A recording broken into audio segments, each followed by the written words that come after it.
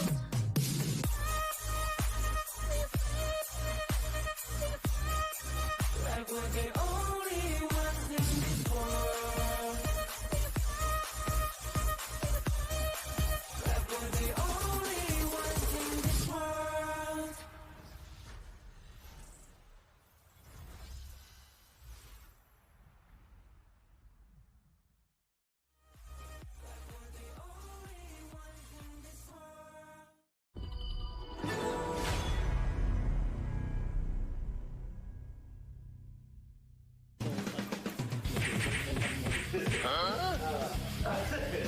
I'll do this. Senko will do this. Hey, this is the hard part, you know? No. 4 minutes left, 4 minutes left.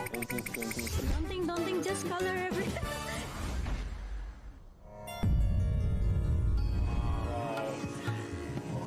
Wow. You guys hear it? Yeah.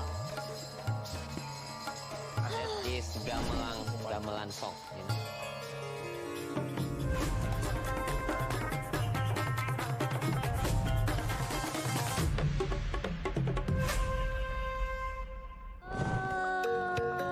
Di Museum Wayang Jakarta.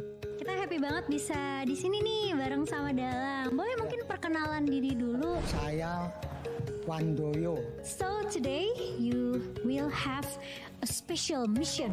Your mission today is to color two wayangs, otherwise known as shadow puppet. Anoman, the pure and cunning and the inspiration of Sun Wukong, and Rawana, the powerful and arrogant king of Galengka. But you have to work fast. You have only 10 minutes to color before presenting your wayang. Don't forget to have fun. So are you guys ready? Let's go!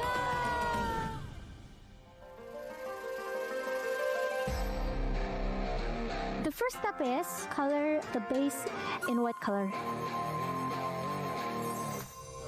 I'll do this. Senko will do this. Hey, this is the hard part, you know?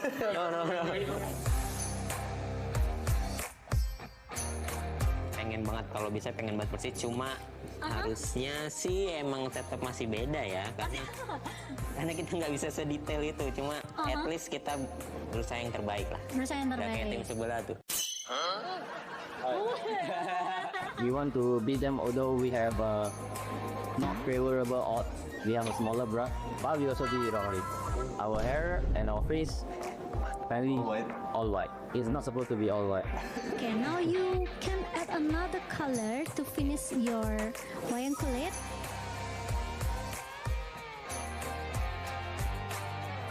Four minutes left.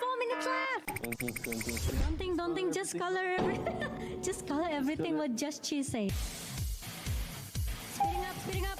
Okay, 10 minutes is up. Let's compare with the real one. We start from Team A. Let's go. This is the real one and this is their artwork. So what do you guys think? Better than them. Dalang, menurut Dalang gimana? 8. 8. We got 8. Let's move on to Team B. What inspire you guys to color like this? Three nations combined together, we try to do something creative. Got Nongshim, Black Kiss, and PHK. United as one. Yes. Berapa skornya dulu? Skornya 7,5 ini. We won. Okay guys, that's it. Thank you for Team A. Thank you for Team B. You guys did a great job. Amazing. Thank you, Dalang. Now, Dalang will show us his work and we will show him our game. Okay? Okay. Let's go. It's our game. It's our first time to shoot like this contest. Saya dapat belajar tentang sejarah Indonesia. We were coloring three nations, one table. Itu bagus sih buat generasi kayak gue juga bisa tahu tentang wayang ini, budaya Indonesia juga kan. Pakai tangan kiri aja, tangan kiri. It's good to experience this, and I'm glad to share this experience with people from all over Asia. Indonesia wayang kulit, I love it very much.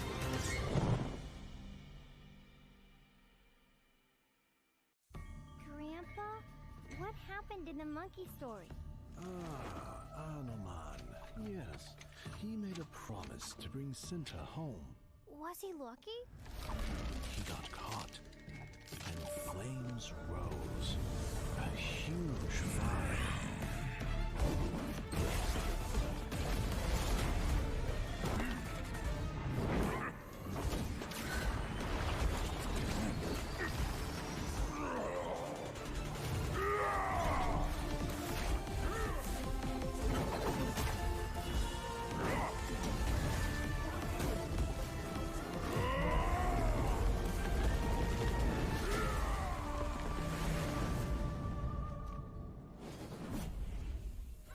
He is a legend.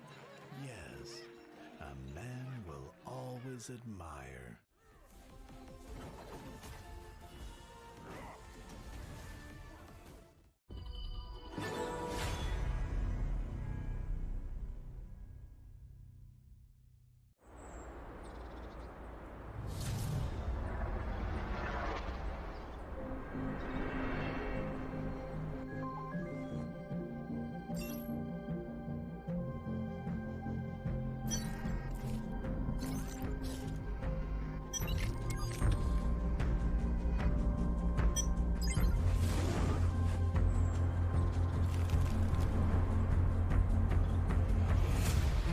Kami di sini berjuang untuk mempertahankan marah negara dari tahun lepas.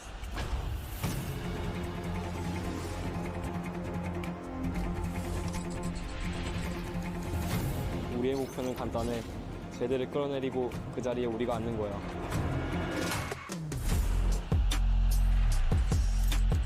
Kapag naaganti na kami, patutunayan namin na kami ang pinakamagaling.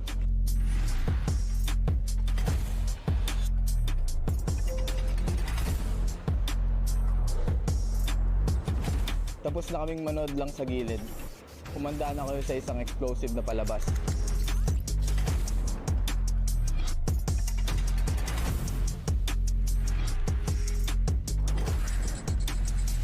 Inilah peluang pertama untuk kita, peluang untuk pertunjukan kepada dunia kemampuan Malaysia.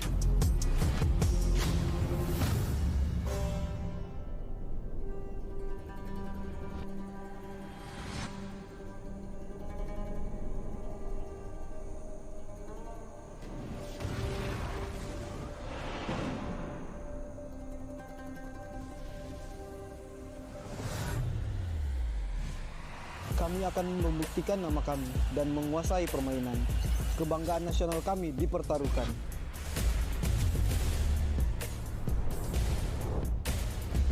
Kami kembali, lebih kuat dari sebelumnya. Indonesia punya banyak tim, tapi kita bisa bersatu. Coba ragu sama kami kalau berani.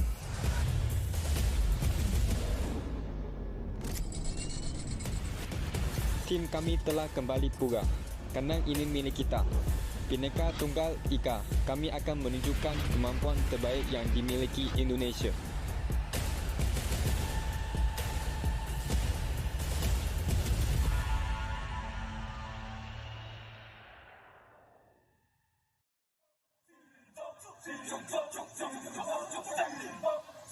Kings Invitational Series, let's go!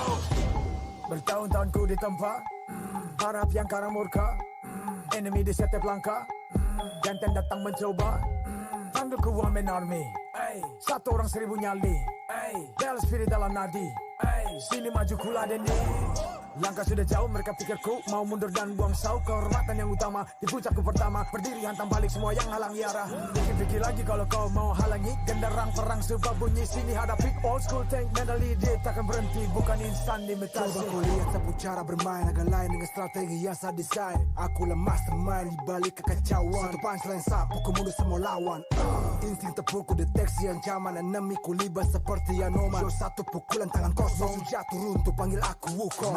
Di power hantam lawan yang menghadap. Sapu cakar lebih tajam lebih dari kopong pedang. Yang saya incar turawana bukan tata singgah sana. Maka wajar apabila dong bilang sampai di sana.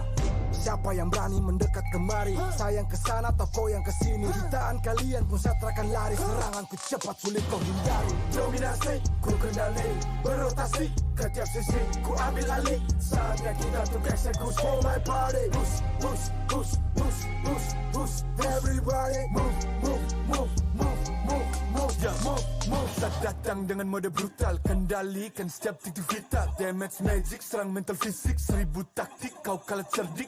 Mau coba jatuhkan sama mana bisa, siasatmu sudah saya analisa. Terdapat selak, gerak, geriku sulit tu dilabrak.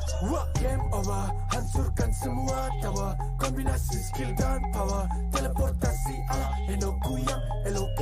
Kau tahu ku tak bisa redam, bulat tekadku yang takkan padam. Ku kehormatan yang tak bisa dibeli, saat saya genggam jangan harap kembali. Adu mekanik tingkat tinggi, siapa paling berani, aku paling gigi. Pedang raja yang ku hulus, tebasannya bak angin menghembus. Long life the king, akulah raja, dentuman zira, ini mental baja. Akulah hukum dalam wujud nyata, seni tempurku susah tu kau baca. Y'all better run, I've already won, nowhere to run, your time is done. Tidak bisa kau atasi, berat untuk kau hadapi, kalah pedangku menari, kau balik kanan dan lari,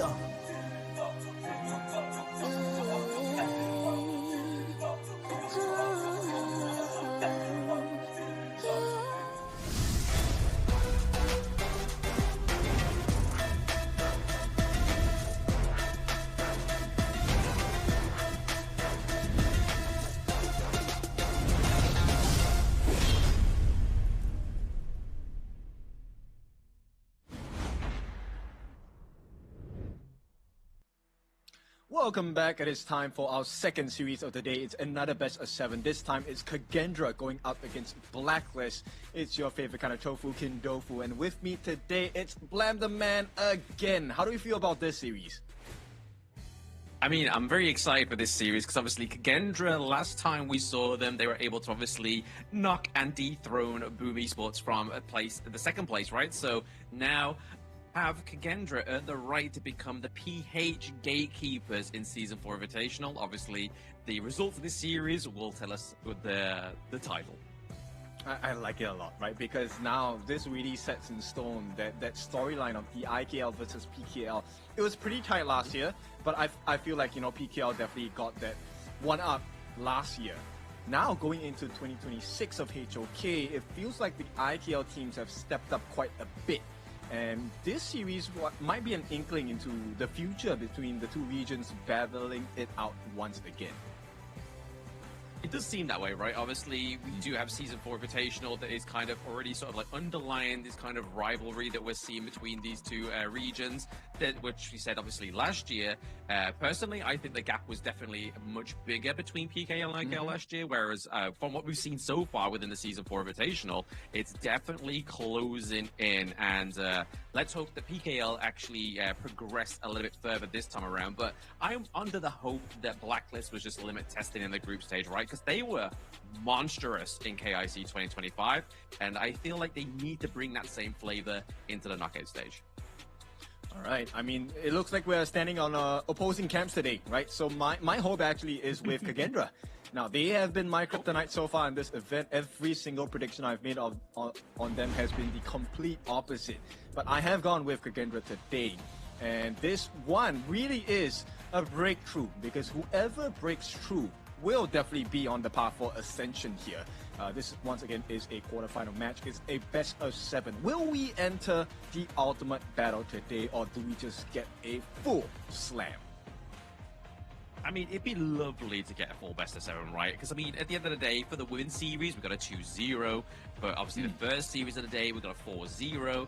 And now I feel like this one has to either go the distance, or at least every game be so, like, nail-biting that we're not too sure who is going to win. That's true. Look, I really love the asset that we were shown on screen just now, because the battle is really between the 4 players over here. But we'll talk about the team head-to-head first. So far, kill participation has been a little bit higher for the side of Kagendra. And average kills, they're pretty much tied up. Average gold as well, close by, but Blacklist edges out in this one. Did take a couple more deaths in their groups, but once again, Blacklist's group was pretty tough. Oh, very tough. I mean, they chose the opponents though, right? So it's like, no sympathy for me. Like, no sympathy for me that they obviously only got second place there, but it's kind of just like, okay, Blacklist, yes, obviously they did have a tougher group, but they were the reason why they had the tougher group. I mean, it all works out in the end, because obviously they're now facing Kagendra, and they probably feel like that maybe now that they're actually falling into their knockout stage performance, they may actually see a much better head-to-head going into the next few days. But right now, if we're looking at Beige Shirt going against Just Chi, is definitely looking to favor Beige Shirt at this moment, because Kagendra, yes, we can obviously say they have an easy group, quotations, because obviously it's a very loose term, but definitely having a solid performance into the Season 4 Invitational, bar day number 1, I have to say. Okay, I think this is where it's kind of like they're on opposing or opposite sides, right? Fei Shi didn't have the greatest start to the competition itself. Slowly, he's been improving. On the other hand, Joshi, we know him as a very strong player, but every single team has been able to shut him down quite a bit. And so hopefully we get to see this kind of matchup 1v1 and really who is the better team. But before we go into that, of course, we need to take a look at the stage as we bring them to the event itself. So Mara and Rookie will be your hosts for this event. Let's take a look at them. Guys and girls, please bring us forward. The classic rivalry between Philippines and Indonesia. Let's witness their bout in a knockout stage. Gonna start the last match of the day. It's Kagendra against Blacklist International.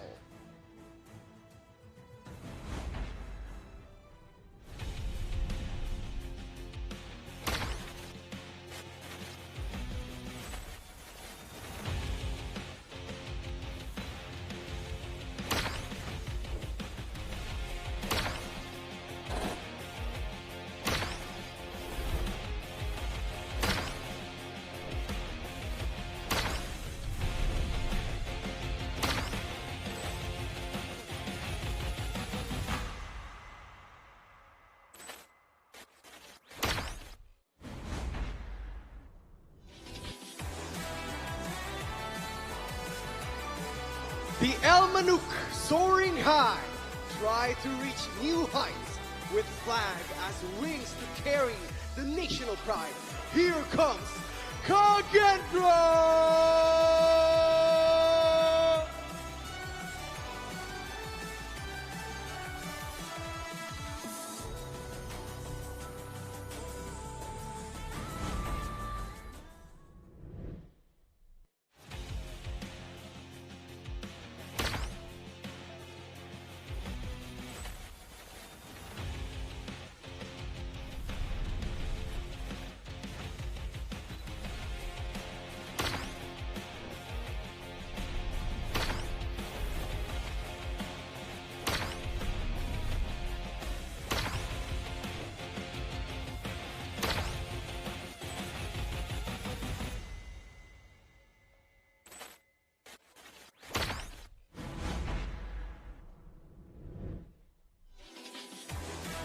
Strongest of PKL.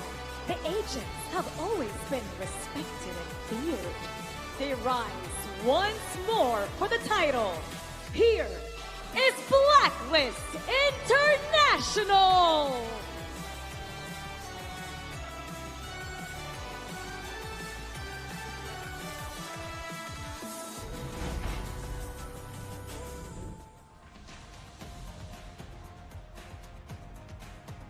So we start the ball rolling here with Kagendra, Fei Shi in the jungle, Zan in the farm lane, Senko in the mid, Saole in the clash, and Lu in that roam. Now these 5 members, they have been steadily improving throughout the entirety of KIS4. But the challenge is going to be huge here because we're talking about Blacklist International here, Blam. Exactly. It's not an easy team to kind of look over or at least overestimate, right? Because obviously Blacklist International was one of the top 4 teams from the KIC 2025, but obviously Kagendra, they only lost to their countrymen into the group stage of Season 4 Invitational. But Blacklist International, they are represented by none other than Chammy1 into the Clash lane, Chaz as their support, Just Chi into the jungle, Dragon into the mid lane, and then Golden Kite into the farm lane. The twins need to be twinning to get this victory.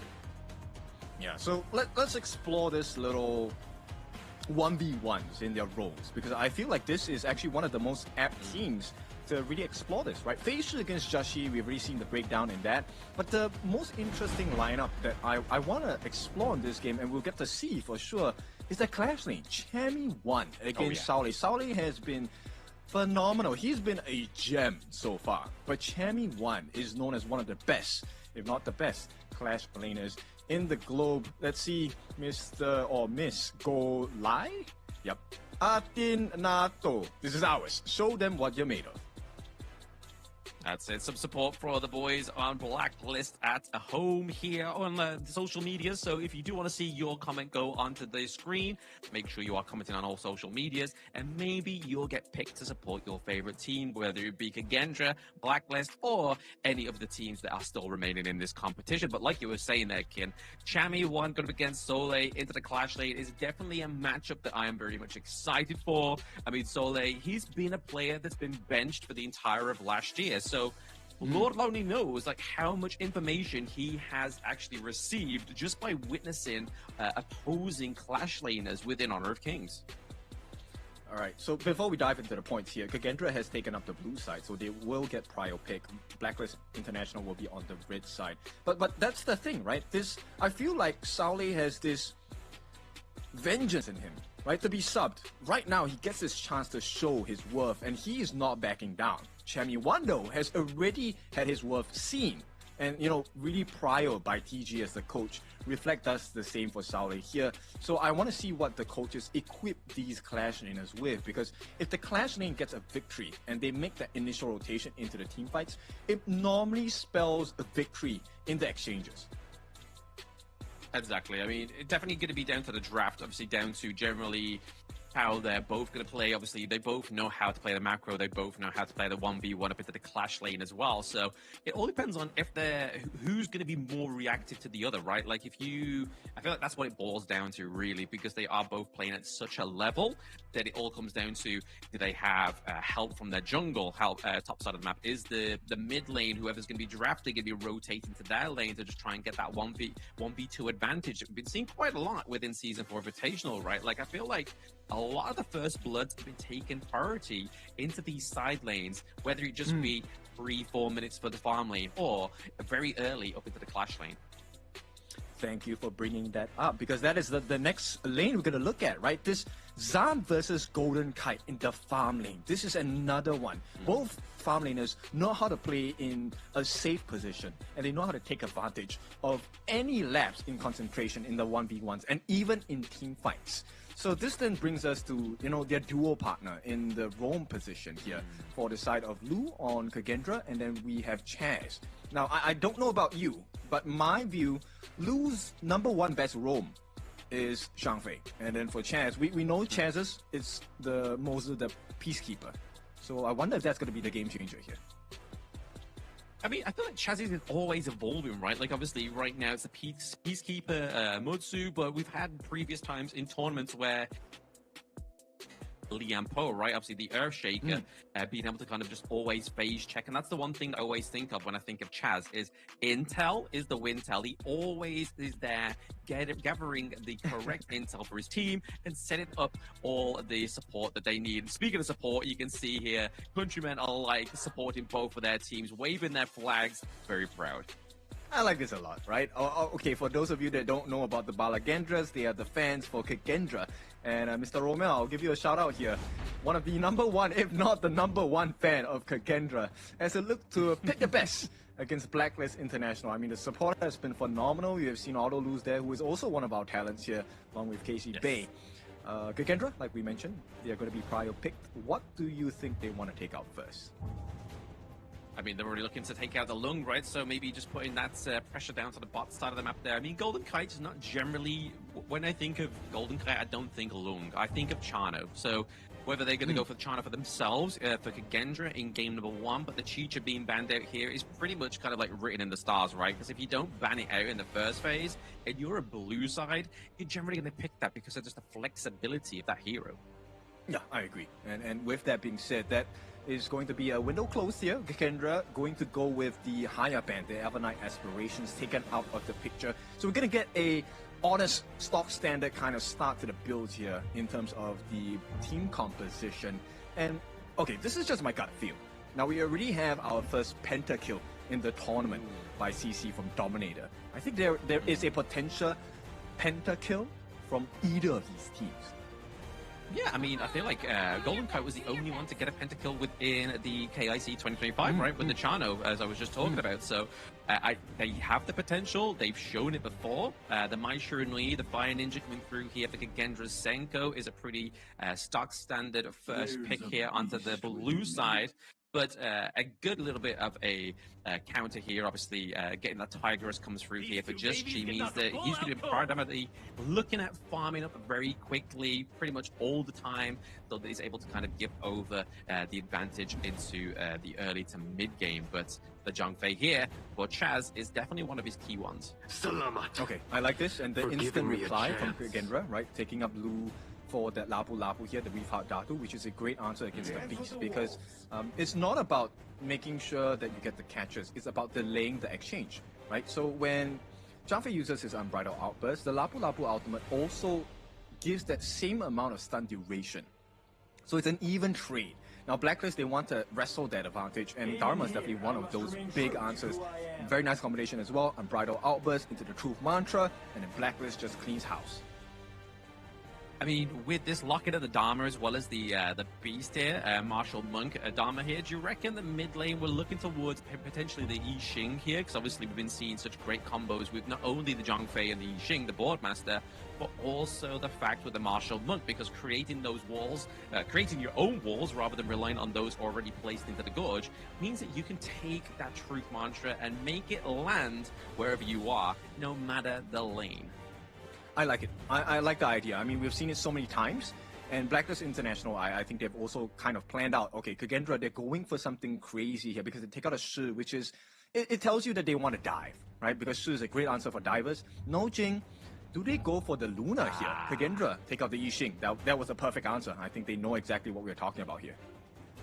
Exactly. So into the mid lane here, obviously go up against the Fire Ninja. I can imagine that maybe potentially we see something with a little bit more CC, or maybe even a little bit more poke, right? Maybe go for something like the Xiao Xiao, try and get the knockups from the second skill potentially there. I mean, we have seen quite a lot of Hino as well, but for the last few days, not really come through the Fate Rewind, Fate Turner.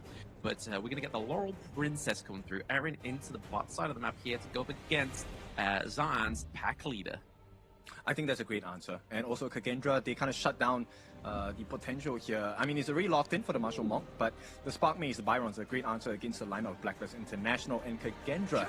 So they go for the best of both worlds here, potentially the Swordmaster Musashi, who not only does a lot of damage, but also has high tank ability. So I like the defensive structure of Kagendra's lineup.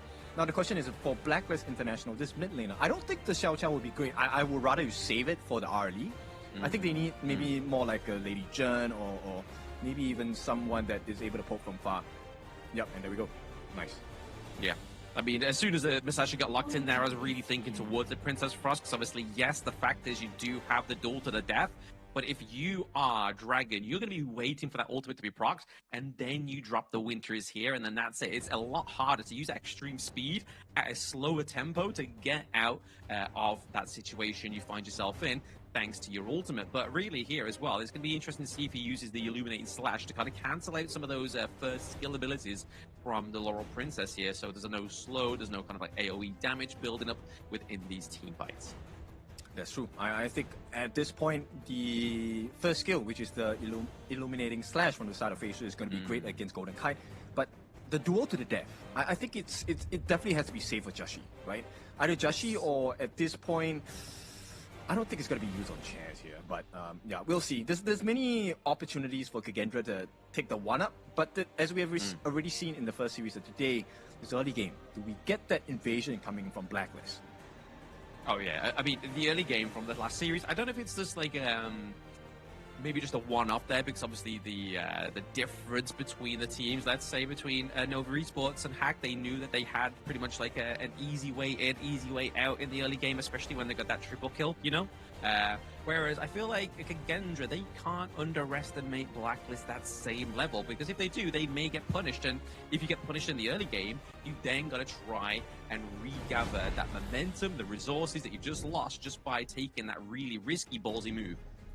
Yes, and I think both teams already understand how clinical they are, right? Kagendra of New is a bit more, no, not a bit, a lot more disciplined. They know now not to push themselves over the edge. Once they have a slight goal lead, even 1,000, they start to really work around the macro game. And I hope Blacklist is able to take a page out of their book and really take a look at just holding on the lead and waiting for Kagendra to make the mistakes. Yeah, I mean, we've got the pickup of the common skill here for the side of Chaz onto the Zhongfei. Normally we like to see the double smite come through here, but this time around it looks like it's going to go for the bit of a heal just to give the squishier heroes like the Princess Frost and the Laurel Princess a little bit more of a sustainability, maybe just a second lifeline when they feel like they're about to get picked off by somebody. Drop that heal, they're then back to sort of like a very safe health bar to get out of there. But this is game number 1 between Kagendra and Blacklist International. It is the knockout stage, so somebody is going to go home. Yeah, unfortunate, but this is the price of the start of lap number 1 for 2026 HOK. Chaz here has got information for the team on the side of Blacklist that, hey, they've started on the Crimson buff for phase 2. So this is going to be useful. I want to see what Blacklist does with this particular piece of information and how the rotations will go from here. I mean, it seems to be a bit contention into their own jungle here, into the Blacklist, right? You can see the rotation from Senko is going to go and try and meet Dragon and Chami into the top side of the map here, and still at the same time just trying to procure their own resources here. That does go over to Golden Kite, so they're not going to be at the behest of Kagendra stealing away these small minor victories into the early game. Because that's really what matters, right? Is if they're able to get enough of these small camps, it all surmises into a bigger victory for Kagendra. Especially when you're playing at high level, right? Because people know what the extent of the risk-taking is, and every minor win, like you said, accumulates in total, and suddenly you're ahead by 1,000 gold, 5,000 gold, and maybe even 10.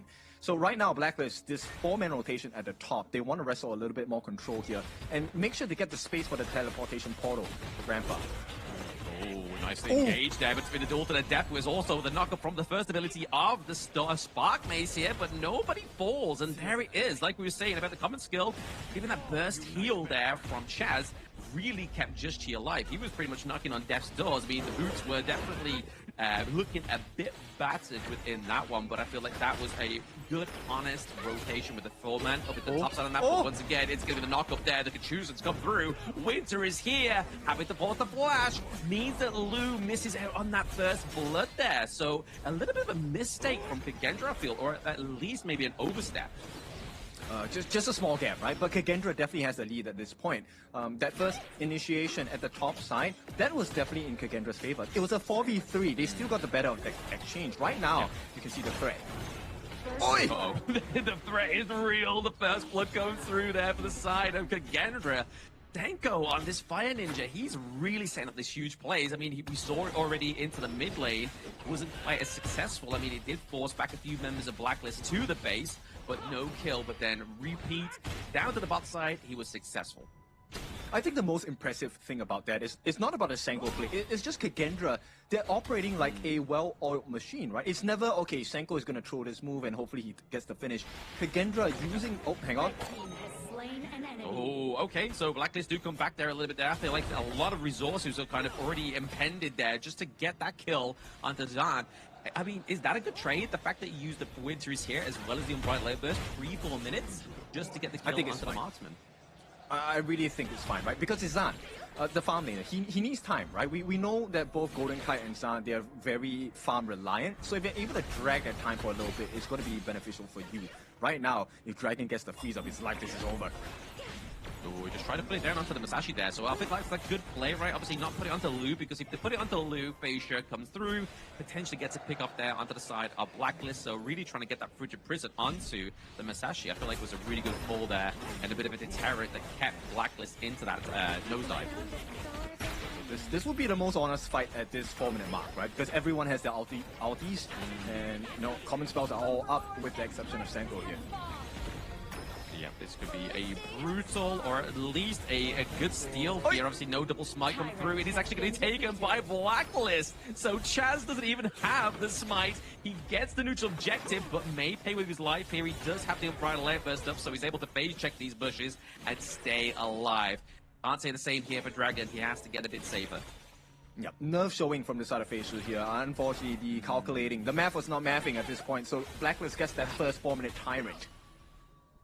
Yeah, a little bit of a premature smite there for the side of Kagendra, but hey, lessons will be learned. The winter is here. He's actually going to freeze Facia into place just a little bit sooner, but nobody there to actually find that fast rotation onto the side of Blacklist. And right now, I feel like they don't need to gun for the kills right now. I feel like their main eye on the prize should be looking at trying to neutralize that gold lead between the two teams.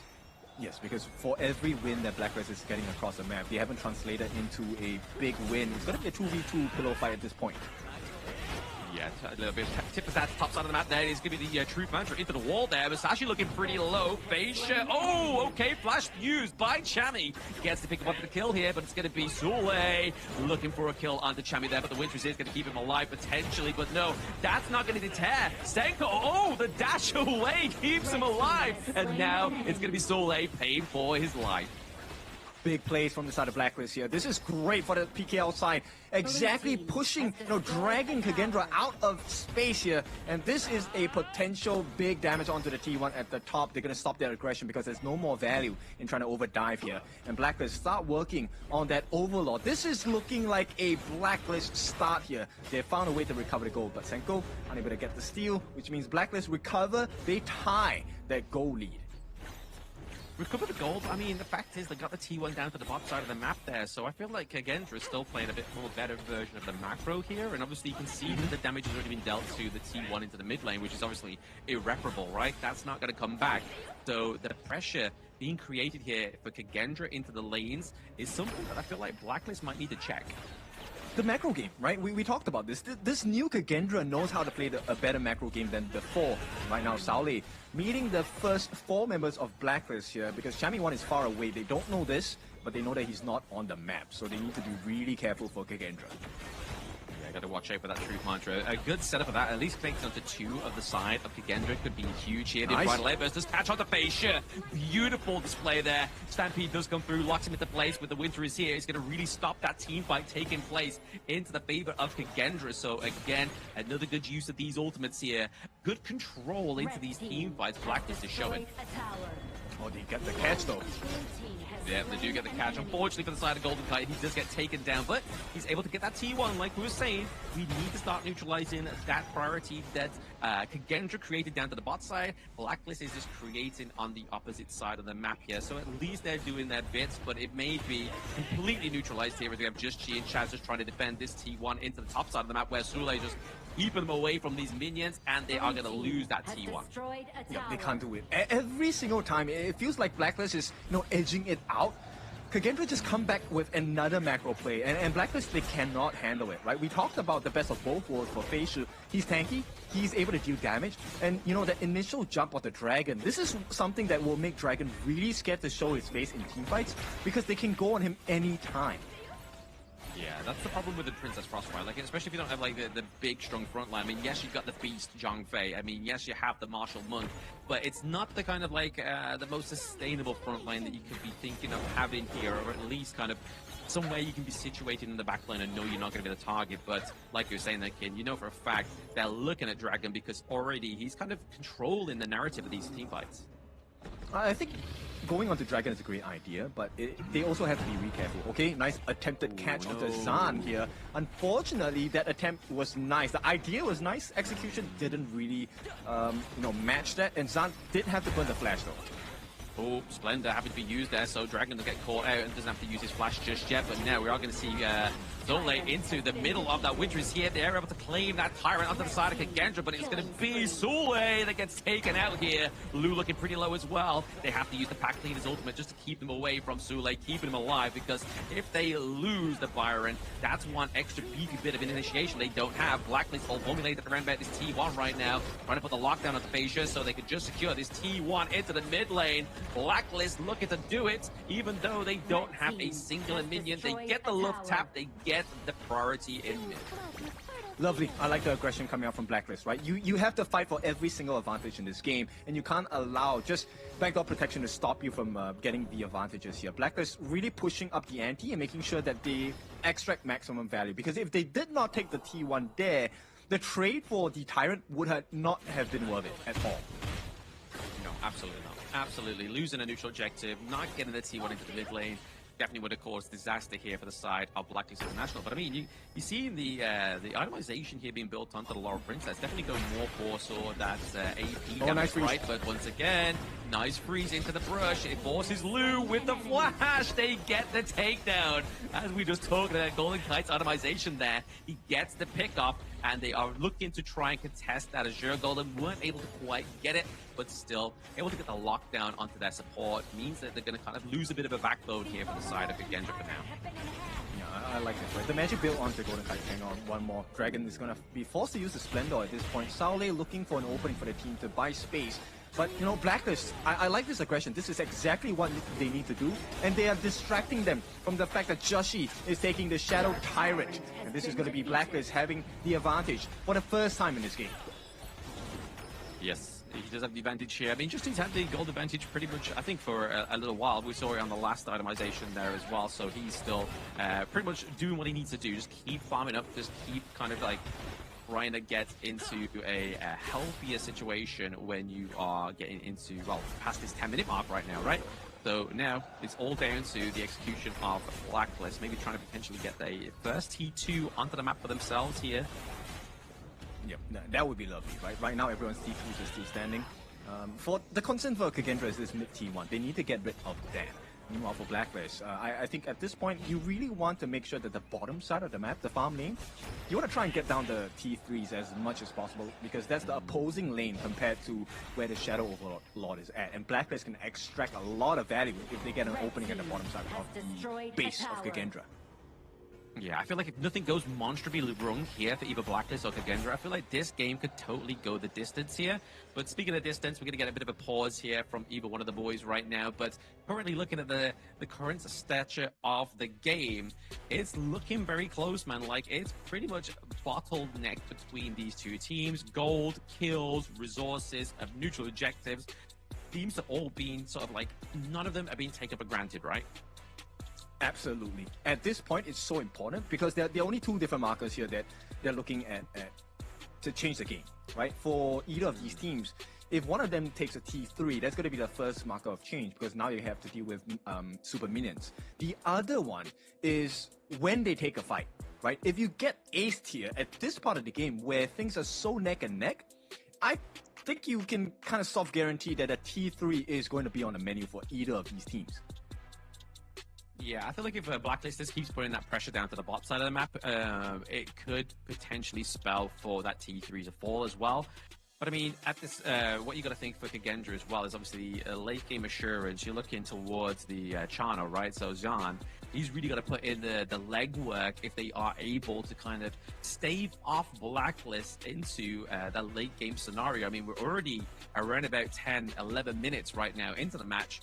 But as you start to so slowly formulate to around about that 15-minute mark, get a little bit more, a few more minutes to get those little bit of resources onto your teams, we're going to start to see some fully slotted, itemized heroes on either Blacklist and Kagendra, and that's where the problem could spell disaster for Blacklist if they don't shut down John into the early parts of the team fight. For sure. I think it's really curious to me because we haven't had like a full-fledged team fight 5v5, right? And then the difference maker here is Golden Kite as well as Zhan, right? The two of them have not been kind of pressured yet in team fights, and that will be the difference maker because if your farm laner cannot do damage, you lose the fight. Oh yeah, I mean, to be honest, I feel like Golden Kite has been put under a bit more pressure because obviously he did drop a life, or I think it's only one time he dropped in the past the 4-minute mark. But other than that, it's kind of just like, yes, Zhan, I feel like he has lost like 1 health as well. So Marksman not really being the focal point here, but like you said earlier, Kin, is that focusing the Princess Frost really kind of takes the control aspect from the side of Blacklist. Because I mean, if they drop Princess Frost, the control is really going to be heavily reliant onto Chaz and Chami1, and we've already seen time already that Chaz whiffed that Unbridled Outburst, so the execution needs to be there in case Dragon drops and obviously Princess Frost falls. Actually, you know what? My thing here is I feel like Blacklist has a better team fight style, right? Because there's many ways you can cover your gaps. Chami1, as you saw earlier in the fights, he was actually able to use his Truth Mantra to kind of turn the fight in favor for Blacklist. And he's got to be able to consistently do that here. So my question here would probably be for FaZe, like, do you really want to use your ultimate duel to the death onto Dragon? I think it's better to take out one of the game changers, which I feel like Chami1 should be a target. But do you think a Masashi duel to the death can take down the Chami1? Obviously, especially when we get sort of towards the later game, that's the later part of the game. Exactly, that's what I mean. Like, it's going to take a bit of a Hail Mary. I mean, I feel like Sule would have to be buddied with him, or at least Senko as well, to just get some massive burst damage come from the side of Kagendra, just so they could get the takedown. But speaking of takedowns, takedown of T2, top side of the map here, means that Blacklist are definitely formulating a better macro game than they were in the early parts. I think the responsibility of Golden Kite and Dragon has to fall onto Zhan and Sauli. FaZe needs to go for someone else, right? Even if he can't get the kill, delay that movement. And on the opposite side, Chami1, it's all about his catch, right? His catch, Dragon's catch, and you go. Speaking of catches, there's a lot of catching going on, but the burst came through from FaZe. The damage from Golden Kite. What, is he not building magic resistance? The takedown of Soleil as well. That is a secure double kill over to the side of Blacklist International. They do lose their T1, but they've started to make a little bit of that T3 into the top side of the map. Lovely. Now you get to see this Blacklist lineup, the strength of it, right? If you don't delete Golden Kite or Dragon within a second and a half, Blacklist turns completely onto you. And with Chami1's ultimate, a lot of CC, you have chances to follow up as well. That's a good 3 seconds of crowd control, and Kagendra have no answers for that. Yeah, no answers indeed, right? I mean, this damage coming through from the side of Blacklist. I feel like this double marksman draft here is definitely playing very well now that they got like the itemization online, able to take these turrets pretty easy. I mean, you saw the damage Golden Kite was just doing to that T2 into the mid lane there, and then obviously with the same sentiment for Just Chi, but now that pressure for the Shadow Vanguard plays top side of the map here, you know where Blacklist is looking. Yeah, Blacklist. I mean, my eyes are on Chami1 right now. He has a flash, he has the Truth Mantra. If they group up carelessly on the side of Kagendra, this could cost them the game. T3 at the top already secured. That's great for the side of Blacklist, but it's not the end yet. There is still a comeback factor. Oh, yeah. We've seen teams come back from worse situations here in terms of the state of their base. But right now, obviously, it's going to be a little bit harder for FaZe to have a little bit of leeway in his own jungle now, right? Obviously, that top side of the map completely eradicated in terms of the turrets. So I feel like his jungle is going to be a bit of a free buffet here for Blacklist if they really need to tap into that. But speaking again, tapped into is Soleil, taking a lot of that magic damage from Golden Kite. Down goes the T3 into the bot side of the map. I like this. I like this Blacklist. The way they have learned and grown in this game, very well done, right? They now play that map advantage. They have taken all the T3s at the top and the bottom. And Blacklist, they're very hard to burst down. Very hard to burst down here. And they aren't going to be able to be contested there at the Shadow Tyrant as well. So now, we're obviously moments ago talking about the damage from Golden Kite, from Just Chi. That's now only just been amplified for another 78 seconds there, thanks to that Shadow Tyrant. If you're looking at itemization as well, I mean, it's pretty much full slotted here for Just Chi. He hasn't dropped a single life, and he's 2k gold ahead of FaZe. This is why they're packing a punch. Yeah, for sure. I like this a lot, right? This is what you need as a pay. As a Tigress, you need to have the gold advantage. This is what gives you that power spike and that burst attempt that they desperately need against Kagendra.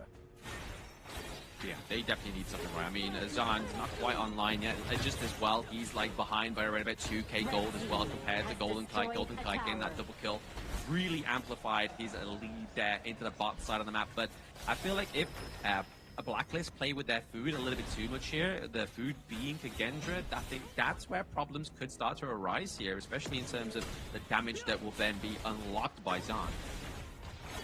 To be honest, I think no matter how late game it goes, it just depends on Champion 1, right? If Champion 1 gets a catch, Blacklist wins all day. Yeah. Yeah, let's see if he does get this catch here. Obviously, the Radiance gets fought through. Obviously, the Unbridled Airburst catches on as well with the nice True Mantra. Tries to get freeze there, but it's going to be the takedown off to Lu. That's your front line gone. Sule goes down as well. They're looking for the push onto the Crystal, but Zahn's putting the work into the top side of the map here as well. Chaz taking a lot of damage. It's going to be the Devil to the Death that gets Musashi death on row there. And now they have no minions, but Blacklist International, they've opened up the side of Kagendra, and down goes Senko. Yeah, PKL strike first for this one. It's going to be painful. No way he makes it out. And Zahn will be taken down. It's a team ace and a base wipe. Blacklist with the 1-0. Beautiful work from the side of Blacklist. They stayed patient. The early game was definitely very much in favor of Kagendra. But Blacklist took the same script and played the map really well. Took the T3 on the top first. Worked their way at the bottom, and once that base was barren, they knew exactly what they had. They had so much tankiness on the side of the support chairs on the Zhang Fei, and with the help of Chami 1 making the catches along the slow by Dragon, it really was death's door for the side of Kagendra. So they strike first on the side of PKL. What else is to come?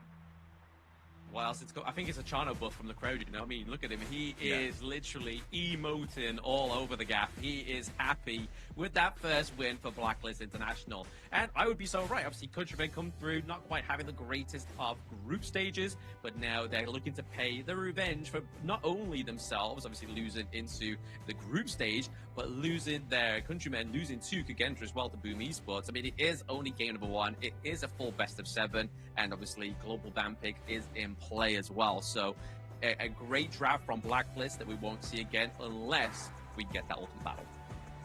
Yeah, but even with Ultimate Battle, I don't think this is the lineup they're going to choose, right? There's so many more options. And at this point, this is what I like about teams that are evenly matched in terms of like skill level, drafting, coaching, and stuff like that. Because it really was the most minor of differences based on the draft. If they had secured and maintained that goal lead on the side of Kagendra, this game would have been a little bit more difficult for the side of Blacklist. But I like the itemization, and this really was the difference maker, because now you couldn't use the duel to the death onto Dragon anymore. It doesn't secure you anything because he has Splendor. And at the same time, they have a free combination by Chaz and Chami 1. Chaz gets the Unbridled Outburst. You have the free follow-up on the Winter is Here along the Truth Mantra. And if there's more than 2 members caught, taken away, Kagendra have nothing left. If you take a look at the last fight, or second last fight, they did that combination, didn't lose too much health.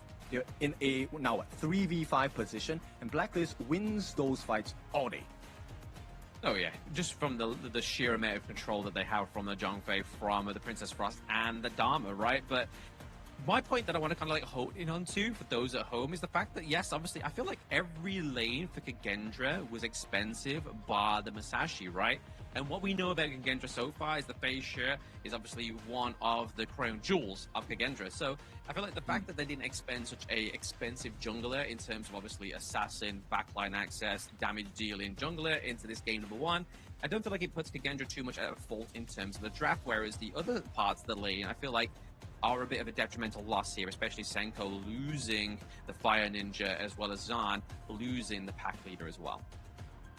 I think if this is the type of gameplay that you want, to be honest, I think the Fire Ninja not being in the hands of Senko anymore, it's fine. Because we know the PKL teams. Now that their greatest weakness coming from last year was the macro game, right? Playing the map. Blacklist has shown that they can start playing the map much better now. And Blacklist has already shown that PKL is a region that does team fights so well.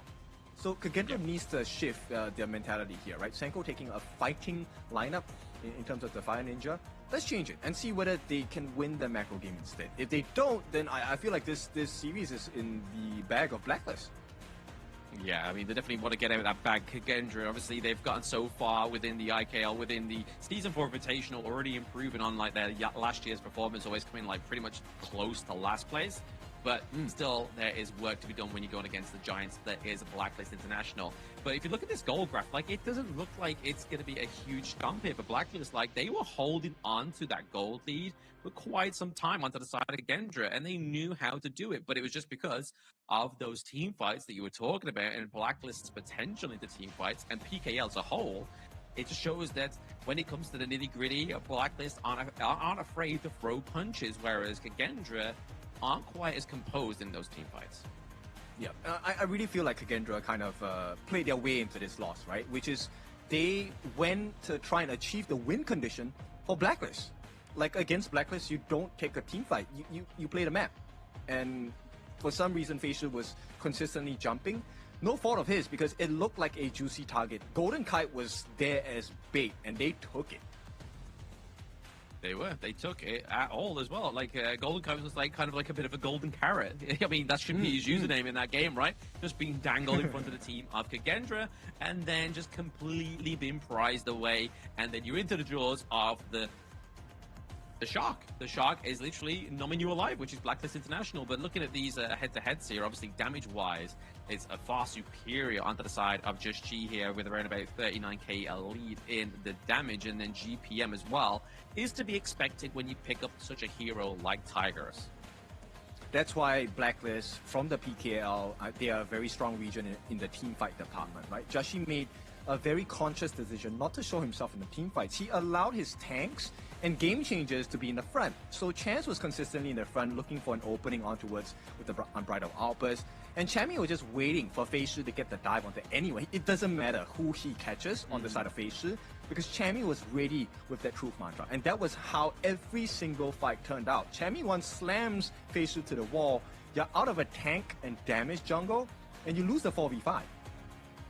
Yeah, no, it's a scary situation to be in if you are Kagendra, is going into a 4v5 against Blacklist International, especially when they already have, like, if they lose the likes of either Dragon into the mid lane or Golden Kite, it's not kind of like the be-all, the end-all. It's just like there's still damage going to come through from the Dragon, from Just Chi, from the jungle. And you can kind of see here participation of kills that Chaz was always very close by, and his vision score being at top of lose, just showing why we was talking about it before, that the intel is the wintel, but winning MVP is going to be Just Chi for game number 1. 505.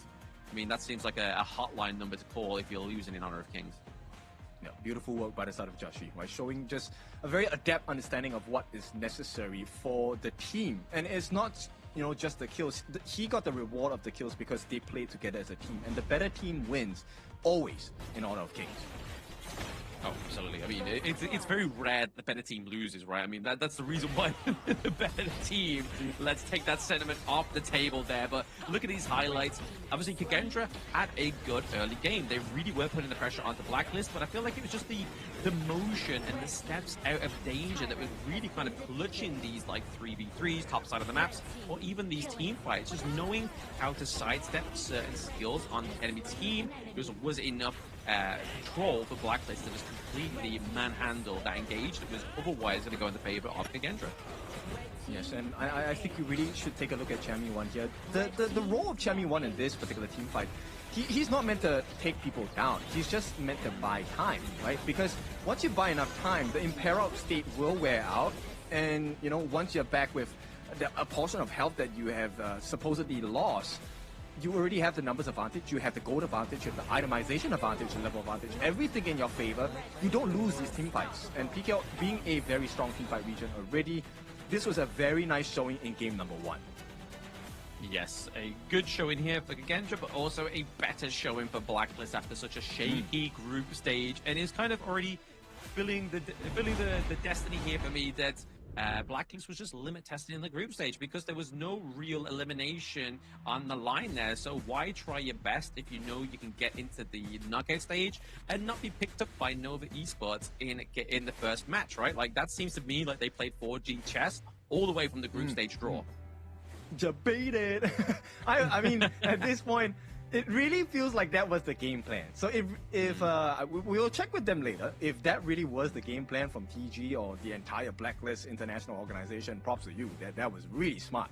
So as you said, it's just game one, but that was a convincing game one from Blacklist International. The question is, can they stay stable, consistent, and what happens in game number two? Because Kagendra, I think it makes sense. That was not the most expensive draft. There are definitely much more expensive ones. But Kagendra had to be really careful, because if you give them more momentum that is necessary, Blacklist International, we might get another fall today. I mean, singularly, there is some expensive draft picks within Kagendra's draft, right? Like, obviously, the Byron, I would say, is probably a vocal point there. The Lapu Lapu as well, considering that we know that Lu likes to play the tanks as well. So I feel like those two side lane picks here being taken off of the Gorge for the side of Kagendra, as well as the pack leader. Pack leader seems to be showing true colors within this competition, but a huge priority for them, and obviously performance on this hero as well. To me, I feel like those are probably the three most expensive picks for the side of Kagendra. Yeah, and I think we take a look at what's expended by Blacklist International. They took the Erin, the Pei. Okay, Pei is an expensive pick, that's for sure. Erin, maybe not as much. But the Beast, Zhang Fei, this is one mega tank that is gone from the picks on the side of Blacklist International. So we'll see what they're going to try and supplement this with. They still have the Lianpo, the Shaker. They still have the Reef Heart Datu in the form of the Lapu Lapu. So many options to explore. It's not the end of the road yet. And we know Blacklist International, they have much more to offer. They do have a lot more to offer, but I mean, they also have the likes of the Dolia synergy that we've been seeing quite frequently as well. Obviously, Dolia has been no stranger for the first part of the banning phase as well within Season 4 Invitational. But then they also still have the likes of the Lianpo, like you said. They have the Lapu Lapu, but they could even go for the Lu Bang, right? Obviously, something that always kind of throws us up is when they go for something like a Lam or a Musashi paired with the Lu Bang. It does very well for those teams. So let's see what they decide to bring in the latter games, whether they even need to, right? Because I mean, the way that Blacklist played that game number one, you could easily write this as a 4-0. Yes, if that's the way they're going to bring the entire series into, like, the duration of this entire series, then I think Blacklist International have, number one, gotten a great start, but this also puts a little bit of shakiness into Kagendra, right? They have performed well in the group stages, but if you break a team's confidence now at the knockout stages where the stakes are so high, I think this might be, you know, the kryptonite for Kagendra. Yeah, exactly. I mean, it's a good job they got some of the countrymen into the audience there for the side of Blacklist, because you can see just she like looking like, I hope there's no angry IKL fans gonna go like jump the stage when we win sort of thing. So maybe just keep your eyes on the phone for now and eyes on the victory if you are Blacklist International. Blacklist does get the blue side this time, so it looks like Kagendra has chosen the red side, looking for a little bit more of that reactive approach to the draft in this game number 2. Well, it is, they've gotten a bit of time to reflect on their actions, and so Coach Reflect, let's see what else can he bring to the table for Kagendra, because they will need to tie this series up. We've seen Blacklist International run away with leads, and this is not a time you want to allow them to run away. Absolutely not. You don't want to allow Blacklist to run away, because obviously we already keep saying it, like they were top 4 in KIS4 2025, so they are contenders for the throne of Season 4 Invitational. Banning out the Pei, I feel like is a good shout here, knowing that Fei Shi cannot have that pick now. But do you reckon we're going to see the Forge Mage and Chicha follow through into this ban phase here, now that we're already game 1 through? Obviously, banning out the Byron, they don't want to give over these huge picks to Chami as well. I think this depends on one ban and one ban only. If we don't get the Dolia, if the Dolia gets banned out, then maybe we can take a look at that, right? Because if the Dolia Yangjin combinations is in play, I don't think the Chicha makes a lot of sense. The sustain of the Yangjin is going to be too much. Unless it becomes a 4v1 situation where you take out the rest of Blacklist and leave Jashi as the lonesome player. Yeah, Kagendra, I think they understand, right? No Dolia ban means there is a Yangjin. I don't think you want to give the Chicha over the Blacklist as well. Ooh, interesting. They're going to go for Golden Kite's first pick here, the pack leader potentially, rather than going to lock in something like a Dolia, which now Kagendra could go and do, right? Like, they get first 2 picks. They could go for Dolia, Yang Jian if they really wanted to. There's the Dolia already. They're just missing the other part of the piece. Do you really want to go Yangjin here? That's the thing. right? Because with the wolves, souls of the wolves itself, actually, I think Golden Cut is well protected. The hound catch, not as easy when there's like 8 or 10 wolves in your faces. My stealthy sword. I mean, that might not be the price, right? They might be looking to go for something else that's going to be into the back line. I mean, it's not always going to be the farm lane that's looking to be the prize pony of the Yang Xian, but I feel like Kagendra here locking in the Lung is probably just a save face that to make sure they get a good marksman pick into, rather than being at the victim of the second part of the ban phase. But Blacklist International, they give Chaz another tank. It is the national hero, Rifat Datu Lapu Lapu, as well as the new hero, the Evernight Aspiration. Well, I like the idea of it. Like, Lung offers you damage. It also offers you a lot of turret pressure, free hits from the Flaming Palms, or Ride the Wind, or Downpour. These are things that can help you melt the towers, especially even when they have backdoor protection. And looks like it does come true. Kagendra will pick up the Trilight, the Yangjian here. I'm not sure whether it's going to be enough damage, though. I mean, that's the thing as well. I mean, would you pick the Yang Jian into something like the Evernight Aspiration, knowing that that's there? Because you could just literally take him away if you really want to. Like, if you're scared of your backline being jumped onto, just take him to the Shadow Realm. Just hope that you can survive. Hope that you can chain your CC on the higher long enough to keep yourself alive into that pool. But it does take away that beefy backline access from the side of Kagendra if they really want to work that way. Yeah, but we've seen it in display in the previous series, right? Nova showing us that if you have enough gold and advantage on the Trilight, yeah, getting caught by the Haya is no problem at all. He's gonna destroy you in the Moonscape Mirage. He may do, but the key word there, Ken, is having that gold lead. If you don't have the gold lead, then is it going to be the same scenario here for Kagendra as they get taken into the Moonscape Mirage here? But looking at these bands here, obviously the band of the Majestic Guardian, as well as a Tunecaster as well. It's going to be the Huan being banded, so they're trying to get rid of the potential of the Dolia and Huan combo to kind of create that hyper carry. And then over to the side of Kagendra, banning at the Luna, banning at the Masashi, really trying to force the hand of Blacklist here as well. But I mean, Orgren's still alive here as well if they really want to go and solidify the more front line.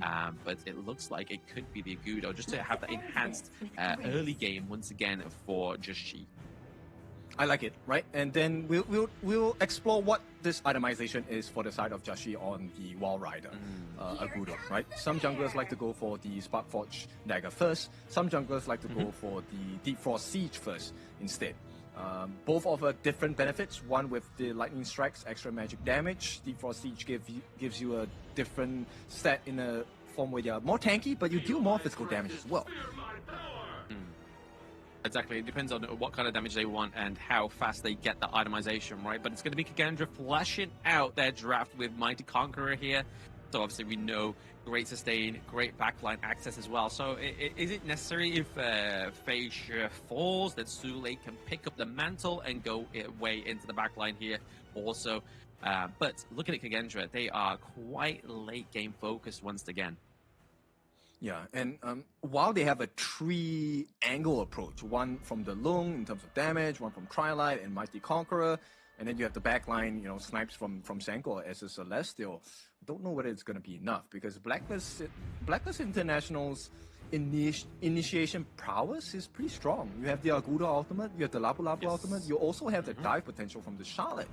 So I feel like it's a little bit more advantageous for Blacklist, and it's going to be very clear if they get the goal lead as on the side of Blacklist International.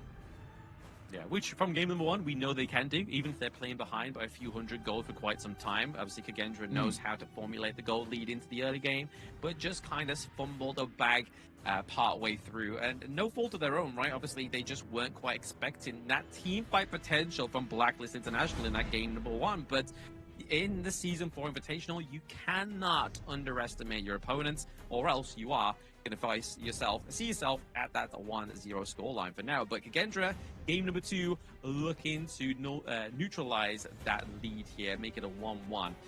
But like you were saying, in terms of the team fight potential and the initiation from Blacklist International, they have a lot. They truly have a lot. So Kagendra's, plan here is very simple. You have to come up with a new encryption code, because in game number 1, they were completely downloaded by the side of Blacklist. They broke that code for sure. Now Blacklist, they are trying to clip the wings off of Kagendra again in game number 2. If they can do it again, this is going to put Kagendra in a very nasty spot. Let's see if they can do it here.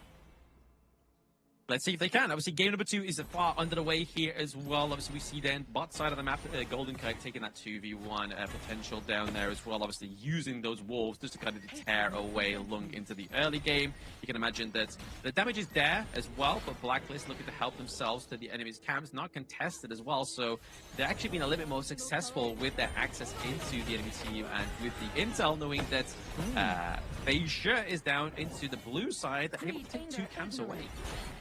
I mean, this is to be expected on the side of Blacklist, right?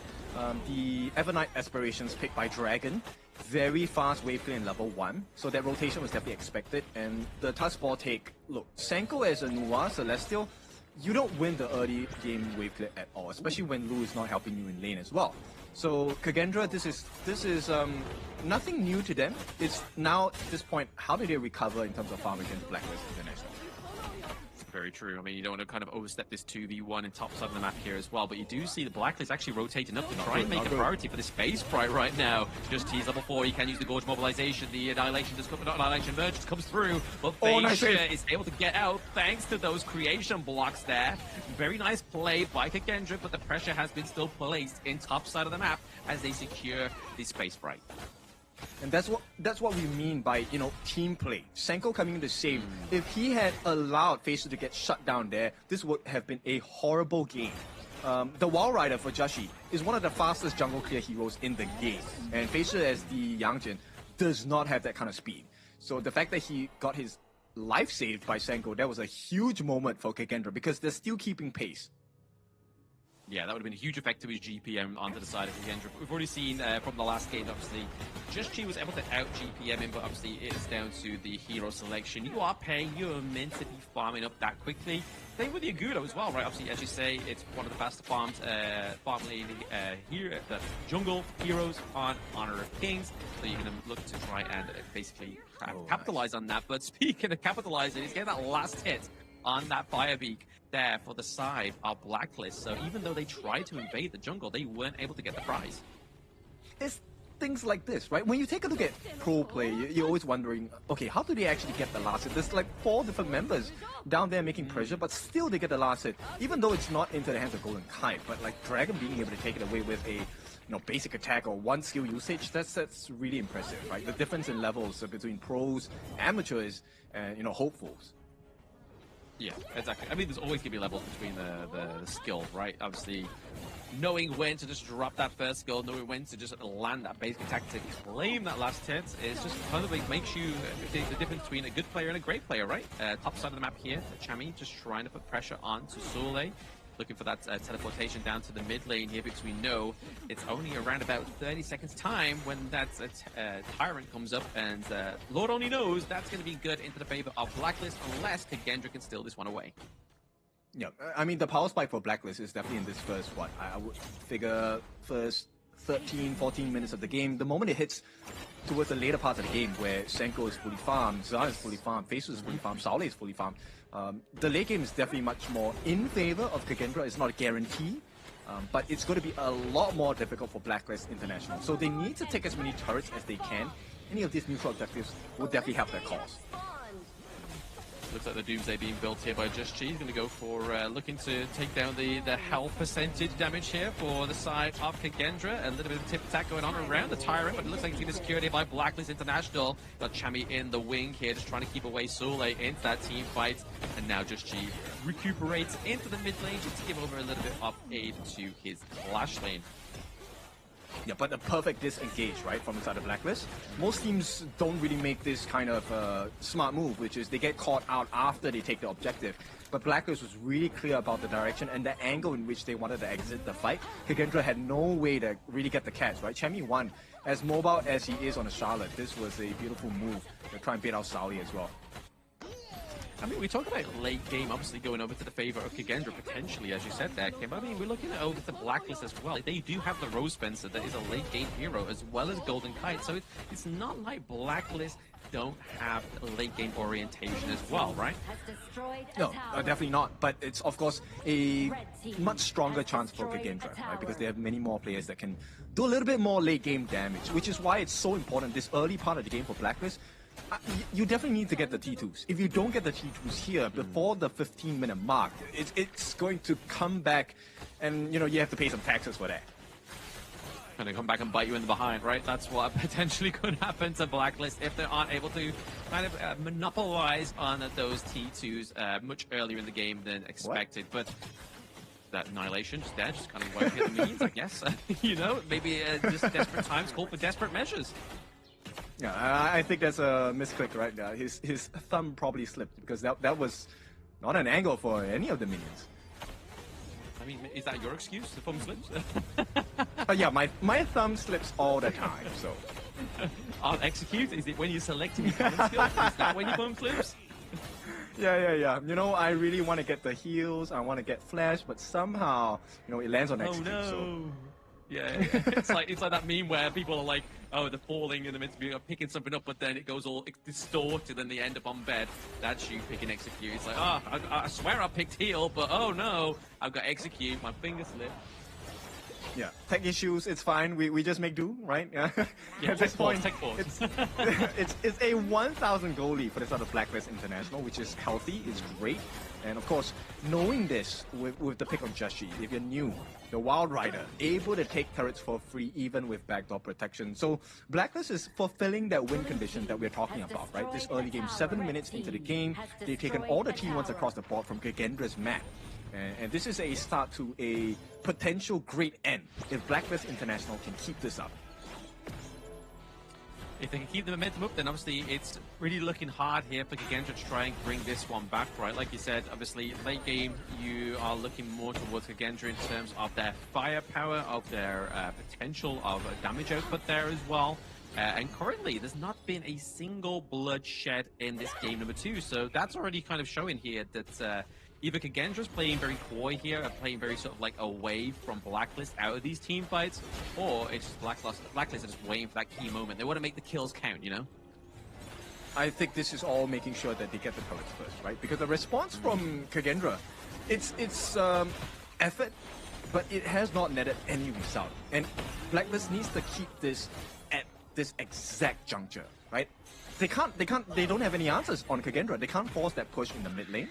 Right? And until you get that mid T1, there isn't much space for you to roam around the map because your T1s on the side lanes have been taken. If you take a bad team fight with no vision information from Blacklist International, you lose the fights. I mean, looking here, 3 in the bush here, thinking that Senko's just going to poke his head out and be the only one. I don't think Blacklist's going to take that bait right now. Looking to kind of lean out the minions under the T1 here, but it's going to be easily done by KIS4 to neutralize any of those minions crashing through, but just using that to phase check and see if Sule is in that brush, and he was correct to do so, right? Like, he was waiting in the wings, waiting to get the shut down here, but it looks like it's going to be the Tyrant going up the side of KIS4 this time around, so sharing that one, but a takedown of the Sule is going to be the first blood going onto the gorge here for the side of Blacklist International. So now their macro plays, that macro Maestro is off of the gorge for 20 seconds. Is this where we start to see Blacklist formulate around these sidelines, get those T2, potentially T1 into the mid lane? Yeah, the time they're buying low. Both sides now KIS4 have to choose. What do you choose? Regardless of what you choose, there will be damage done structurally, or at least pressure across the map. And Blacklist, they're not going to be coming here without any other rewards as well. The Azure Golem now going into the hands of Chaz, while Jashi gets a couple of licks in on that T1 in the mid. Not the biggest amount of damage, but this is, as you know, CDK, Shimmer, a glow of hope for the side of Blacklist to be able to break a T3 before that 15-minute mark for KIS4. Things are starting to look a bit shaky here for KIS4, right? Obviously, we were talking about the gold lead moments ago, only being about 1k. We're now looking at a 3k difference here just from that first blood, just from the takedown of the T2 down to the bot side of the map as well. And now we are getting into uncharted territories here for KIS4. They need to soar high. The El Manok need to come back. they need to, but it's not going to be easy at all, right? The saving grace is that Senko is on the Celestial, the Nua, right? So she does have quite a bit of wave clear damage, especially if it's just one singular wave. But then this puts a lot of pressure on the rest of your side lanes, right? Kagendra needed that answer. They don't really have the best wave clear in terms of Zan, with single target burst damage. And 10-minute mark, Blacklist already has prior positioning of his 10-minute Tyrant. I don't think they get any access.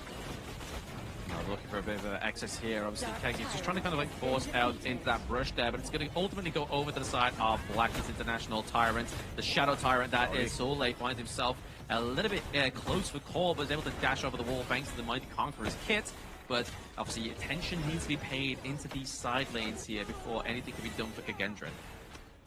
Well, this 1v1, Soleil does not have his ultimate, Champion 1 does not have it as well. Right now, Blacklist, if they shut this attack down, it's pretty much over. Oh, there it is, a knockup on Suzanne. He had no way of escaping. Obviously, even the Vastus had been taken up at the gorge already. Beisha, maybe the next one. And locking in place is going to be Lu into the Moonscape Barrage. Blacklist are finally opening up the base of Kagendra here with 3 men down. Senko and Saleh have to formulate some kind of great defense. It's the Chano buff at this point, right? Chano Squad International, they're helping. And T3s are on the menu here for the side of Blacklist. There it is. There's a T3 being taken down. Like you were saying earlier, kid, that's exactly what Blacklist needed to do just prior, after, well, post 10-minute mark right now is definitely where they need to get this monopoly into the enemy base here. Champion 1 just able to easily take these trades and these blows from Soleil when he's 2 levels ahead. This is the ideal situation for Blacklist, right? T3 on the top, pre-15 minutes, that's the first kind of condition you want to fulfill. But the second part is that they have cleared that mid lane all the way to the T3 on the side of Kagendra, which means Kagendra don't really have too much space around the gorge. This is a very dark map for them. And when you don't have information, the jump burst potential for Blacklist, they're going to destroy you. Yeah, I mean, the fact is they've got no intel, they've got no control of the top side of the map as well, right? So that means that Blacklist just have ease of access to not only the Shadow Overlord, but also whenever the Crimson Golden gets on here as well. Like, it's going to be so easy for them just to kind of go in, take whatever they want with no repercussions. Yeah, Lu unable to find any value here because Face is still too far behind. He's level 13. Joshi already hitting max level 15 here. And with the gold lead they have, it's about, what, 6,000 gold here? No, 8,000. That's crazy. 8,000, yeah. Yeah, you're taking 2k away from them. What, are you some kind of taxman? Are you the British taxman by any chance? Give me back my 2k gold lead here, thank you very much. But we do see the advance into the T3s, into the bot side of the map. We always knew it's those glasses. And there it is, the T3 takedown. Yeah, it's not the end though. The Shadow Overlord is flying down, and if Kagendra make one mistake, this could cost them the game here. Exactly. I don't think one mistake from Blacklist is going to be kind of like detrimental here, considering that Kagendra have no minions coming out of their base just yet, and that we have the Vanguards already just slowly but surely sieging the base. Facia onto the back line here, trying to go for a bit of a Hail Mary play to get a takedown, but it's Zan that gets taken down into the bot side here as well. The knock-up onto Senko stops him getting into there. It's just going to be the Crystal going down in game number 2. Blacklist slowly but surely with a slow siege. They want the takedown onto Soleil as well as Lu, but he gets back into safety. Just attack the Crystal, boys. The game is here in your favor. Chaz knows the deal. He's going for it. The Vanguards take Crystal in game number 2. You cannot team fight the #1 team fight region, PKL. Blacklist does it again. And this time, this is a much stronger version of Blacklist International, right? First part of the game, very good map control, making sure they take all the resources of the gorge into their favor. And when the fight is ready to be taken, that is when Blacklist International strikes. And once again, they have broken the code. They've broken the code and broken the fans at the venue. They're doing all kinds of things for the side of PKL. But hey, Blacklist are winning, man, so they have all the right to brag, right? Like they said in the chat, in the viewers saying, hey, Blacklist, it doesn't matter if you lose, just don't lose to Indonesia. And they're stepping up to that mantle and saying, okay, bet, let's not lose to Indonesia. And right now, Blacklist International are up to 0. Yes, and this really puts into perspective what the Kagendra squad is going through right now, right? Because every single answer they're thinking of completely shut down, right? Every single angle that you think, okay, maybe this is the PKL weakness, this is the Blacklist International weakness, completely cut out. You can't win the map, you can't win in resources, you can't win in team fight. So what do you do here as Kagendra? Just smile and wave. I mean, I feel like that was the strat from Reflex, you know? The coach was just like, lads, if you don't get any kills in the early game, if you lose your T2s a little bit early, I think it's just smile and wave. The strat is going to be just let's GG, FF 15, let's go for game number 3. But now, they find themselves in a very sticky situation here on the side of Kagendra, because now they're 2 games into the global ban pick, but now they're obviously very further away from any kind of victory here, whereas Blacklist just need 2 more wins. Yes, a very scary notion here, and at this point, they're already halfway there. That's the scary part, right? A lot of people think, okay, best of 7s, if we go the distance, it's going to be a long one. But Blacklist are already halfway there, and if they take this next win, that's series point on the line. Not what I had on my cards today. I think a lot of PKL fans will be like, no, that was totally on my cards. Well, congrats to you, because I am not having a great day in terms of predictions here. I mean, we all know what happens when you bet on Kagendra. They do the opposite, right? So you bet on Kagendra to win. We know your affiliation with Blacklist International, Mr. UK Taxman.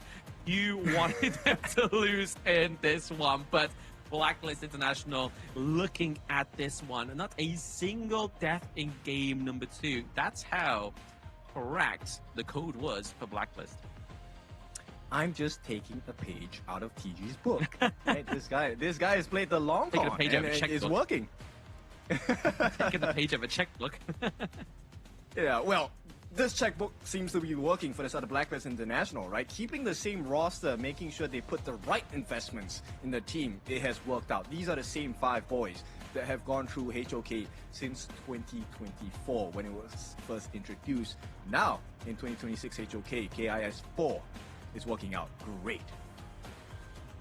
It's working out very well for him, man, to be honest. I mean, looking at this, look at Golden Kite's damage, 101k. That's exactly what you see on a Chano, right? Obviously, Zan would play the Chano in game number 1.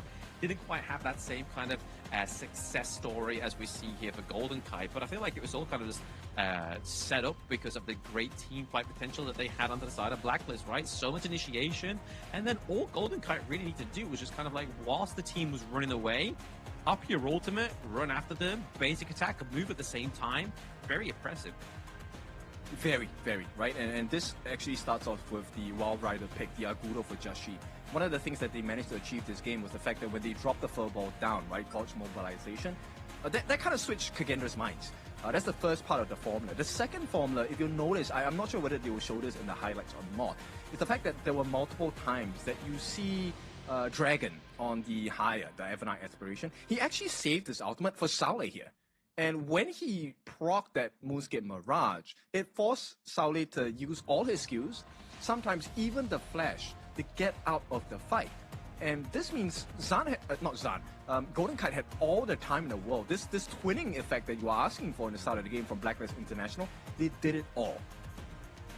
Exactly. They clearly had their 24-hour sleep like Chano did earlier for the Tri-Nationals clash. They have solidified and set up the link of the twins. They are now pretty much hive-minded, and it's showing onto the Gorge, right? Obviously, 3 kills, 3 assists, not a single death here for the side of Dragon. And obviously, regardless of having the lack of damage, it's the utility like you were talking about, King, with the Moonscape Mirage. Just locking Lu in place so he just can't either do anything or give over any heals. Really kind of took a hit to the sustainability of the team fight of Kagendra.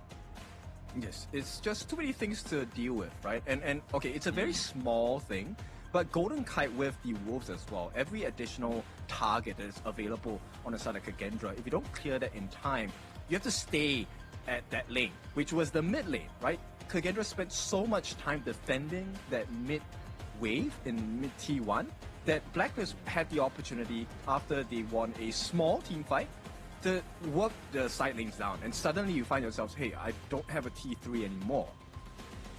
Yeah, I mean, they're just putting the wheels in motion, right? Like, obviously, they were able to get the T1s without any real team fight, but then as soon as they fell, I mean, they even got the T2 into the clash lane. Yeah, which one is it? I believe it is going to be Golden Kite, so the damage. There it is. Golden Kite with the damage, the pack leader. It's kind of like, guess who? Is he got long black hair? Like, who is it? But no, it's going to be Golden Kite with a 305 KDA. But more impressively, that 101k damage dealt. Nah, we're joking. We know the difference. If you haven't noticed, the difference between the twins is the hairstyle, right? That is how you tell apart the identical twins of Golden Kite and Dragon. But this game, Golden Kite, he really had what I would consider as one of the most smooth transitions in this game, right? Never once was there truly a time where he was threatened to be taken down, because everyone was able to stave off the aggression on the side of Kagendra. More importantly, they kept Beishi at bay. That's the crazy part. Yeah, kept him at bay. Didn't really have a good solid start there as well. There was no real use to the Dolia and the Yang Jiang combo.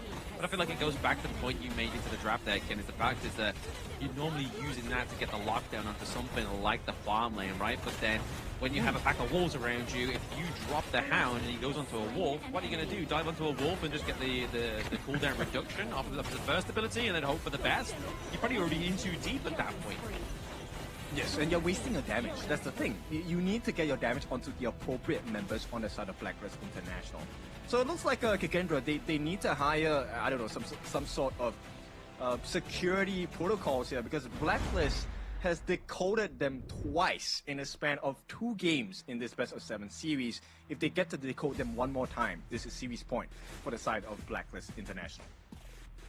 Yeah, looking like a quick series so far, I mean, between these two teams, but everything could turn around in a moment's notice, right? I mean, we've known Blacklist, and this is the problem that kind of like haunts the back of my mind, is they can be at match point and then lose the next 3 games in a row. Like, it does happen, and it's unfortunate for Blacklist, but it is a reality that may still come into play here for them. But the way they played in game number 1 and game number 2, I don't feel like there's many kind of mistakes that I can see that could make this a reality. But other than the global ban picks, because obviously now we're getting further into this ban BO7, right? Like, there is more expensive picks falling through here as well. I mean, Just Chi getting his pay, is Agudo, the Wild Rider as well.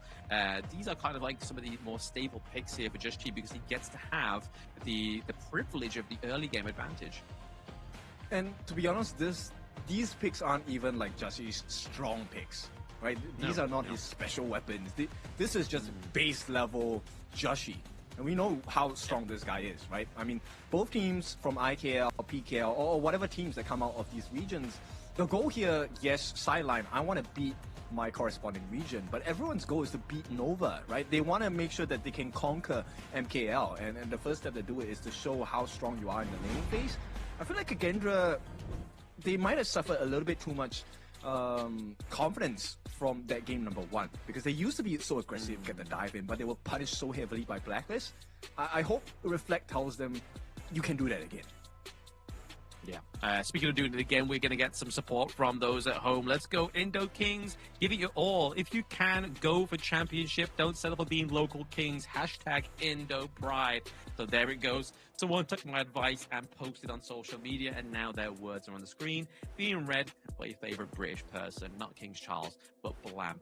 As we get into game number 3's BP very soon here, obviously, we talk about Just Chi, but I feel like the reason why he's on such autopilot heroes into the jungle is because I feel like the focus is elsewhere for Blacklist. Yeah, there's too many things, right? And of course, we get another supporting comment here. No Cure, KIS4 is absolutely fire here from, I would call it Ara here. But at this point, yeah, not too much fire coming in from the Kagendra side. They need a little bit more gas in the tank. They're gonna go once again on the red side. So Blacklist get the prio pick and ban. And I feel like there is gonna be quite a few picks that will hurt Kagendra at this point. Do you think they're going to go for the Prio Blue onto Golden Kite again? They're going to go and lock in his pick first, and then just hope to see what they react with on Kagendra, and then lock in Chaz, and then they know they've got a solid lane down to the bot side, and then anything else can kind of just fall through that way. But I mean, the way that we've been seeing the ban so far, and I can imagine that Kagendra aren't going to want to give over the Dolia combo to Blacklist. It doesn't have to necessarily be the Yang Jiang combo, but if they lock in Lung Prio first pick, then you can imagine that Dolia could follow through in pick 1, 2, or 3. To be honest, I feel like if I'm in the shoes of TG, I would give Prio to Just Chi, right? Now they have taken away quite a few picks, right? There is no Musashi to deal with the Ogren pick. Agudo is still available, right, for the side of Kagendra? For Kagendra, yes. Okay, maybe not the Ogren pick for Joshi, but start with a jungler. You can counterpick that, I mean. Maybe, but at the same time, they could also maybe try and put a more persuasion top side of the map for Golden Kite, right? Obviously, had the Dharma in game number 1, had the Rose Fencer in game number 2, so we still have the Storm Mace available, Spark Mace available for Chami, and Lord knows that he loves that pick, and it's a solid front line as well. Can't pair it with the pay, but it's still a solid standalone Clash Lane pick. I say ban the Agudo, take the Ogren, but here we go. Blackbear's going to start with the higher ban. That's going to be the FNI Aspirations taken out. Kagendra, what do you want to take out? Do you take out the Dolia here to deny that Dolia-Yangjin combination from Blacklist? Nope, they're going to go for the Spark Mace that I was talking about moments ago. So it could still be the Dolia here as well as their second ban, but I feel like that is probably a just cause ban here because they know how well Chami's been playing into the Clash Lane. Obviously, putting a whole lot of a bigger pause onto Soleil, because obviously this is a player that we bigged up into the group stage, but now he's met with Chami 1. I mean, the overall comments for Chami 1 in KIC 2025 is Chami plays like an import. So they definitely want to be literally don't want to be validating his picks here. But once again, it looks like they're going to give that first pick over the Golden Kite because they do still have the Parasolar available. Okay. Nice start with the RE. This is gonna. I'm so curious. What does Kagendra go for here? Right? They need to give Facial a jungler that is able to snowball really quickly in the early game. Pei would have been a great choice, but Blacklist understands that, hey, these are the usual picks. And if you want to go for aggressive assassin junglers, the risk is a lot higher if it's not Pei. I mean, the idea makes sense here as well. Obviously, you're trying to get the catch as well as the Martial Genius, but you've got to try and catch the Parasolar. That's the whole problem. But that's amongst all the other objectives that are going on with an Honor Kings already. So that's already a lot of resources trying to be placed down here.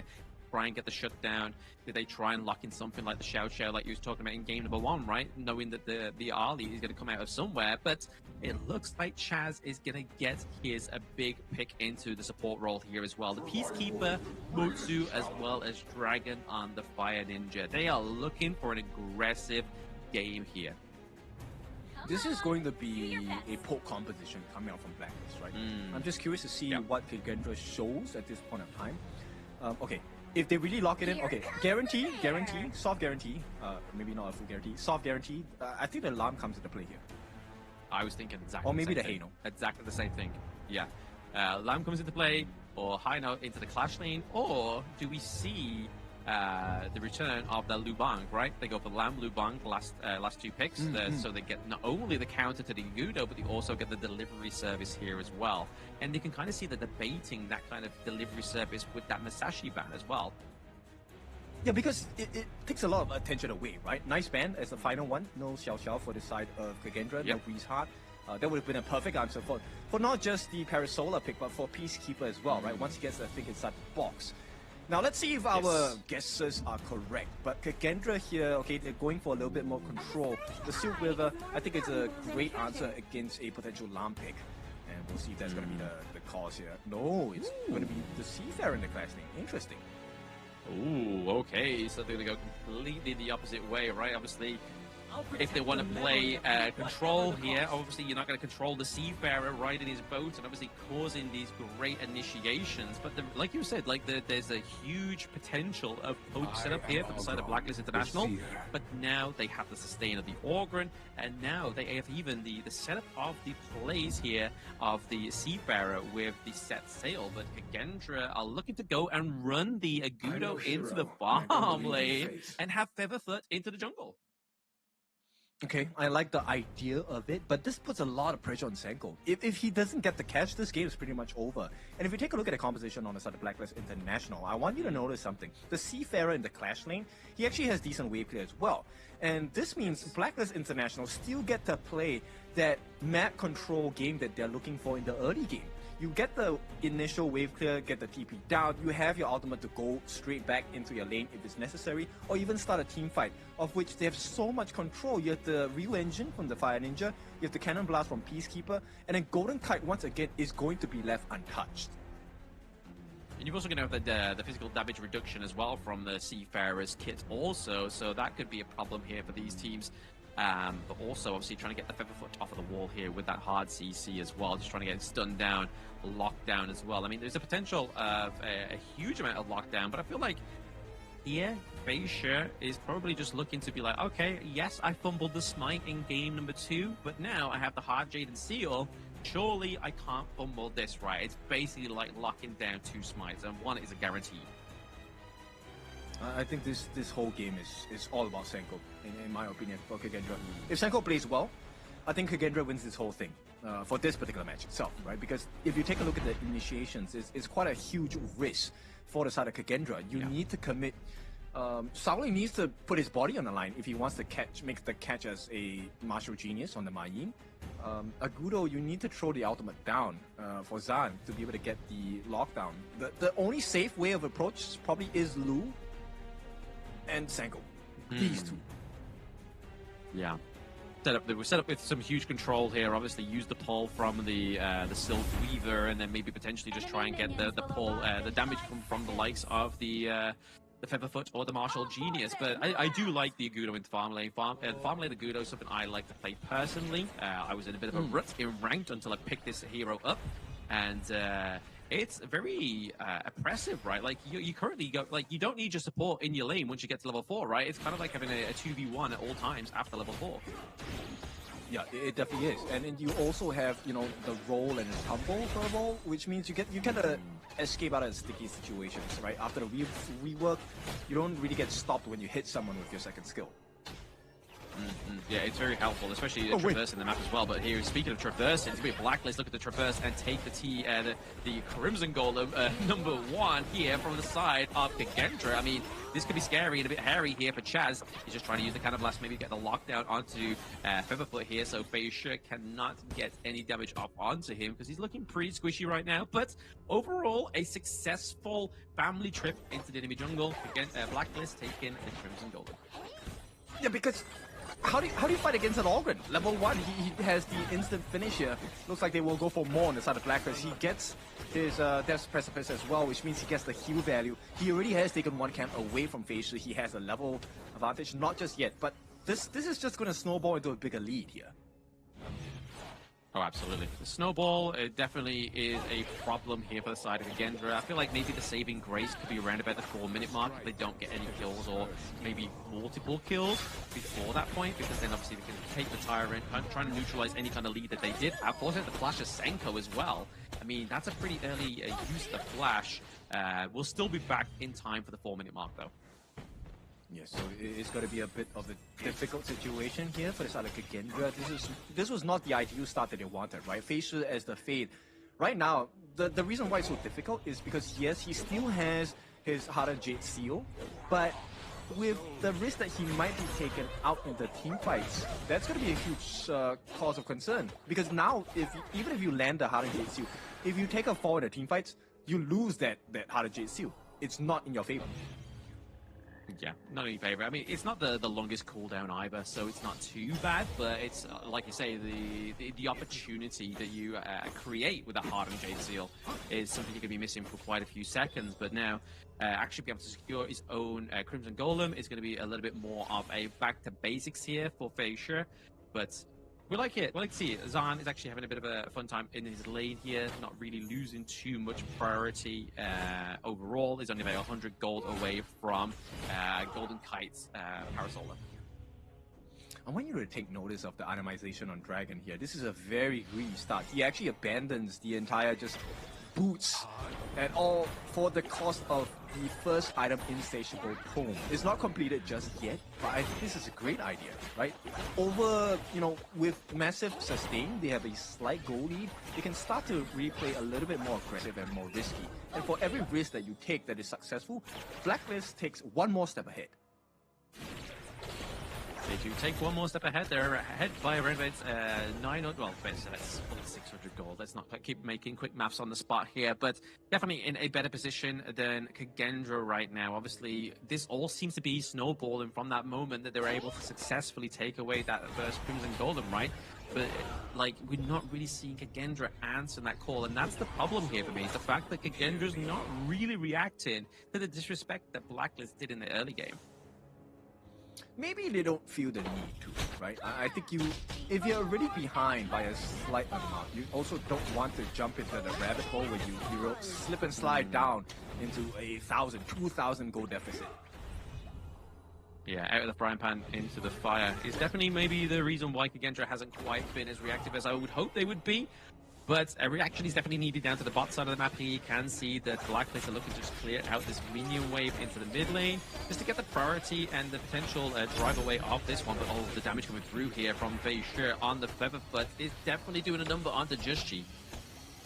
Not ideal. I mean, it is a pretty short cooldown on the ultimate, but this means Blacklist get prior start onto this 4-minute Tyrant here. Now, KIS4, the response is absolutely necessary. Destiny counter being procced here as well, but it's still going to get smited by Justchi. Can they get something for this one, though? The disrespect he brings over. Oh, no, Lou! He used the enhanced basic attack just at the wrong time. He got soul guided into the enemy team. We see the cannon blast come through with the thing inside the box. Perfect execution here from Dragon. We have KIS4 on the run, but Chaz could be a prize pony here, but it could be that T1 in the mid lane that may be the target overall. It starts with a hairline crack. Oh, it does indeed. It is the hairline crack that really opens up the side of KIS4 there. The takedown onto Zan as well. Blacklist coming with 3 kills. Definitely solidifying a big, healthy gold lead here for around about 1.6k. Yeah, I mean, this hairline crack is starting to look like a fracture for the side of KIS4, right? And it's a very dangerous notion, because we talked about this. Take a look at this team fight. Number one, the movement by Feishu in terms of entering was a little bit too slow, and the overcommitment on Lu. He was hoping that someone would be close by so that he can use his first skill to get back at the safety, but then they're jumping in. They're isolated one by one. And this is where the value of Blacklist's lineup is at, right? They already have the gold advantage. They have the Tyrant buff, by the way. So KIS4, this is really just out of sync for them, and maybe just a chemistry issue at this point. The confidence has been shaken. Oh yeah, since game 1 victory hasn't been taken, especially that was probably like their most dominant performance as well, right? Like that was kind of like the clear kind of like immovable object meets the unstoppable force that seemed to be the state of play for game number 1. It was very equal. We weren't too sure. It was pretty much a toss of a coin at one point, but then every round since then, it's slowly but surely you can see the fumes of KIS4 are not flying the Garuda at this point in time. And the Blacklist, they're looking to just completely keep the script in this code. They're not getting the height that they want, right? And at this point, even if they're getting the height, maybe they're flying too close to the sun. Because the main concern I had was, where is this initiation coming in from KIS4, right? You need Saole in the fights to get something, or you need Senko to get the catch. But even when they do, right now they're behind on farm, close to 3,000 behind, by the way. You don't really get the kills and get out for free. Even if you get the trade, Blacklist will find more value. They will. I mean, it seems to be like the fact is when they try and commit into the team fight, you've got Dragon there with the re-engine, just like basically getting the knock-up. So what should be a knock-up into the favor of KIS4 and kind of like an access into the back line, they kind of stuck there, especially if they get hit by then the cannon blast and then the think inside the box. It's basically a one-way ticket with no return out of Blacklist town. Yes, and it's AoE setups, by the way. Here we go. They will try to secure this. This should be on the head. No, they didn't even get it.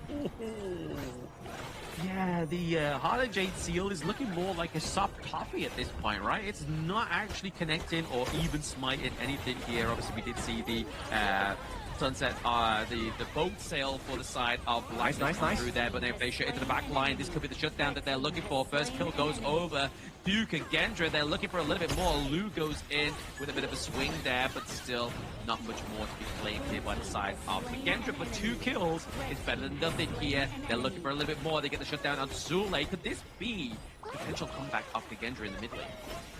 It definitely can, right? And this shows you the reason why Feishu didn't use his ultimate here. Chami 1, can he get the catch? Uh-oh, they inside with the brush there, but okay. Oh, Jammy, you jammy boy. He gets the double kill onto Zahn, onto Lu. Fantastic play there, but I feel like that's basically the collateral damage here. So damage control for the side of Blacklist, just to make sure that they don't lose any more ground in that mid lane. There we go, that's the shimmer of hope they were looking for. Kagendra, that was a great fight for them to take at this point. So understanding that they may not be able to take the Overlord away, and at this point it isn't the biggest loss, but to be able to find the angles to get the lives of Blacklist International members, that's going to be really important. Now the trade-off here is that Blacklist International now, they have full prio over this Tyrant. It's not the Shadow Variant just yet, so Kagendra can count their lucky stars at this point. But they need more fights like this for Kagendra. Did you? Yeah, Kagendra, if they take a few more fights like that, get like 3 kills and only train like maybe like 1 or 2 members, I mean, that could have been completely mitigated if they didn't decide to be greedy. Like, they was like, you can tell that the comms were like, go, go, go, and maybe somebody was a little bit hesitant to be like, no, don't, like, we don't know where the intel of the likes of Chammy is. And out of nowhere, he comes out, like, Johnny just gets the double knockup, gets the takedown. Kagendra could have been in a much healthier situation if it wasn't for that decision. Yeah, I think, I mean, it's also based on the cooldowns, right? I think Senko didn't have his Silk Imprint at that point of time, so that was a little bit unfortunate for the Kagendra side. And now I think they will want to go in. Whoa, what a nice catch. Yep, they get the pull, they get everything, every bit of CC on there. The Destiny counter as well as the Gorge mobilization. The Heart and Jade Seal is now back and hard for the side of Kagendra. Yeah, we're going to take down onto Chammy there, which is a good call, but they still have their jungle alive, right? Just Chi could look to go for the Overlord here, just to counter the acquisition of that Shadow Tyrant, but we can see Beisha is traveling up top side of the map here. Golden Kite doesn't get caught out here, but he's able to use the power of Solar. Soleil is playing Olay, but there comes Dragon just to keep his brother alive, but there it is. Think inside the box, he's getting up to lock down Lu. We're seeing Soleil on the run as well. A beautiful play here by John, getting the pick up onto Just Chi. Nice. They don't have any smite, but now, whoa! The double takedown of Beisha as well as Zahn. That might have just saved the game for the side of Kagendra. Why I say that is because Golden Kite actually took a fall as he took Beisha down as well. This means Blacklist cannot take that Shadow Overlord, because if Golden Kite was alive at that point, at this particular point of the game, he does have Frenzy. He can lifesteal his way back up, get the Shadow Overlord, and suddenly Kagendra now has to face with pressure on the T3s. But thankfully for the side of Kagendra, that's not going to be the case. Chammy 1 finding value with the camps. Blacklist have to reset. They do have the reset for now. I mean, it's a good point to reset rather than be a little bit overzealous here. I mean, they can't afford to be. They don't really have the minion wave over there on the bot side of the map here as well, but I feel like they don't have the intel that's needed to make a good move forward here. So I feel like maybe just reformulating, getting these buffs over to likes of Golden Kite and Just Chi here as well is probably the right call for Blacklist. Yeah, at this point, I think Blacklist needs to win the team fight. That's the most important part, because you can't risk the opportunity of the Shadow Overlord being taken away by Facial's ultimate here on the Heart and Jade Seal. So Blacklist, this is the risk they're taking. They cannot be caught, Joshi! Uh-oh. Oh no, there's too much in that one brush there. I think that was a bit of a mistake. He shouldn't have gone into that brush. Maybe just wait till his teammates came through. A little bit of eagerness there from Just Chi, but they had no intel. Somebody had to make that move in the darkness. And speaking of getting moved into the darkness right now, Beisha gets knocked off the wall, but it's still going to be the same result there. The takedown onto Dragon is going to be fatal. Okay, they give the life of Saoli in the defense for this attempt onto the Shadow Overlord, and Kagendra, I think this is a worthwhile trade as long as Chammy 1 does not get the T3 at the bottom right now. They have to summon it. Yep, he's going to be caught out. The set seal is going to be used to try and traverse back into the defense of Blacklist. Unfortunate for them, the T2 will be traded out on the top side. So Kagendra playing the map a little bit better this time. Yeah, Kagendra now back in control a little bit here as well. Obviously, they're still behind by around about 2.9k gold, which is still going to be a little bit of an issue for them here into these team fights, but we are going to get a bit of a technical pause here now. Something's not quite going astray, but Blacklist International definitely showing signs of slowing down a little bit here. Maybe just these bad decisions, especially that one earlier from Just Chi going into that brush, could be the nightmare that haunts them, especially if Kagendra takes this round. they're kind of starting to mess up. The reason for this is because they're not using the appropriate checks that they have. Look, Blacklist International's lineup, the reason why this lineup is very strong is because they have brush checks. Number one, you have the Cannon Blast from the Mo as a Peacekeeper, right? Chaz needs to help the team check. You also have the Kachosans from Dragon in the mid lane. He needs to get those hits in. Check your brushes before you go in, because that is the number one mistake that Joshi made. Thinking that it was safe. Why would you think that the Shadow Overlord area is going to be safe when you have a Fei Shi guaranteed take on the Harden Jade Seal? Do you know they're going to be waiting for you? Yeah, it doesn't quite make sense, right? Obviously, like you said, they're not really utilizing the means of checking these bushes themselves, say for Blacklist. I feel like maybe it was just maybe the fact is like, right, if I don't check it, it's a bit of a gamble if you think so. If you think of it in just G's perspective, because like it's like we don't know where they are. If they're not in this brush, we can go for the Overlord. If they're in this brush, I'm donezo. And that's exactly what happened there. So it was just a gamble that they were willing to take, but is it now going to not pay off and potentially further this series for Blacklist to come back? I think if you want to take that kind of risk, then the thing here is, I think Blacklist International has already shown you what they want to do, right? Even if Joshi and, let's say, I don't know, Chami Wan gets taken down, you still have the split push potential on the side of Golden Kite, right? He did manage to create a little bit of pressure in the mid lane. Meanwhile, on the bottom side, it was Chami Wan who was responsible for getting a little bit of damage on the T3 before the Shadow Overlord was summoned. So if you're going to take the risk of putting Joshi in a position where he might be taken down, get the split push going as well. Yeah, I mean, they did go for, obviously, a bit of a split push there as well. Obviously, they tried to go for the T3, right? They were able to do a little bit of damage, but it was the fact that they were able to get that Overlord there for the side of Kagendra. Like, it was just pretty much just like a play of desperation, it seemed like, from Blacklist. The fact is that they just tried to do something because they had nothing else to do, you know? Yeah, look, they cannot repeat this mistake again. If they allow Joshi to be caught like that, can you imagine if it was a Tempest game? This would have swung the tides over, because Kagendra did not lose a single member in that exchange. And if that situation presents itself in a Tempest game format, you instantly get the wave play. You get the T3s because your turrets don't get to attack anymore. They don't get the defense. So Kagendra now biding their time. Now they're hoping for Blacklist to make this mistake again. It's balls in their court for Blacklist International. Yeah. Like you said, obviously, you can only make that same mistake one too many times, and I feel like just he's already made that mistake at least twice. Like, there's been 2 times where he's been caught out a little bit more premature into these team fights than I would have liked to have seen. So I feel like the third time is definitely going to be the nail in the coffin here for Blacklist if they do falter to that same kind of problem. But now, it's obviously just the technical pause that was waiting through here as well. Obviously, Kagendra have done very well to kind of ride the high that they were, well, ride the low that they were on as they were going into this game number 3, right? Like, we were all commenting saying that they looked pretty low, the morale seemed to be down there, and then now they've got a kind of glimmer of hope, and they're actually holding on to it. So I feel like that's props to Kagendra. Yeah, I mean, okay, I don't really surf.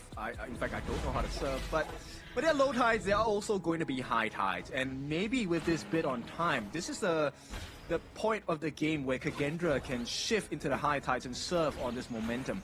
Now, they're going to start trying to make their way. Golden Kite, he does not want to be caught out here. No, definitely not. I mean, he's being pretty slippery into these team fights, right? Like, I mean, that whole interaction top side of the map there where we really thought Soleil was going to have his number, but he's able to get out alive, which was a fantastic play here. But now, this is what I'm talking about. Kagendra now have the higher ground. They have taken the T2 down to the bot side of the map, and now they have free reign of those Crimson Golems, which is going to be a problem here for Blacklist International, because they're only ahead by around about 2k gold, which, when you're playing from like this position where you have no real privilege in lane, it's going to be a hard one to try and come back from.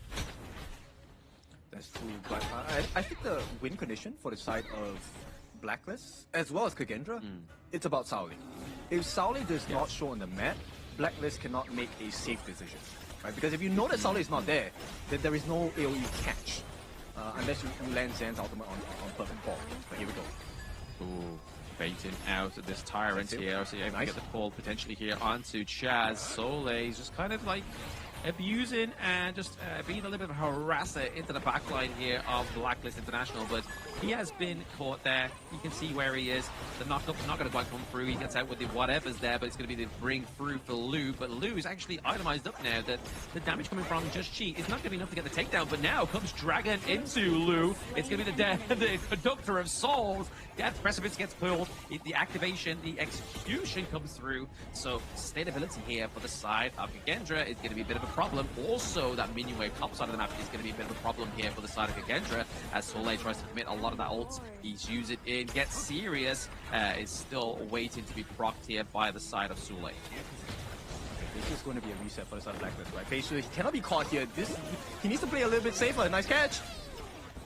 Oh, very nice catch there. Chaz actually leaves with a bit of his life there. It's going to be the Cannon Blast that really puts the pressure on Soleil as well. But now it gives them room to actually get this Shadow Tyrant, which could be very favorable here for the side of Blacklist International. All right, based on how we're looking at this game is going, if both teams actually play a little bit less aggressive, I think we will be heading into a Tempest game. Oh yeah, no doubt head into Tempest game here if they don't actually get some kind of real leeway for either of these two teams, right? So obviously, if you look at the condition of the Gorge for both of these two teams, it looks a little bit healthier for Blacklist just because they have that T2 into the mid lane, whereas that damage onto that bot T3 is really going to be the weak point, or at least a focal point here potentially for Blacklist. Yeah. Okay, Joshi actually goes for the Blood Rage. We'll see if that's the correct item in terms of the team fight here, right? The extra shield and the extra health percentage damage is definitely going to be important, but this T3 defense needs to happen for Kagendra. Oh, it does, but it looks like the minion's going to take it there as well, so they do open up the base of Kagendra, but at the same time, Facial is looking to base run at least that Overlord, but he's like, guys, I need to get out of there, thanks for the intel. If he's stuck around, he's really holding on to the fact that his Hardened Jade Seal is going to hit the way he wants it to. Yeah, Kagendra was hoping that Blacklist was going to stay a little bit longer, right? That was the whole reason Facial wasn't involved in the defense. He was trying to sneak away that Shadow Overlord. But the attempt, of course, has been thwarted. Now, Blacklist International, they don't have to take this Shadow Overlord. They just need to bait Kagendra into a team fight. That is the whole onus of this here. Taking it is a perk. Ooh. Yeah, they've got this. That was too quick there for Blacklist International. A little bit too slow for Kagendra to actually make any sense of that one. But they get the Hardened Jade Seal onto the Crimson Gold, and denying that one away from Blacklist is probably just going to be a little bit of a Hail Mary play there by the side of Kagendra. But finding Soleil is the aim of the game, and Chami was able to do that. This then depends on Kagendra, right? If they can make a defense on this absolutely destruction of a push from Blacklist on the top side, then maybe there is a chance of a comeback. But if they cannot deal with the, number one, staggering of the waves, or just clearing the waves in general, then Blacklist takes this in the next 2 minutes. I feel like they need to take it the next 2 minutes, right? Because obviously if they don't, then like what we were saying earlier is like there is a potential Tempest Dragon on the cards here for either of these two teams, and it could be a long game, but the pressure into the top side of the map being put here as well as the Radiance from the side of Blacklist International is really going to zone out the side of Kagendra. That T3 is definitely going to fall. A few Night foes being spammed there onto the side of Blacklist International, but rather than just keep going, they're looking just to keep cracking and chipping away at their base. It's a very smart move by the side of Blacklist, right? Now, let me explain to you why this positional turret difference is so advantageous for the side of Blacklist. Because on the side lanes, now there are going to be super minions marching down, right? That's a given. Yes. But if you're talking about wave clear, Blacklist, they don't really have to care about too much. The mid lane is an easy win for them. They have a pressurizing wave on both sides of the map. So Kagendra going to be forced to choose. You have to defend. Yeah, do you choose your side lanes? Do you choose to defend that T3, the last sole surviving one on the side of Kagendra here? That's going to be the kind of the golden decision here for the side of Kagendra. But right now, Blacklist International, they're just kind of like making the name here, but maybe just to get caught out here. He just build the Sage's Sanctuary just in time. But is that going to be enough here? The Gorge Mobilization doesn't quite hit at the same time. Blood Rage being connected as well. Lu dives in, but it's going to be enough to keep him locked down. The pull comes through from Senko. That is going to be trouble here for the side of Blacklist International with Chaz on the run there. Lu dives in a little bit too quick, and now Facia is onto the back line. Hardened Jade Seal doesn't quite proc onto anybody, but now Golden Guy gets taken down, and that's a problem for Blacklist. They have 2 members alive, but nobody to answer the call at that Tempest Dragon. overzealous. I think Joshi was definitely overthinking there at that point, right? He actually used his Conductor of Souls thinking that the Kendra members would dive him at the point of his revival, but they did not. Very smart decision by the entire team. So they are in sync at this point, finally. But here comes the pain point for the side of Kagendra.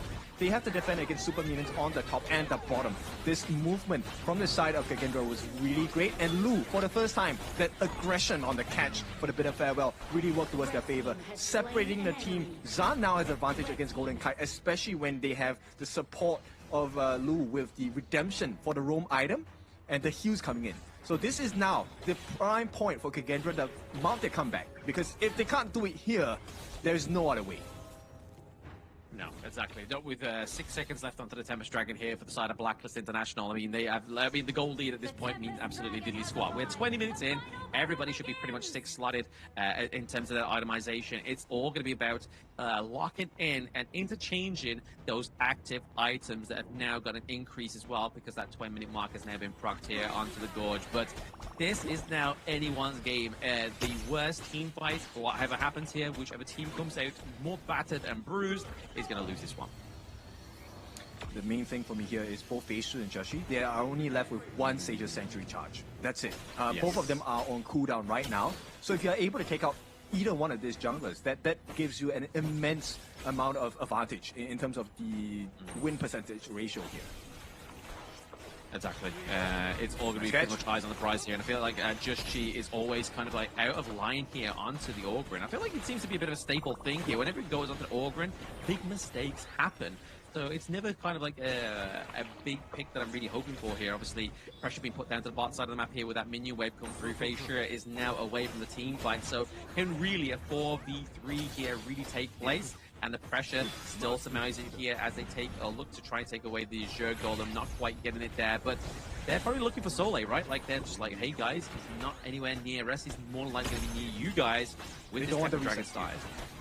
No. Yeah, Feisu, I think if they don't stop in here, this is a guarantee. But the split push coming in. Oh, Chami down to the bot side of the map as well. Could be the basically game changer. You can see that he is looking for the run. They do get the Tempest Dragon here, but Chami is going to be able to get the Crystal takedown with the minions. It's going to be dissipated. Oh, the Chami freezer won! charge is actually going to be enough. And Chami Won gets the Crystal in game number 3.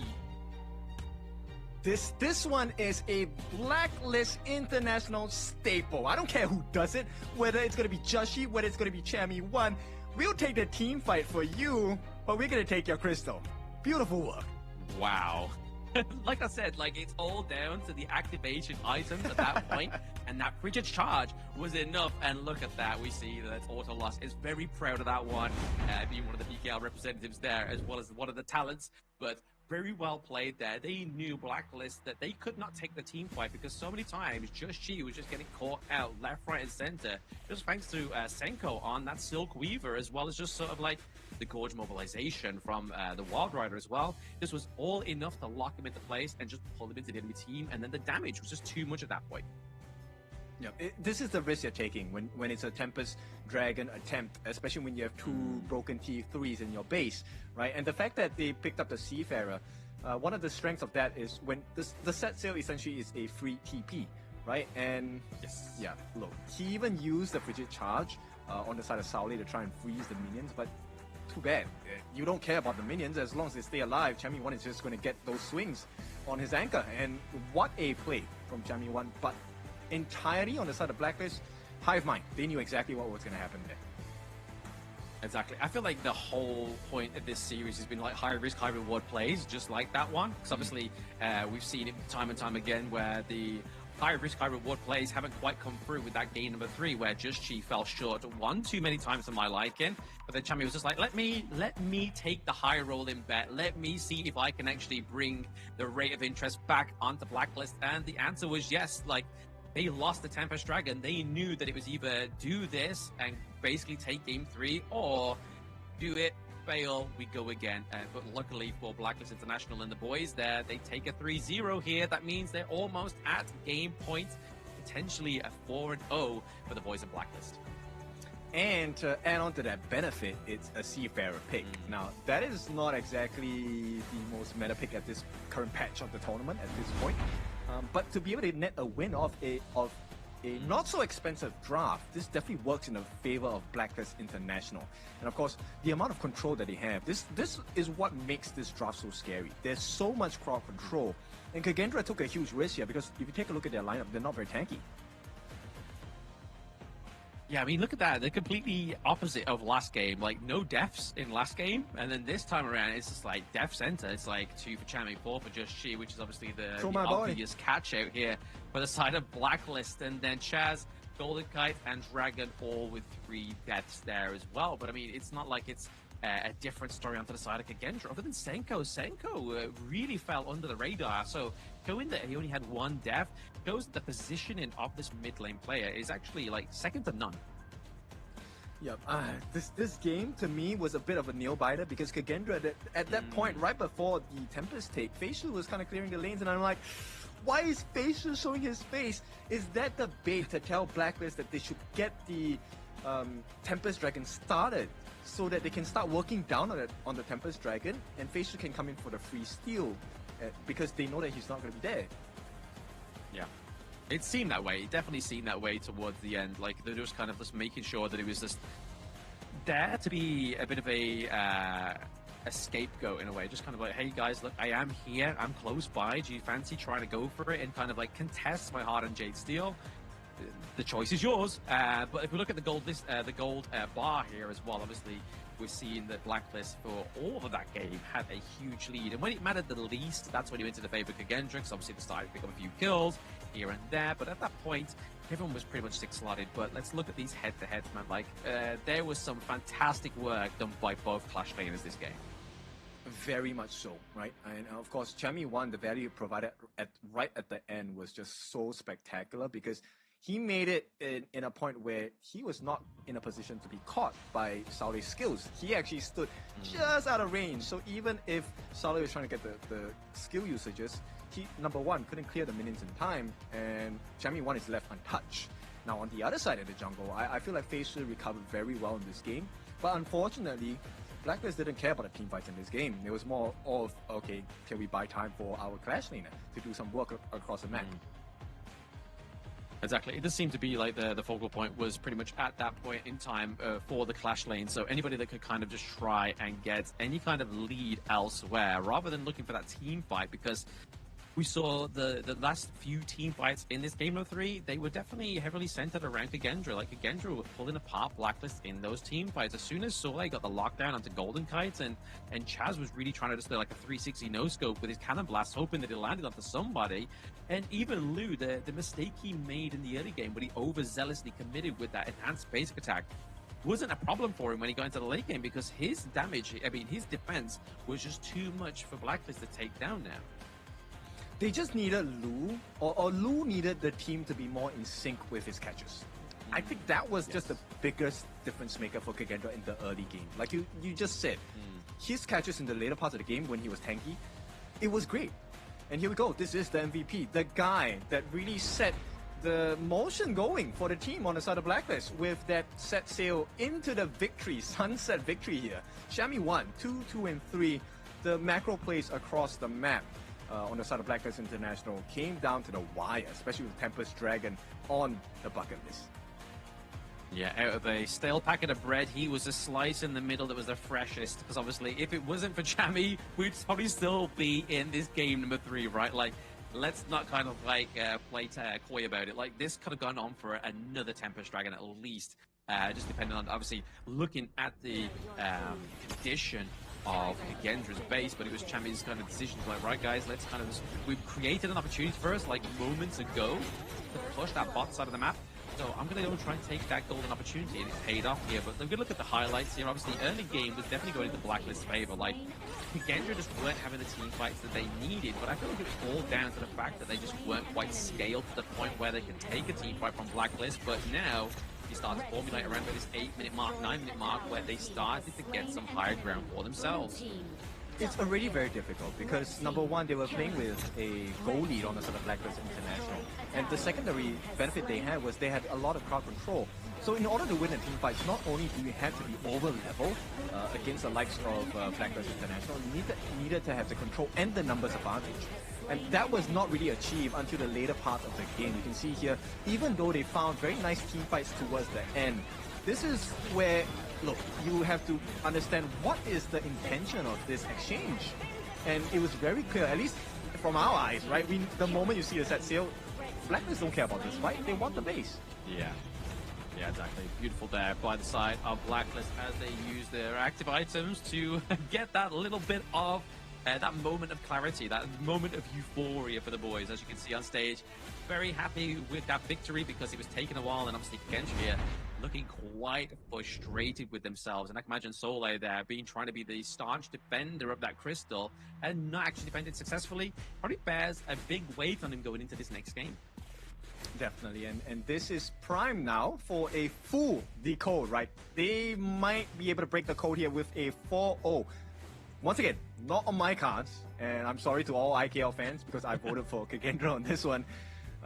Yeah, but not in this fashion, man. I mean, even if they lose, this was not the fashion in which I envisioned Kagendra would have the series taken away from them if they do.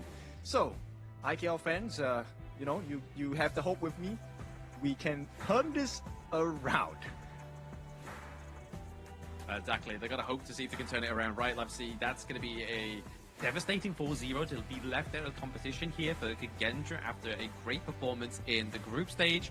And obviously, Boom being 3-0'd by Kagendra. I mean, this seems to be like a little of a poetry, right, for the side of Blacklist International. But before we conclude this game, we're going to go for a short break, guys. So make sure you grab your snacks, grab some drinks. See you soon.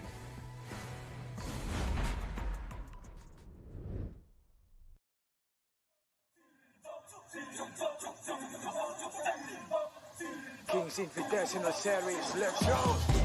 Bertahun-tahun ku ditempa, harap yang karang murka, enemy di setiap langkah, Ganteng datang mencoba, panggil ku one man army, satu orang 1000 nyali, Bell spirit dalam nadi, sini maju kuladeni.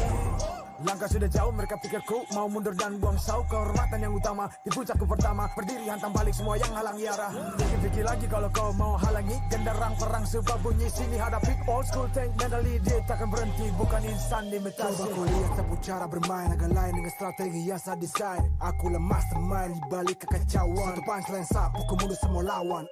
Insting tepuku deteksi ancaman, enemiku libas seperti Anoman. Yo satu pukulan tangan kosong, jatuh runtuh panggil aku Wukong. Di power hantam lawan yang menghadap, sapu cakar lebih tajam lebih dari kopong pedang. Yang saya incar turawana bukan tata singgah sana, maka wajar apabila dong bilang sampai di sana.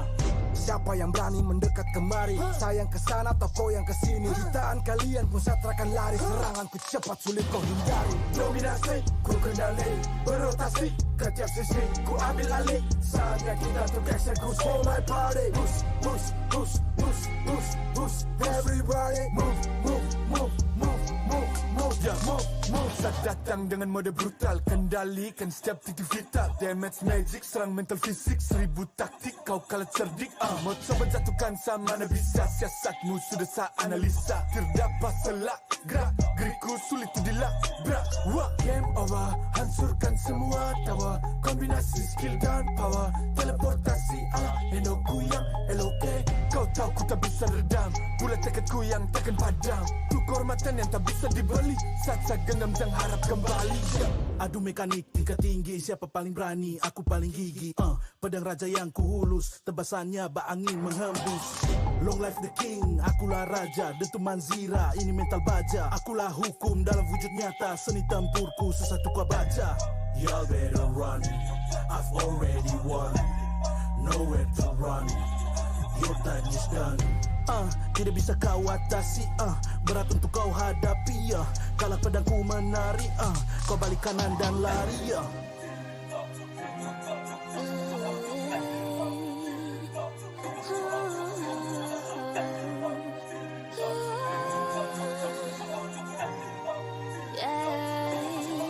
Come get me, go this sing sana. Aku cinta I'm the queen, feel the aura. Orang jajali ternyalain dah. If you want me, profit me way mas. Siapa tadi panggil, cause I'm ready. Siapa bilang aku tak punya nyali. Don't try me, ni yang ku sebut api. Yes, my melody, you can touch me. You ready, you jajali lagi drop.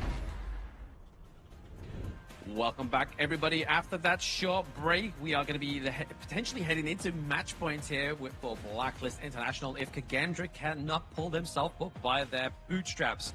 This is obviously the season for Invitational in Jakarta, Indonesia. So if you are local, make sure you are dropping by to check out these amazing games we've had so far today. But joining me now, we've tagged out Kindofu. It's your favorite kind of baller. It's Hauler. And joining me for game number 4. Yeah, and I'm actually just going in because it seemed like Kin was like, his mojo was really not helping Kagendra, and they're like, okay, we need to make something happen, a little bit of a difference because of the fact that he did predict Kagendra, but I'm here to now hopefully inject a little bit of energy into Kagendra to give themselves a chance after what has been an abysmal series. I mean, that game 3 was definitely theirs to lose, but just too much Blacklist in the end. Exactly. I mean, I think Abysmal Series is kind of just like maybe a little bit too much of another tone here, but game number 1 was definitely like a head-to-head, right? Like, that seemed like it could have gone either way. Game number 2, pretty much Wind had been knocked out of the sails of Kagendra. Game number 3, they were given a glimmer of hope, and they actually did something with it. But a bit of a support here for Kagendra. Show him what's what. Go hard, boss. KIS4 is truly spectacular. So thank you, Riz, for that one. But yes, obviously we now have Riz supporting, and we now have Ola being the wind in the wings for Kagendra El Manuk. Yeah, we need everything to help out Kagendra, right? I think that if anything, we needed like 5 or more of those like messages to kind of cheer them on. Because if you're Kagendra and you lost in that fashion, where you kind of lost sight of the true prize and your objective and the weakness and the gaping hole you had in your base, some things like that will happen, right? And it looks like Blacklist International, I mean, that was a one they probably should have lost. But being able to play the macro game and just being able to sneak that one out, that's super smart. It's all about the little wins, and now they're at match point, able to eliminate Kagendra. That would be huge. It would be absolutely massive here for the side of Blacklist to take that 4-0 victory here as well. But like I was saying to Kin in the beginning part of game number 3, like, it's always a common tale for Blacklist to be so up in the series and then lose game number 4, 5, 6, and then go all the way to win all the battles. So I feel like for Kagendra, if they just hold on to that hope, if they've done that much of a homework, on their opponents, and know that they sometimes do fumble the bag at this point in the series, that they can still hold on to hope, draft something really good here against Blacklist, because the global ban pick is nobody's friend. Yeah, and this is kind of one of those moments if you're Kagendra, you're just like, okay, back in the booth, let's use the Men in Black, the red laser, get everybody to just forget what just happened right now. And look at this as just, again, a best of 1. Start from there. You're fundamentally playing well, at least in that game 3. This is a great moment to kind of build off of. But again, since we've removed that from your memory and that the travesty that was that ending, I think that this is a moment where you're kind of thinking, hey, let's just take Blacklist. We can play with these guys. We have a chance, but we, again, need to play our game more than anything. Exactly. That's what I tell my ranked teammates. It's just the best of 1, right? It's just the best of 1, guys. Let's reset after this loss. Don't worry about it.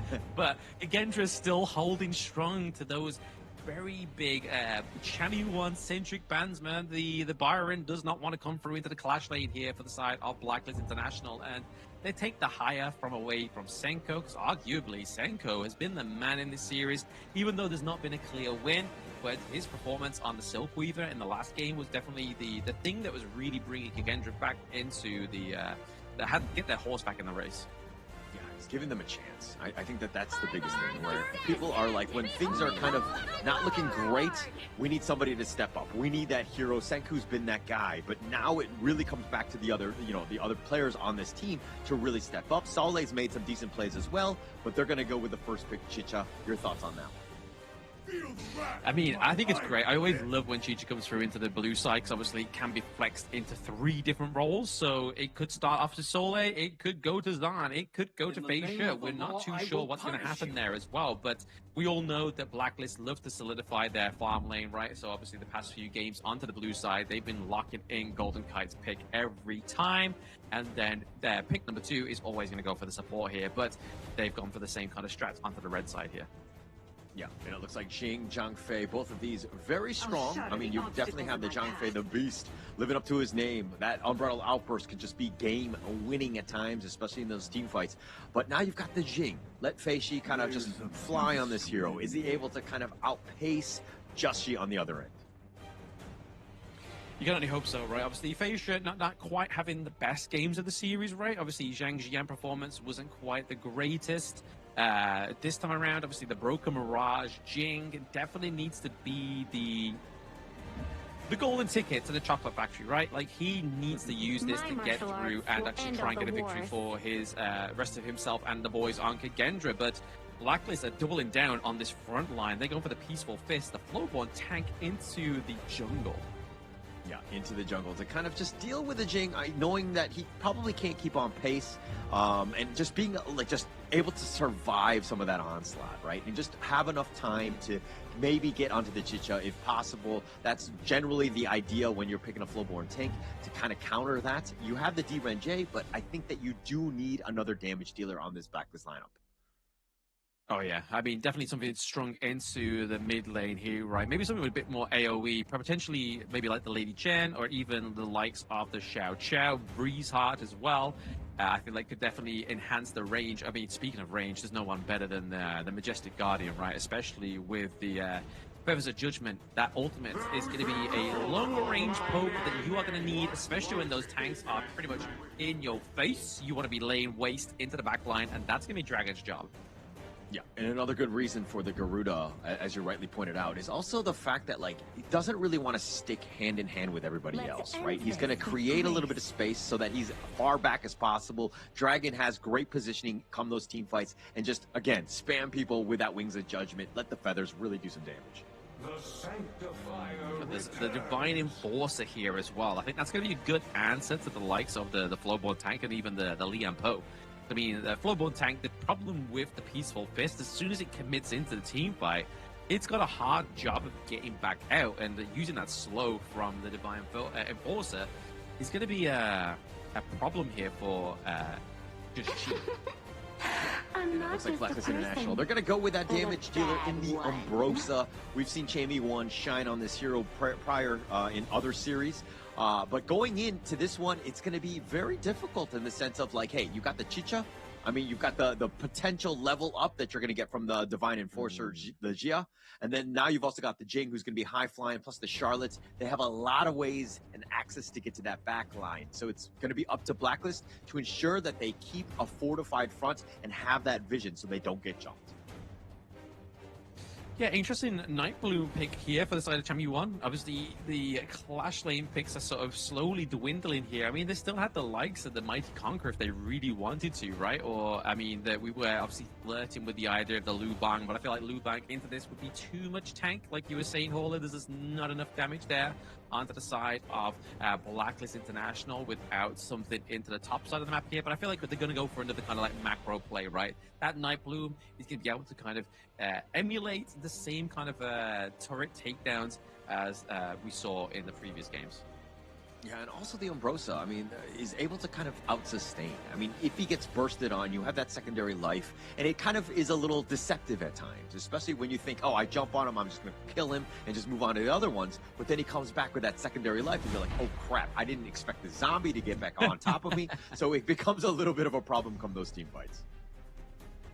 A little bit of a flash of Step Bros film where it's just Will Ferrell screaming, "Zombie! Zombie!" That would be the whole case of Kagendra to go in, trying to think they get the takedown onto the Umbrosa, but we'll wait and see here. It's going to be Zan going for the Chicha down to the bot side of the map here as well, so the Marksman Chicha's probably not been the most successful here within Season 4 Invitational. Definitely a little bit more flavor into the Clash Lane.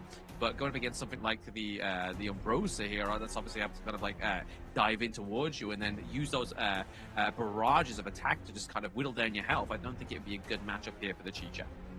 But actually, it kind of synergizes well. I mean, the Charlotte and the Jing, you know that they're going to be flying into you. So Blacklist are going to be like panicking because these guys are already on the back line. And then Chicha kind of, you know, melds in with the crowd a little bit. And it's a little bit harder to kind of point her out. If we're looking at a more traditional Clash laner, it's a little bit different. Maybe you have the melee, you're not as fast. But the tanky, And the Chicha kind of gets caught out a little bit because of the fact that she needs to be a little bit closer. She doesn't really have that range, so it kind of balances it out. I do like the potential madness of this Kagendra lineup of just being in your face. I mean, definitely in your face is what they need to be, right? Because obviously the other approaches that they've taken so far within this series hasn't quite formulated them to win. But this is game number 4, ladies and gentlemen. We're going to see if Blacklist take this a solid 4-0, or the Kagendra, the Alma Nook, gets the wings to fly here and get the victory. But Soleil, they get a lot of damage already in the early game because we know that the Rose Spencer Charlotte doesn't quite have the best early game so far. Yeah, it will struggle, especially early. But, I mean, when you have Dragon there as well, it makes it way tougher to even get into your lane. So he will suffer, but at some point, Soleil will be online. The key is, of course, getting to that point. It's not going to be the easiest in. I mean, if we're looking at just the lanes themselves, I mean, it's not a huge advantage one way or the other, but definitely in that top lane, he definitely has a little bit of a deficit to overcome.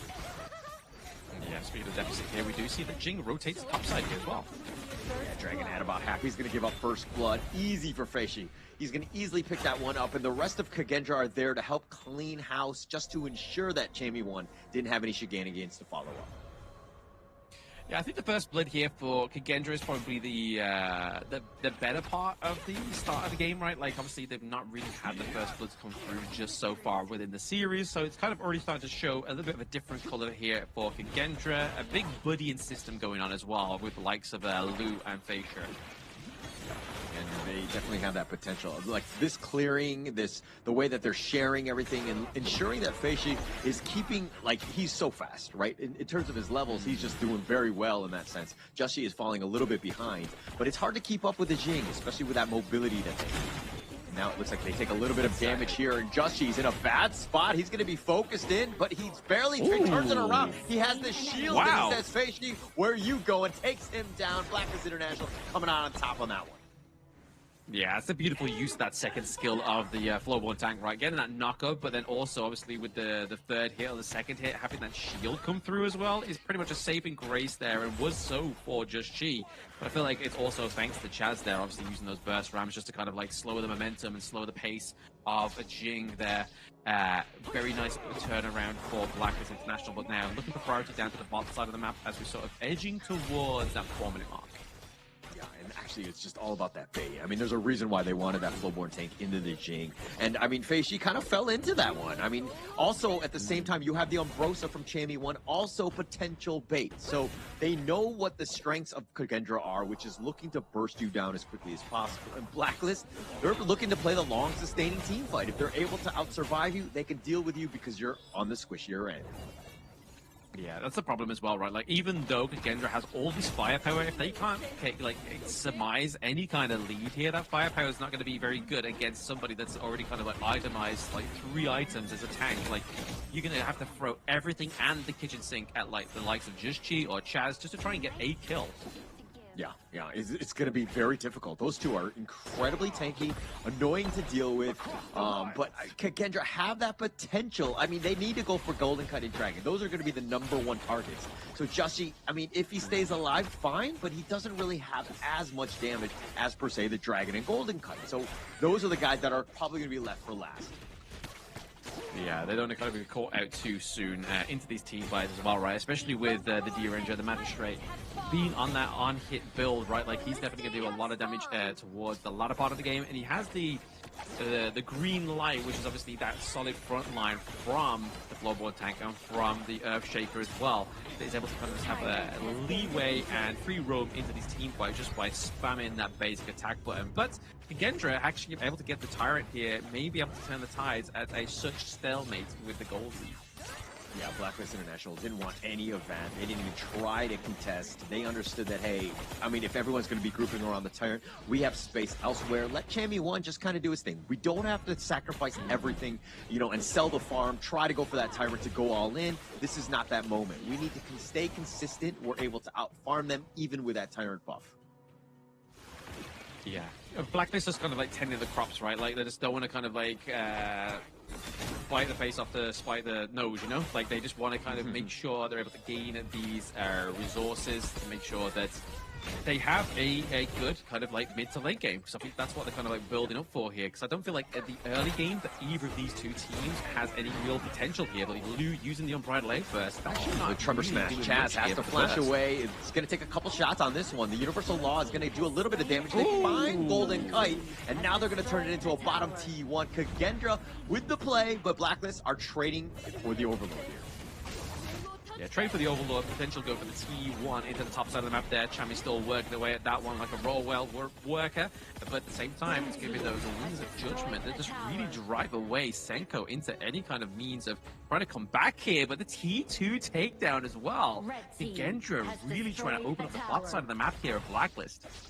Oh, they learned from Blacklist in last game, right? That bottom T, that alleyway is open come, Tempest Dragons or, that late game. But just opening it up, taking down that bottom T3 would be a gaping wound for Blacklist to have to fill up and to always ensure that whenever they make any sort of movement, the bottom lane is fixed before they do anything else. So it will be key, especially as we get into the mid game here.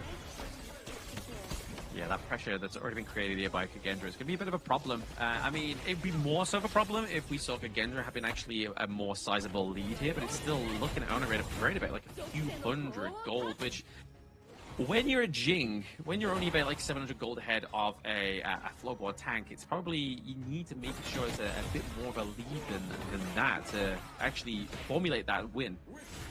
Yeah, and I mean, this is the problem, right? You want to obviously be much faster, and you want to be putting the pressure on and all those things. But you also have Senku, right? The Xia will also bring in the Sanctify so that you can potentially get more levels. I would think that you would probably want to, expand on Zan's Chicha instead, but it's a potential, right? In case Feishi is starting to fall behind, or you want to go a little bit faster to put a little bit more pressure on, he's definitely an option.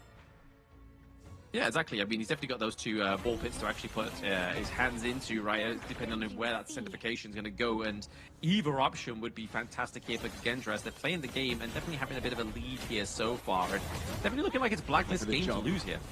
The Wings of Judgment just looking to zone Joshi. He's going to actually plant down the flag to stay alive, just deal with the minions. Chaz is still there as well. Kagendra tried to go for the ambush, thought they had a potential kill, weren't able to catch anything. Because again, Blacklist International, they're pretty tanky and kind of annoying to deal with.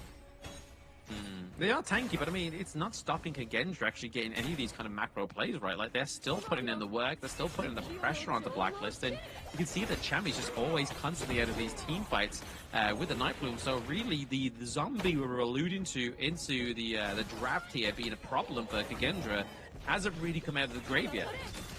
Yeah, and this is why Chami just has to stay in that bottom lane, right? Ensure that that is always being shored up. I mean, he just can stick to that lane while the rest of Blacklist can kind of be moving from the top in the mid lane so that they've got that much farm and to kind of contest as much as possible. But the focus for Chami protecting that bottom lane, of course.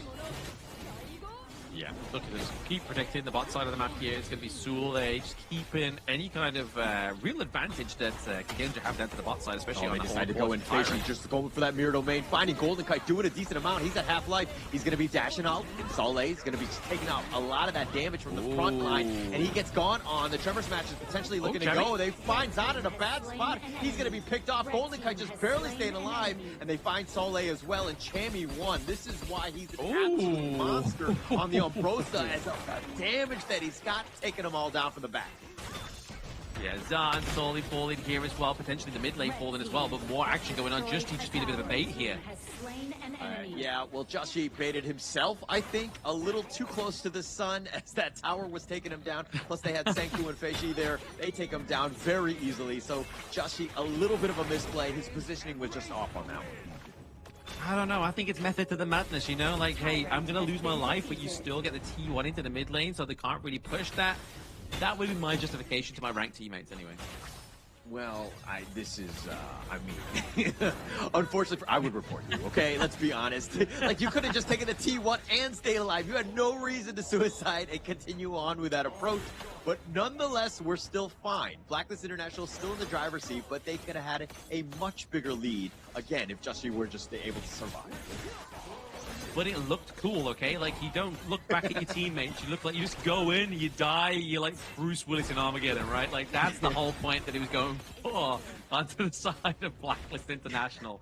but still, we are in this game. Kagendra, it's not going to stop him anyway, because it means T2 top side is definitely being pushed by the minions, so Blacklist needs to start tending that farm a little bit more better here. I think they're going to sacrifice this one. I mean, the Tyrant is already in half. The Wings of Judgment looking to zone. He's not really hitting the mark. The Tyrant actually gets leashed back in. The reset is going to happen. The top is still continuing. It's been kind of dealt with by their own minions. But here's the Universal Law doing a little bit of work. The steal from Lou. He takes it away. Joshi trying to get the revenge. They actually find Soleil. The nice two-man knockup. And it looks like Chaz will sacrifice his own life as he goes for that first ramp. But they find Zahn. The Wings of Judgment now will continue to zone. But they got, I think, what they wanted. It's going to be at least 2 members down from Kagendra. I mean, that was crazy. The damage coming from the side of Blacklist International there. I mean, it looked like Chami was kind of lost in the sauce, but he was just like, nah, let's just commit. I'm going to get the takedown onto Soleil as well as Zahn again, and then we'll just go, again, we'll just defend the mid lane, defend that top side of the map, and maybe potentially try and go for the Overlord at some point. Because right now, obviously, with them having the Primal Bond onto the side of Kagendra, it's not going to be the easiest go for here. Definitely not going to be easy, especially against Chami ones on bro side. This is a guy that has actually just, you could tell, he's going to level up, he's going to bring in the next hero. He's obviously constantly evolving, right? Obviously, he's known for like a Byron, Dharma style player, but now he's added the Umbrosa, and it's actually adding quite a new wrinkle to this lineup. And Blacklist, I mean, they can't get bursted down. They have that sustain, so it's adding quite a bit in terms of team composition here. Hey, they're all young boys. Let's not talk about wrinkles, okay? It might throw them off their gameplay. Like, they don't need to be concerned about wrinkles. Just be concerned about this match number 4 here. Yeah. I mean, for us, okay, it's a little, I'm allowed to say wrinkles, but obviously not for the boys here. But they're going in. Joshi, he's going to get back to that mid T1. But this Overlord is potentially going to be the next big target. Kagendra are looking to at least fortify around it for now. Yeah, looking just kind of formulate around this one. Maybe they get the steal this time around, but it's going to be that double smite from obviously Bei Shi as well as Lu having the smite as well. So they may as well just like throw 3 smites at the Overlord and just claim the kill because they've not lost a single neutral objective just yet on the side of Kagendra. This is also why the Zhang Fei is actually very strong. Like, you don't really need, like, a flash, you don't need heal. I mean, you can, and some players do, but when you have that extra smite, it just adds a little bit of versatility, right? They have to respect it. You have that burst, come those big neutrals, plus you can steal in the early game. It makes a lot of sense to do this on the Zhang Fei. So I really like it. It adds quite a bit, and man, it has been an incredibly strong hero in the KIS4. Oh, absolutely. It's been a great win rate. Obviously, devastating ultimate, huge utility, and a steal there for the Crimson Golem goes over to Lu, so just in a nuisance as well. Yeah, and just being able to take that away, right? Like, just like that. And, I mean, Golden Kite would have loved it, Joshi as well, and now they've been slowed down. And it's all about the little things. But Kagendra, down about 1K. This is still not in a great spot for them, because Blacklist have been farming so efficiently across the map. But now they're going to use the Wings of Judgment.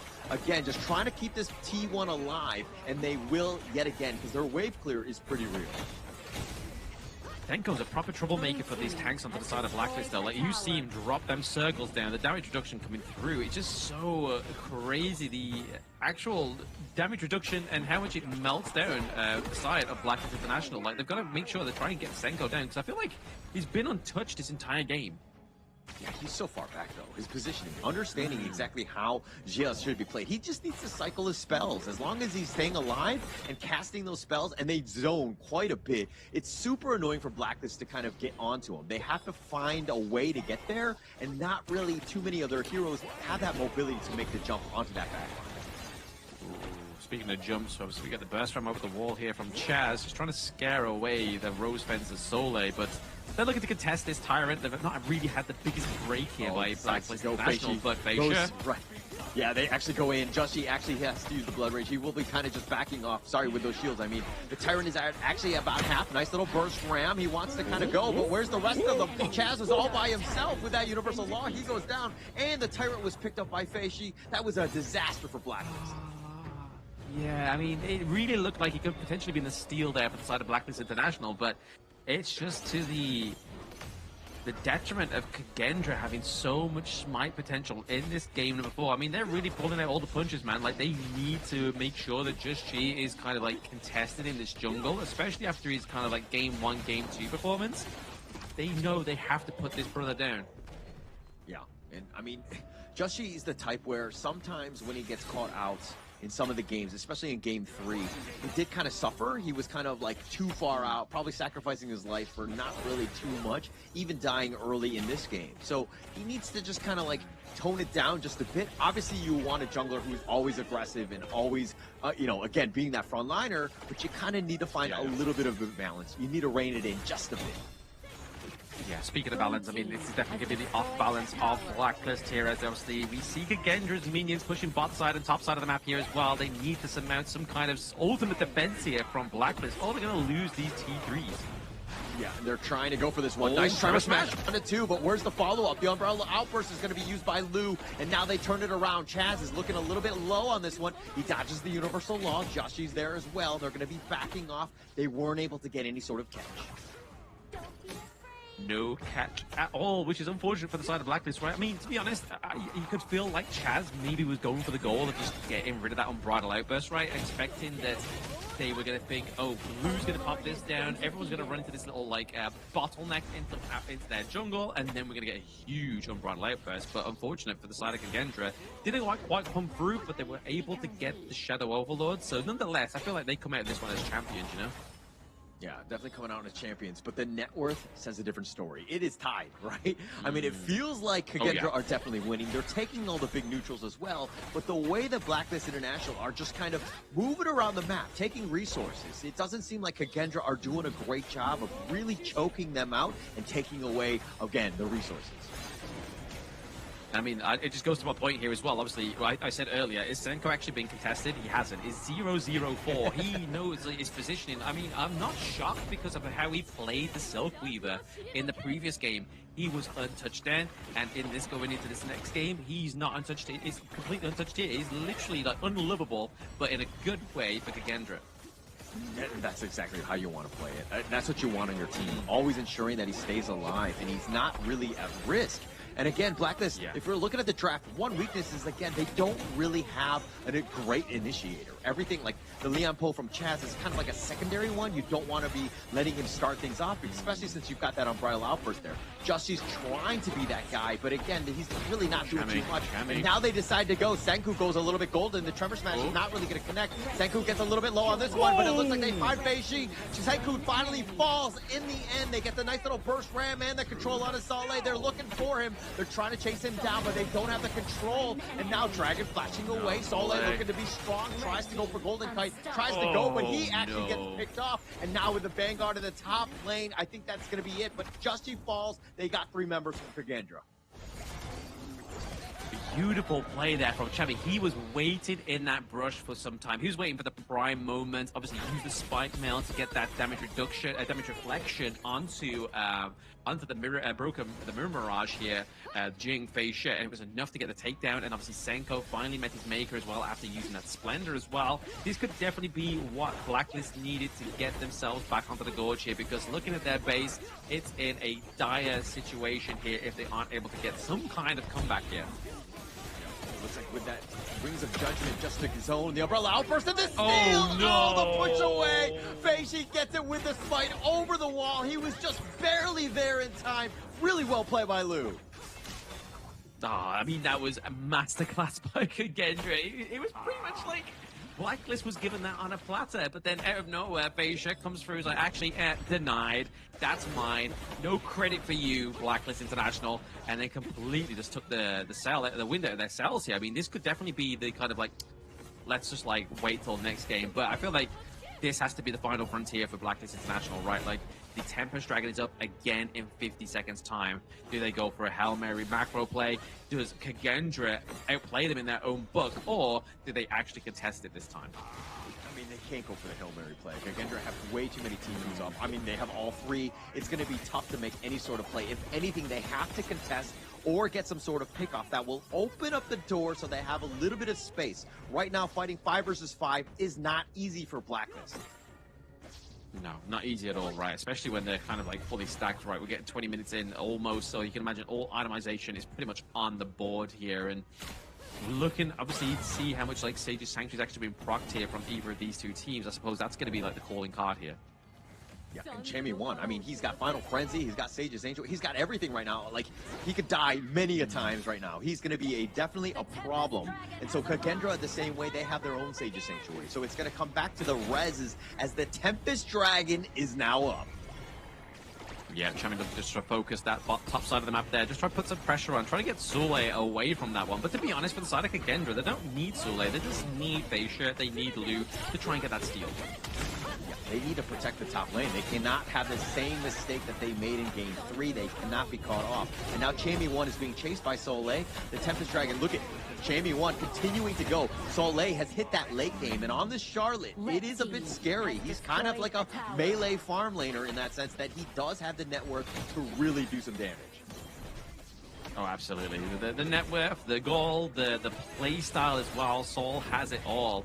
But at the same time, obviously, they're looking for the reset here onto the Tempest Dragon. Chaz actually put in a lot of work here onto Feisha.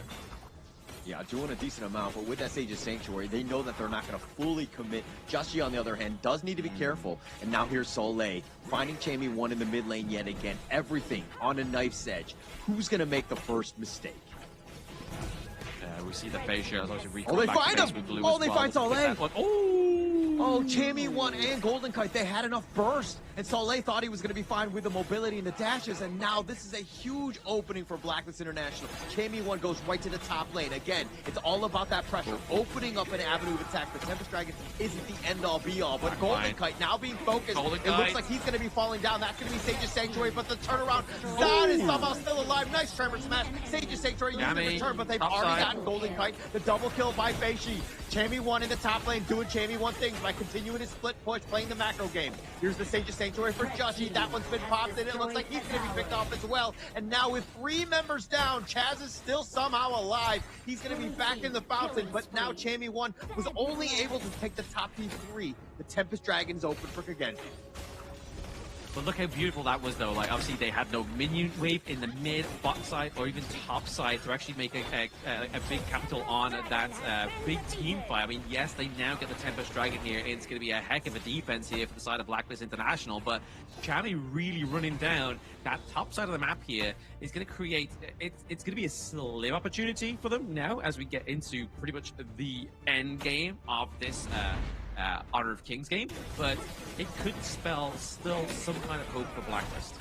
I mean, they still have a chance. You can never say never with this squad. If there's anything that we've learned, right? Just finding an opportunity, that's all they need is a chip in a chair, just being able to stay alive, but now they need to somehow hold. This is going to be very difficult. The Tempest Vanguard doing a little bit of work. That top T3 is already under siege. They've taken the mid one, and Blacklist International, again, being pushed back. It looks like that top T3 will fall in the end. Kagendra right now are looking to just close this one out.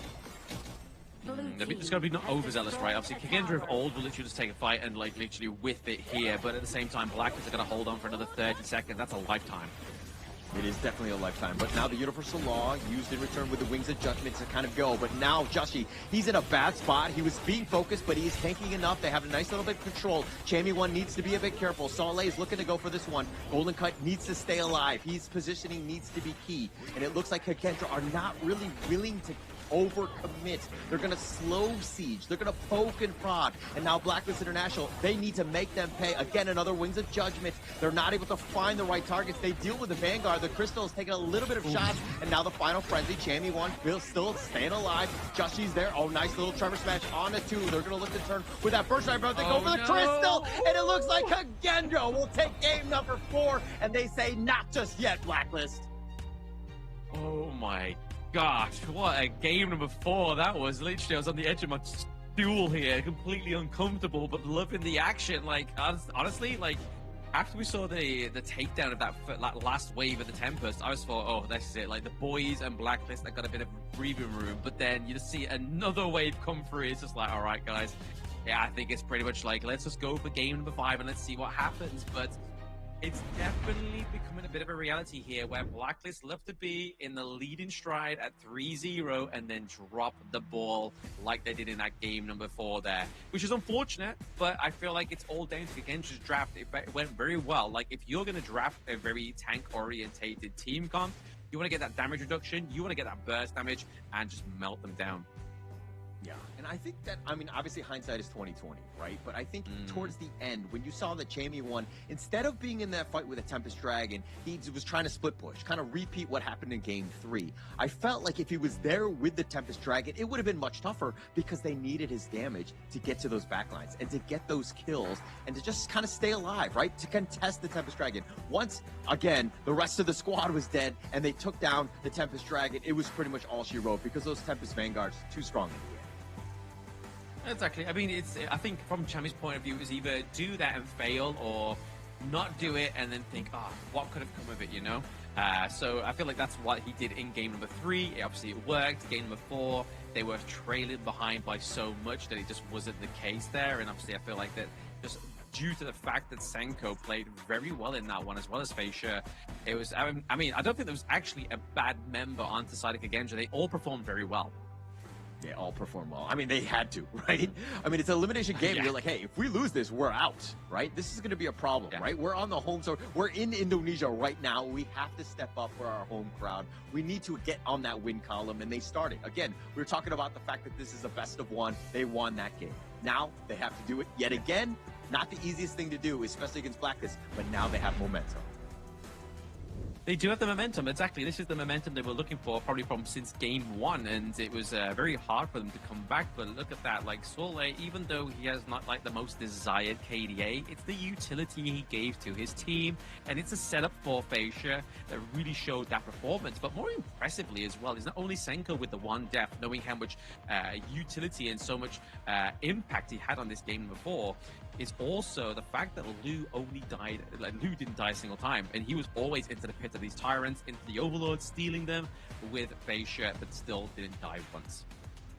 Yeah, I mean, those steals were huge by Lou, right? And the unbridled outburst right when Facia was able to take that tyrant, right? Those were moments. Those are minor moments in the game that really shifted, right? Everything changed in their favor when those things happened because Blacklist gets those steals, gets those big takes, and now they've got a lot more of a, you know, a snowball coming at you, much more difficult to deal with. And Kagendra were able to just barely hang on, win the small fights, and then give themselves a chance, and they got a well-deserved win here.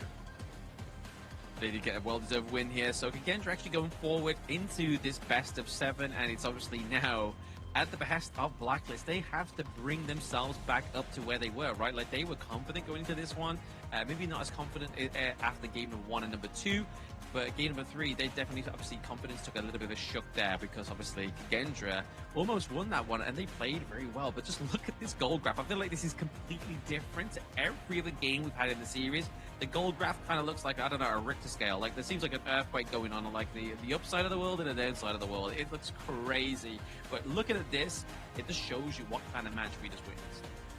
Yeah, there's an earthquake in the upside down, right? Like, I think that this is kind of what things are at. It was so crazy just how back and forth both of these teams. Obviously, Blacklist looking to just end it. Kagendra says, not just yet. We're going to continue on, finding ways to get back into this game. And yes, they had a lot of map control. Blacklist was fighting back, but in the end, just Kagendra, just enough to take this one. Just enough to take this one is definitely going to be enough to get them back on the horse as well, right? I mean, yes, it's still like a country mile for them to go to actually win this series, but taking that 1 point from Blacklist shows that it can be done, right? Like, they are no longer just a zero-scoring team against Blacklist International. I mean, it's a much harder fight than Boom, but it's still a good progress here for Kagendra as you're seeing these head-to-heads as well.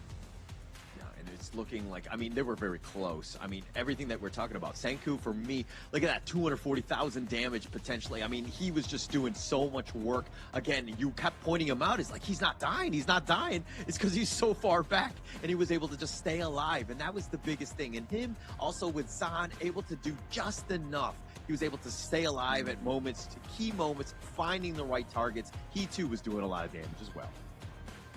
Oh, absolutely. I mean, what, like 146k damage on the Chicha was absolutely insane, but it's kind of like the unhit duo going at each other, right? Obviously, you got the Magistrate as well as the Forge Maiden just kind of battering each other with all that on-hit effects, and then the ones who's taken the most of that battering is going to be these guys, right? I mean, 169k to 179k. both of these supports putting in the work, taking the hits and licking at those injuries and just trying to do the best here. But it's going to be MVP, Mr. Fascia, double thumbs up, saying, look, guys, we lost the first 3 games, but don't worry, we got game number 4. That's all that matters.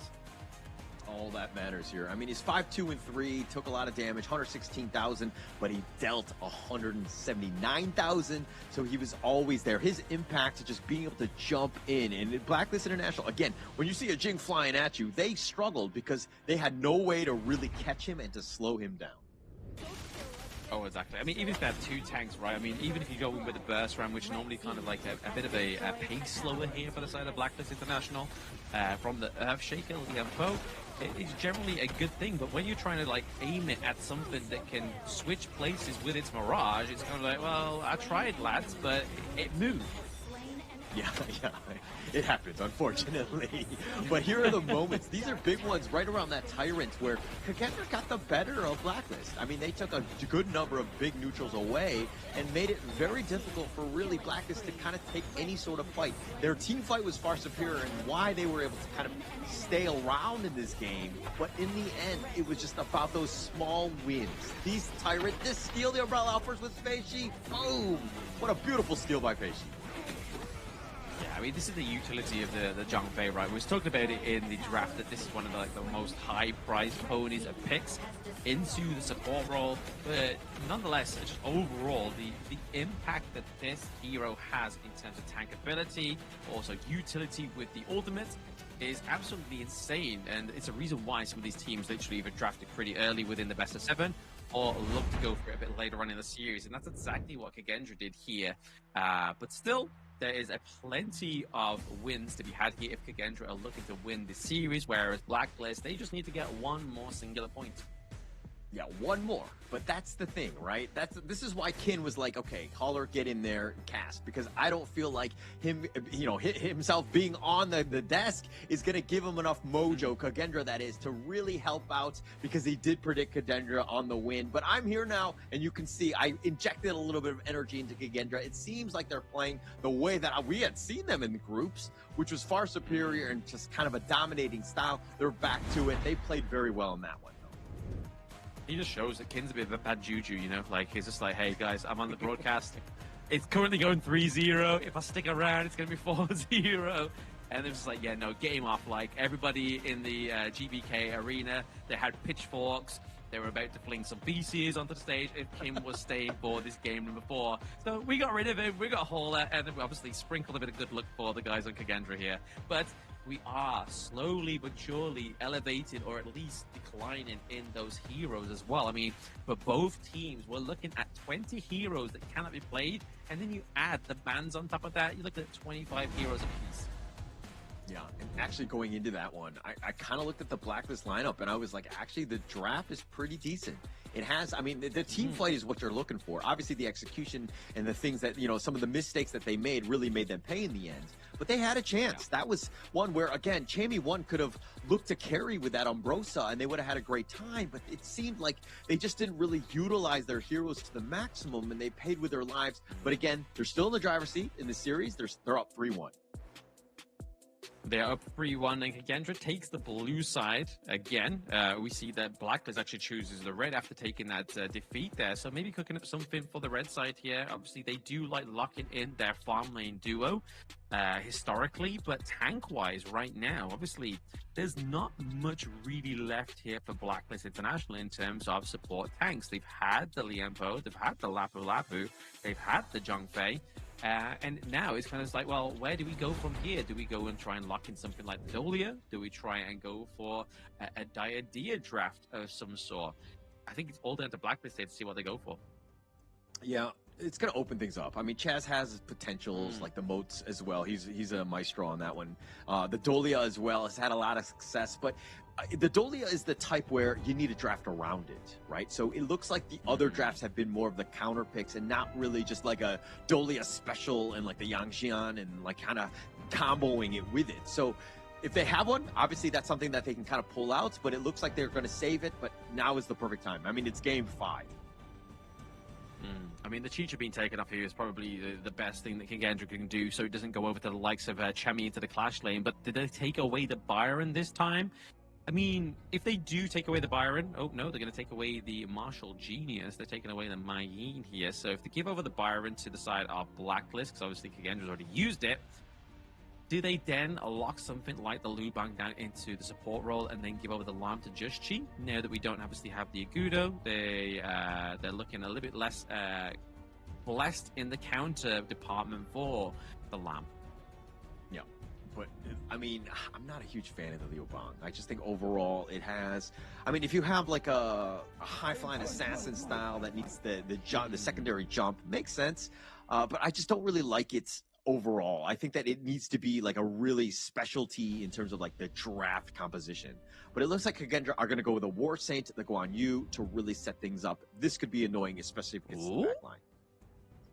Oh, I mean, speaking of annoying, this is an annoyance in my rank games. The Mecha Brat, Mr. Lushan. I mean, oh, okay. I mean, we do, obviously this one flies under the radar when you think of tanks into the support role. Is you don't normally think of Lushan being that pick, but his disruption ability with his skills, but also, again, just the split push potential that we've been seeing pretty much for the entire of this series. He's going to go with the Blacklist, and then obviously we do get Golden Kite onto his Lung as well. So once again, Blacklist taking the red side just to lock in that farm lane duo.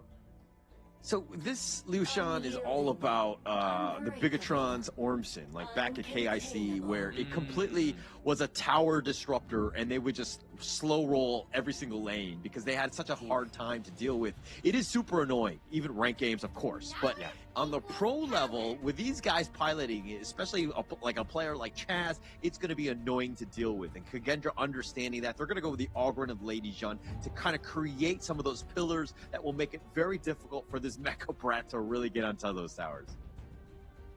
I mean, me and Kim the other day, we loved this Scorchet pick from the side of, I believe it was maybe even BTR. I think it was just absolutely laying waste to the tanks of one of the teams, right? Like, they landed that combo, which absolutely melted down the enemy's Ogren. So seeing this go through, I feel like it's going to be a bit of a problem here for Kagendrick, because you know for a fact, if Dragon can find those prime bushes and get that combo through, there is going to be no Ogren. There's going to be no soul guide.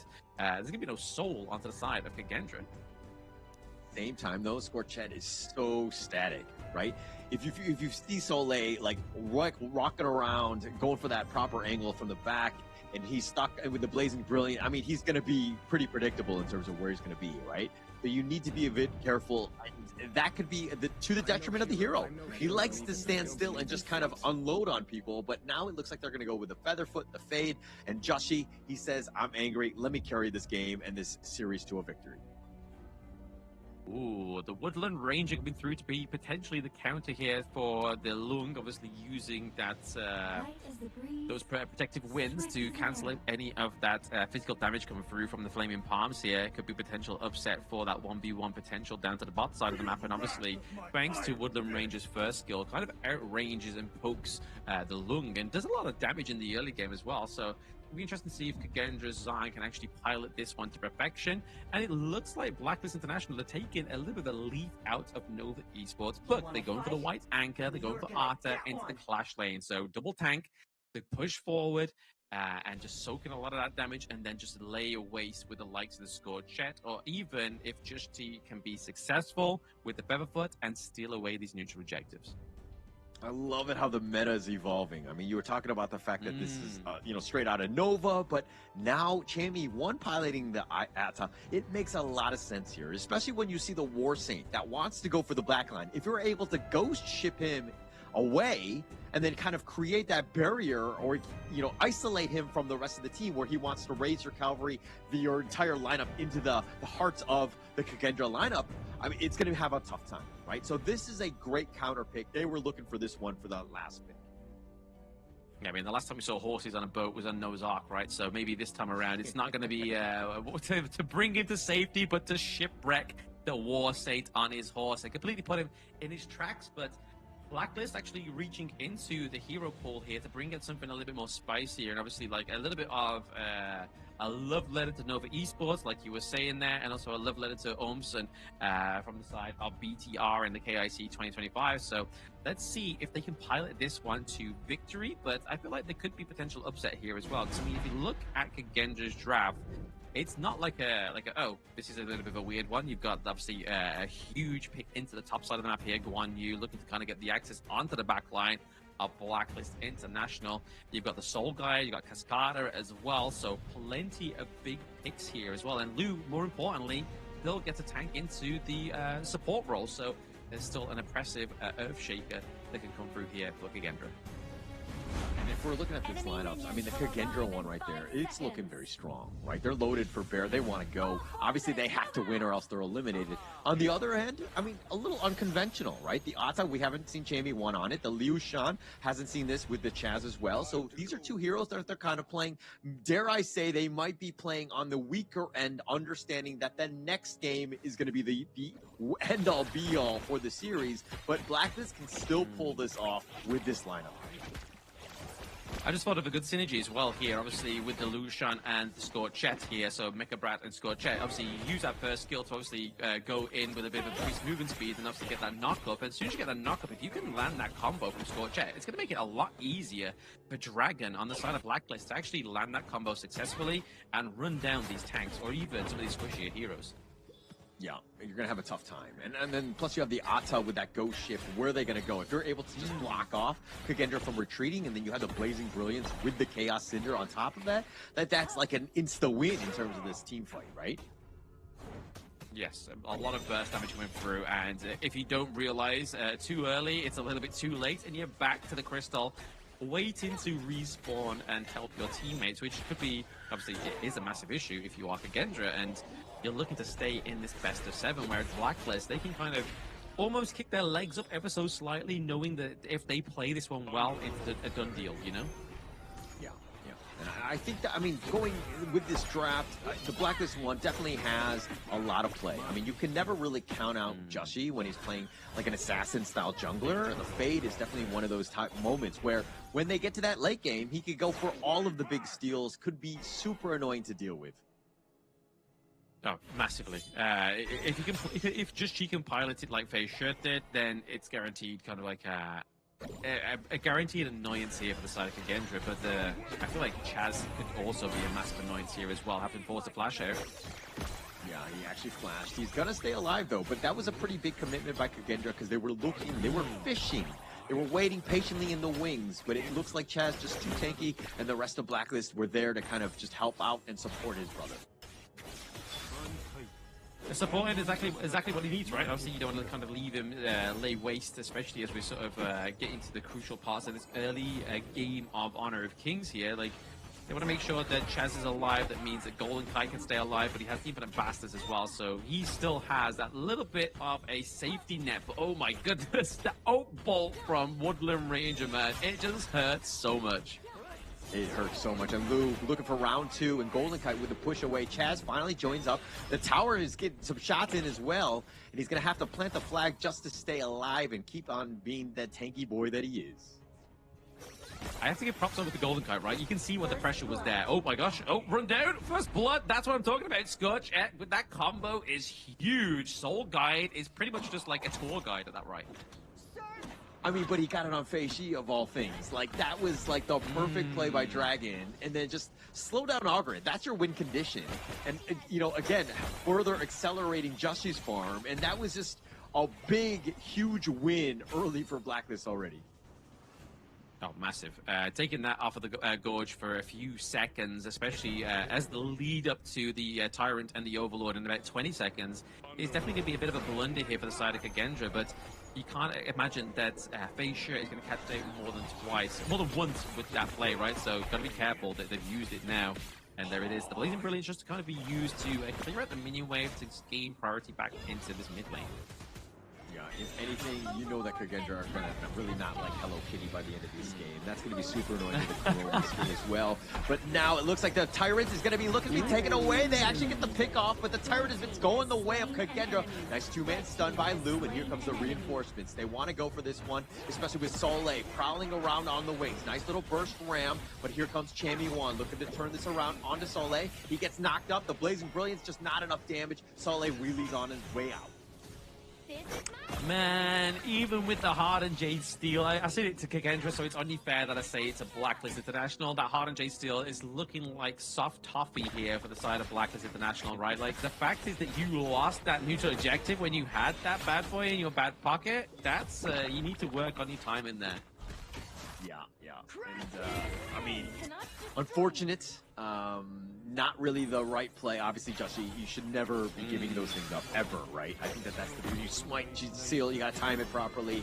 And just a little bit of a misplay there. And Kagendra makes him pay, but Feishi does go down yet again. Still one of the tops in terms of net worth with his 3.7, but he's died twice already. Died twice, but still top of the leaderboards here in terms of gold. I feel like that's a really good kind of like a nod to Feishi and his ability to be a solid jungler here with an Honor of Kings. But there it is, Lou getting burst down. But I mean, that's the kind of person you want to kind of take those hits to the face, right? Is Lou on this Liampo? He's going to survive it. He will survive, and that's the problem, right? I mean, if you're gonna just kind of deal with this. I mean, this lineup from Kagendra, like, Senku is on, definitely you have your targets, definitely the weaker of the bunch, but the other guys kind of annoying because they're very tanky. They're going to be those frontliners, and to just be able to Chaos Enter Blazing Brilliance, you really want the squishy one so that you can just rack up those kills early. Oh yeah. Get the kills early, get that gold lead going into your favor, because right now, obviously, it's just a neutralized gold lead between these two teams. Getting a bit of that freeze of the minion wave means that T1 down to the bot side of the map may be traded here for that T1 top side for Blacklist International, but I feel like Kagendra is starting this game very strong. They're definitely playing sort of the same kind of game they did in game number 1. Red team And it's close. The net worth is a bit of a wash, but you're seeing just how Kagendra understanding that, hey, we are even, but we can be aggressive. They find Chaz. He flashes away. He's going to try to spin, but Feishi Seer states him. Get that execution. Now, what can Chammy1 do? He tries to go onto Soleil, gets the little pullback on, and it looks like they're going to be happy with the buff as well as the kill onto Chaz. Yeah, very unfortunate there for the side of Blacklist. Obviously, Chaz did try and flash out and stay alive, but it's going to be that seared state that just gets that execution, which is very annoying for obviously the players that think they're going to get away out of that one scot-free, and then just that's it. The execution comes free, and you're like, oh, gosh, man, like, I thought I got away, but no, it's the pesky auger and execute mechanic there that really came through here for Kagendra. Yeah, and he's just like, oh man, my body is so big, like I'm in this giant machine, like I'm struggling, like Liu Shan, like maybe if I was a skinnier, smaller roamer, I wouldn't have been able to be picked off. I mean, it's all wishful thinking at this point as he does go down, but Chaz, trying to make some plays, you gotta be aggressive, especially if you're Liu Shan. You got to be aggressive. Obviously, you got to take the hits. You got to roll with the punches per se. Because obviously, he is the tankiest person as well as obviously Chammy1 on the Blacklist team here. But if you get caught out a little bit too early, it means that there's a lot more pressure onto the back of Chammy. Yeah, and we haven't really seen Chammy1 just kind of get the perfect go ship. He's used them very defensively thus far. This hero can be very tanky, the Ata that is, but it just seems like they haven't really been able to find the right angle for that. And so Blacklist, again, playing a more defensive style, Kagendra are, again, being very aggressive, and they're looking to invade this Azure Golem again. And now they decide to go. The Jade Seal, that will secure that one. Chaz is at half, needs to be a bit careful. Blacklist still sticking around. They actually find Chammy1, who's a little bit tanky enough, and he will just barely survive. He is very low, but he's going to be fine. Going to be fine, and it means that Kagendra is able to kind of just take this Tyrant scot-free as well, completely uncontested, but into the enemy jungle. It's going to be just cheap. Make sure he doesn't get caught out here. He's able to steal away the Azure Golem away from the Soul Guide that is going to be Feishi. But is that going to be enough to kind of put a stop to the side of Kagendra for now? I mean, they are now slowly starting to surmise about a 1k gold lead for themselves, which is a good positioning for them to be in. But the biggest thing is that Joshi, he's only died once, right? He's farming decently. It's all about the late game, but they get the nice little Blazing Brilliance. The flash away will keep Lou alive. and it looks like that will be the end of things. But without Joshi dying countless times, I mean, he's still finding farm in that top lane. Blacklist still have a chance because it's all on him. Yeah, I mean, it's just looking like this could once again go either way, right? Obviously, Kagendra are playing this one very well in terms of turrets, in terms of neutral objectives as well. They're definitely playing Blacklist at their own game here, but they're not kind of allowing them to have that solid team fight that we saw in game number 1 and game number 2. Like, they are struggling to try and formulate that huge game that they had in those first 2. And this is why Kagendra has really leveled up. I mean, you're seeing most times, I mean, just looking at the history, where Kagendra starts losing, they really falter. They lose a lot of confidence. They lose that swagger. But Kagendra on this one, they're like, hey, we're down 0-3. We have nothing to lose. Let's play to our heart's content. And they're doing such a good job of just, again, taking it to Blacklist. And now you're looking at the series, and you're thinking, oh, wow, Blacklist are actually in the lead, but they might actually lose another one. Yeah, but it's the reality I was painting for the guys at home, though, like pretty much like 2 series ago. But now it looks like it's coming into fruition here. But it looks like maybe we're trying to kill both of these objectives, but there's no smite here onto the Tyrant. So it looks like that the priority is definitely going to be on the Overlord here for the side of Blacklist International. And I think rightly so, because obviously the way that they are, they have lack of monopoly right now is definitely a scary thing here. Obviously, Kagendra have opened up both of those side lanes, so there's a little bit more room for potential ganks into the own jungle of Blacklist International. Yeah, Blacklist International doing a good job. I think the Shadow Overlord on that one is going to really help them out. The map control has been a problem. They're playing basically hiding under their towers. They need to put more pressure on, hopefully opening up the map even more. I mean, yes, Kagendra have a decent amount in terms of that wave clear. These Vanguards are not great, but still, it's going to be a little bit more push, which you need because, again, Kagendra have been just putting so much pressure on. A lot of pressure onto the side of Blacklist, honestly. Like, they have definitely proved themselves worthy of this one, but the Blessing of the Dire is just executed here, but no. Oh, nice little Razor Cavalry. They actually find Chaz. It looks like they're going to get the kill onto him. The Seer State is going to do some work, and now they will be backing off. Can they get anything else? It looks like Golden Kite, it takes a decent amount, but that's going to be pretty much the end of it. They take down Chaz yet again. I think everybody on the side of Blacklist default, Chaz is probably the most expendable one in terms of obviously the pick that they've gone for here with the Mecha Brat, right? Like obviously they don't have they're not walking from a front step, right? They are playing from behind, and when you got a Mecha Brat playing from behind, and you don't have any priority in these lanes, it's really hard to navigate and pilot this hero. It's tough. It's tough. And I mean, Chaz has been caught out. Like, you don't really have the mobility like a Burst Ram or some sort of Leaping Savior to kind of get back.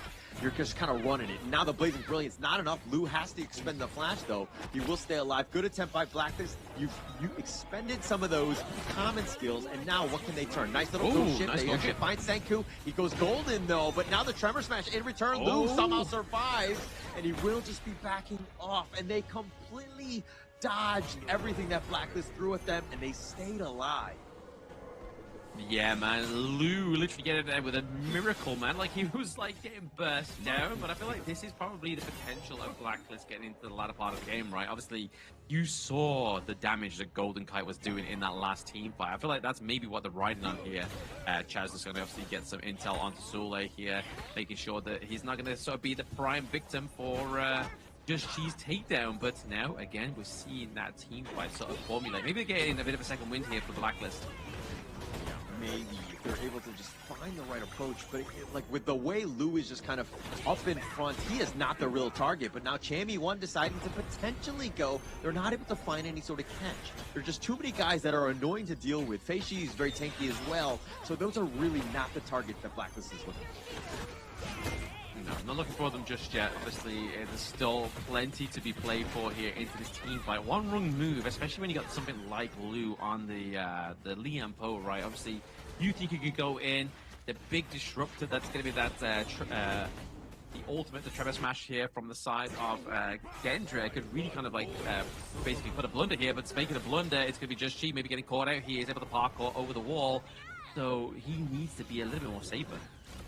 Yeah, definitely safer. I mean, he's hit that mark. He's at 10.8 right now. This is a guy that's got all the space and time. Blacklist have done everything to ensure that Joshi has a good game. this is the moment he needs to shine. His target prioritization, he needs to find Senku. He needs to find Zan. These are the main targets here. But now they find Lu, who eats a flaming palm. He's going to be backing off. Chammy1 needs to be careful. He uses the ghost ship, but he gets focused, and he does end up getting killed. Feishi finding him out. Blacklist International are looking to just walk away. The Blazing Brilliance in return, they're not able to find anything, and here comes Jussie.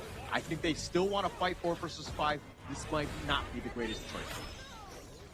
No, I don't think so either. I mean, they're doing a lot of damage. It's not only the Zan doing so much damage as well as Senko, it's also Fei Shi. He's putting on the pain game here for the side of Blacklist International. Like, not only is it the damage, but there's the execute coming through, the seer state. That's just kind of really oppressive here for Blacklist.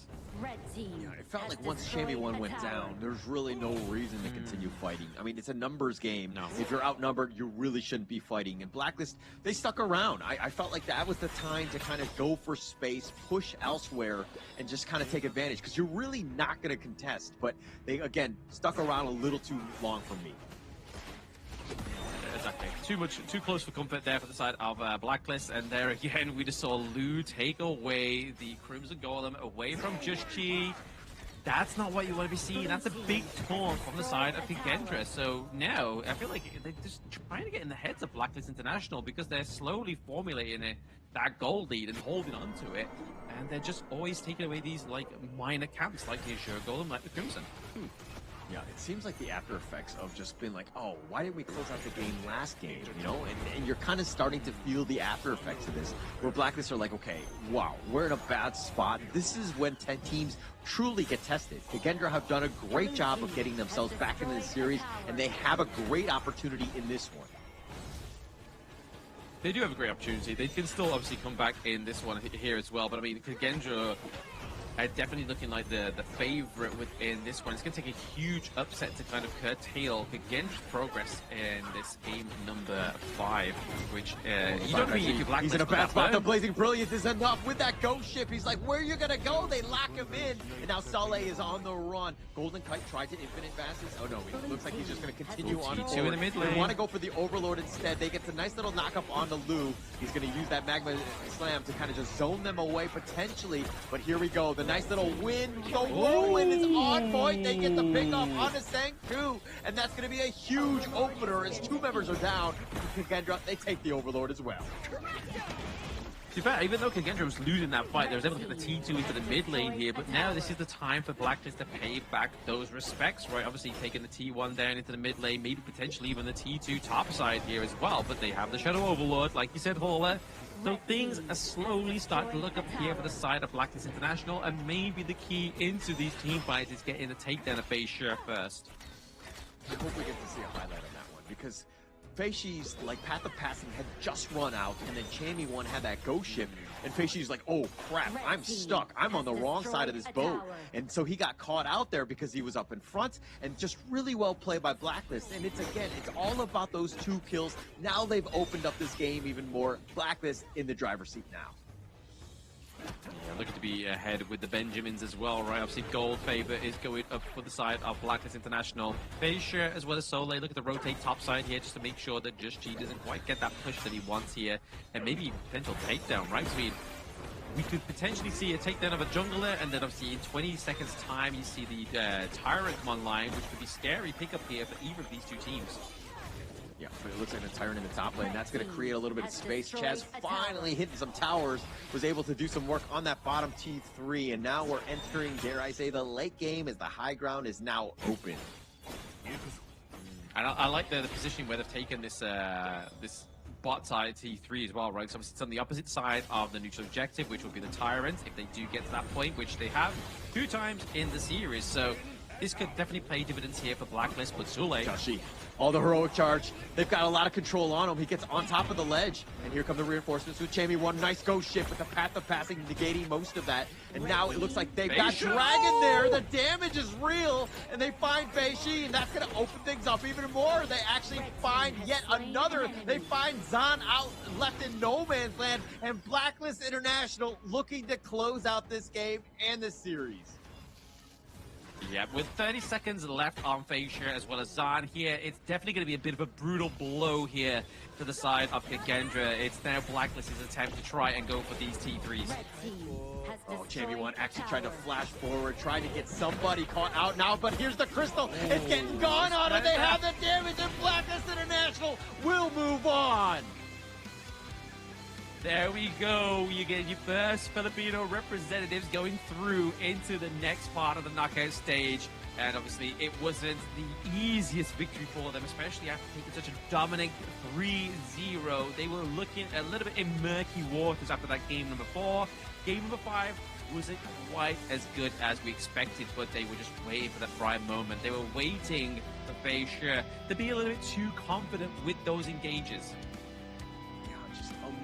Just that one mistake, right? When he got caught out top in the Blacklist jungle there, and then once that happened, they were king, and Blacklist International made them pay. That was just enough to ensure that they got it. Kagendra, I mean, props to them for fighting the good fight. They had a great chance, but just too much Blacklist in the end. Congratulations as they move on into the semifinals.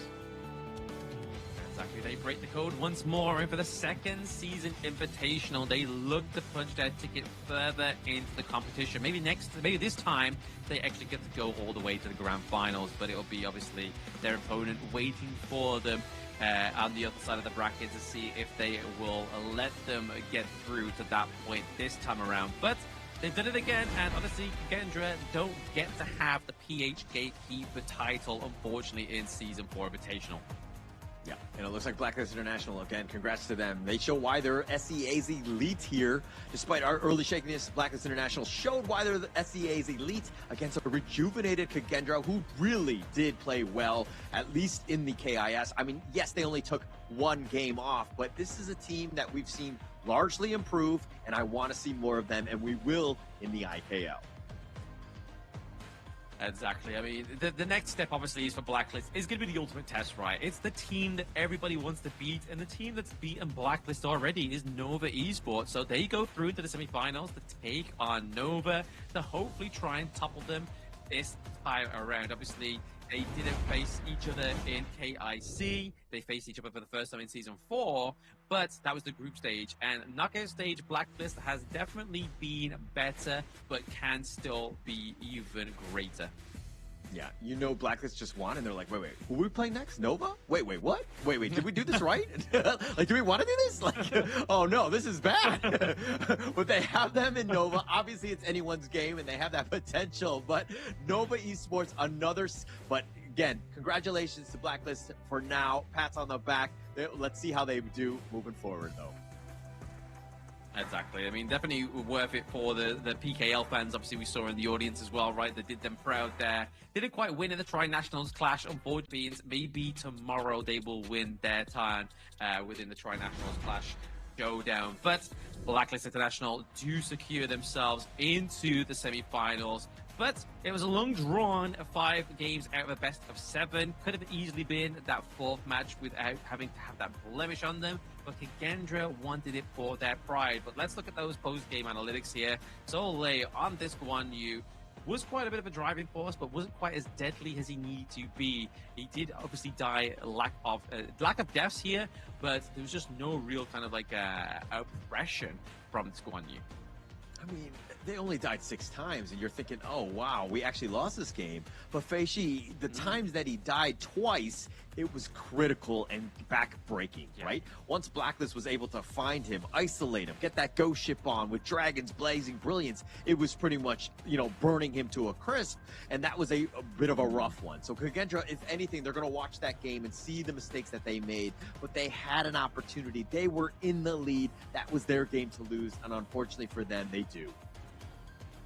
Yeah, I mean, it's not like they're shy to the amount of damage dealt as well, right? Like, they had more heroes onto the side of Kagendra that was doing over the 100k damage dealt. Don, Senko, as well as Fascia, they were really put in the work here. And you can kind of see that they were just using the Lian Po as well as the Guan Yu to try and just feed everything and funnel everything onto the side of Kagendra's 3-man Hydra in terms of the damage here. But over to the side of Blacklist, if you took out Dragon, if you took out Golden Kite, maybe there might have been a different story here. Yeah, and I mean, look at this gold graph, right? Kagendra had their moments. This is a huge, dip.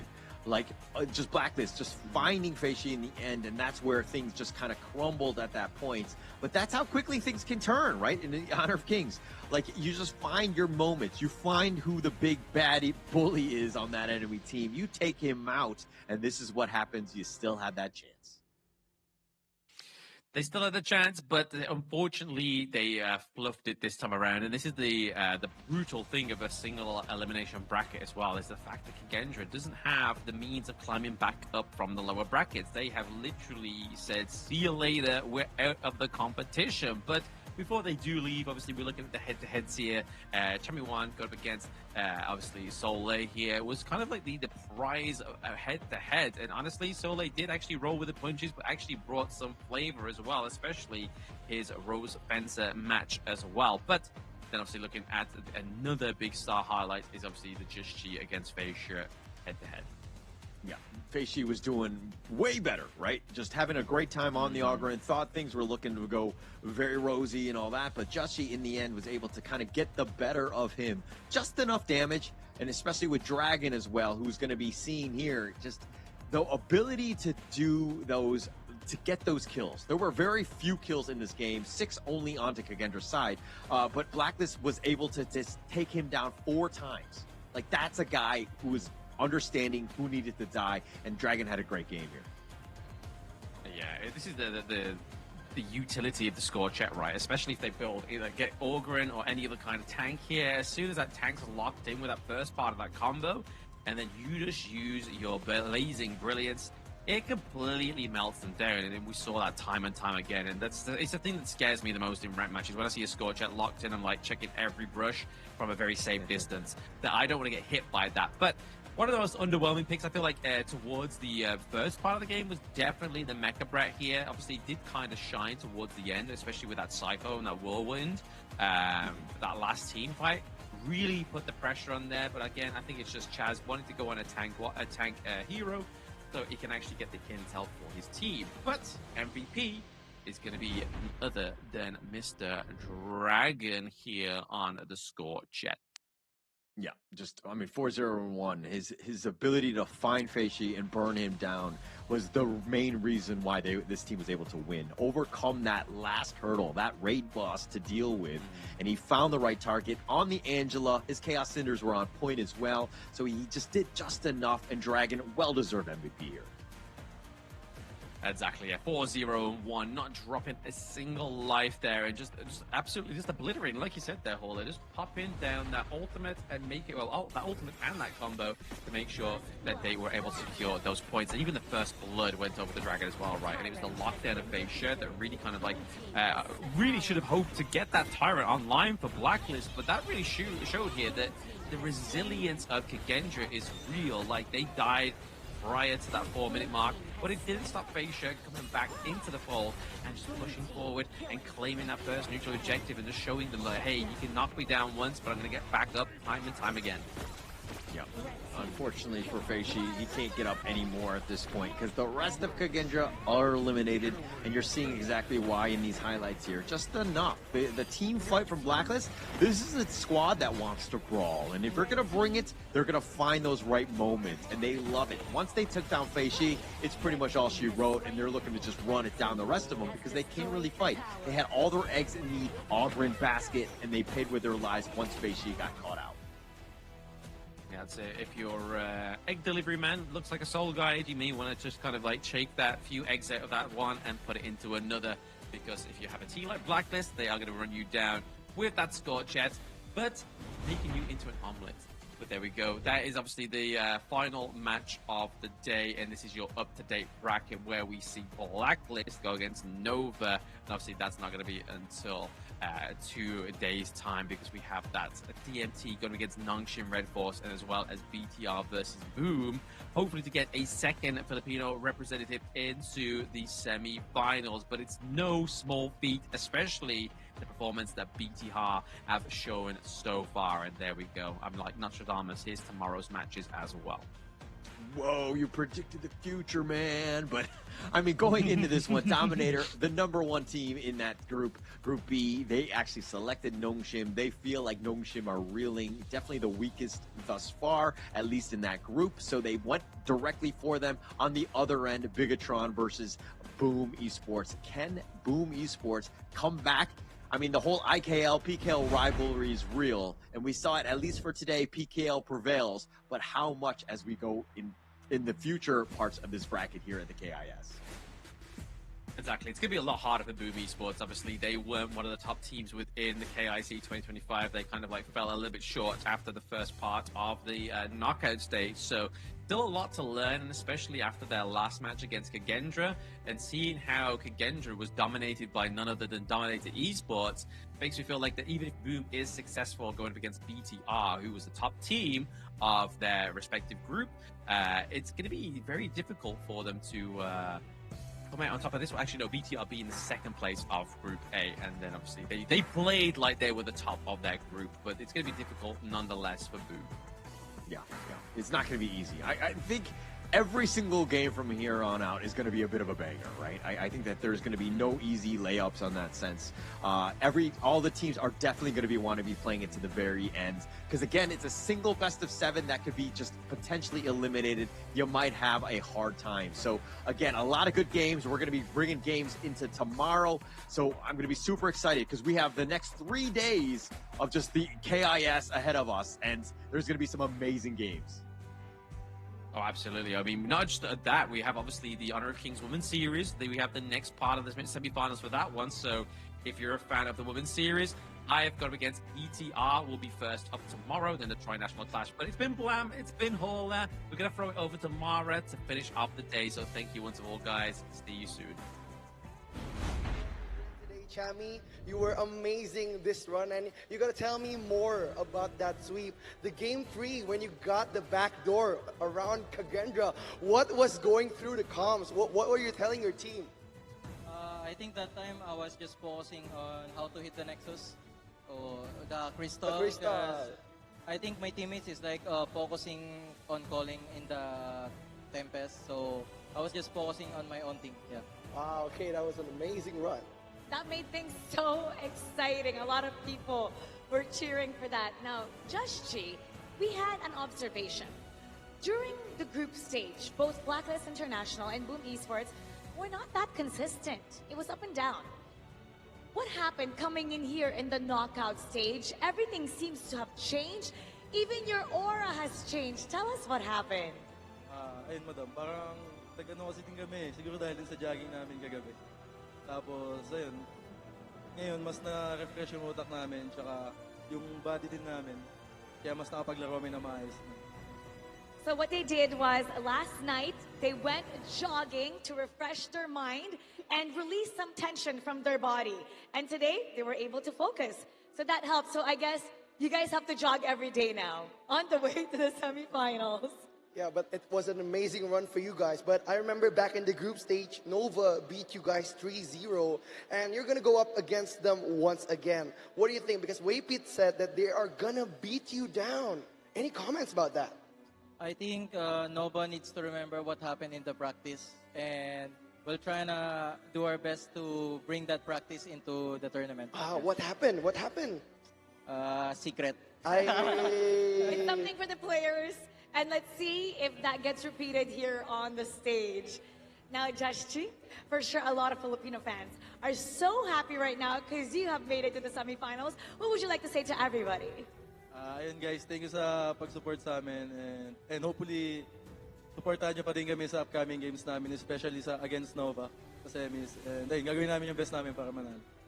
He thanks everybody for supporting them, and he hopes that you continue to support them against Nova because they'll do everything to win. Once again, congratulations! You're heading to the semis! Thank you. Wow, thank you so much, Blacklist Internationals. You guys may now rest for your next match against Nova. Good luck, have fun, and enjoy yourselves. Thank you, thank you. Thank you so much. Exciting fights happening here, Rookie. Now, as one story continues, another must begin anew. We've witnessed 2 teams eliminated in the knockout stage for the first tournament of the year. And everyone, please keep your head up high because we'll still meet again in the future.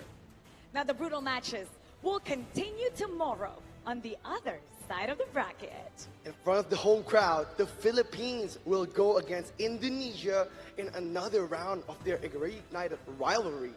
My name is Mara Aquino. And I'm Rookie Cass, and this is the Honor of Kings Invitational Season 4. Keep it good vibes, everybody, and we'll see you tomorrow.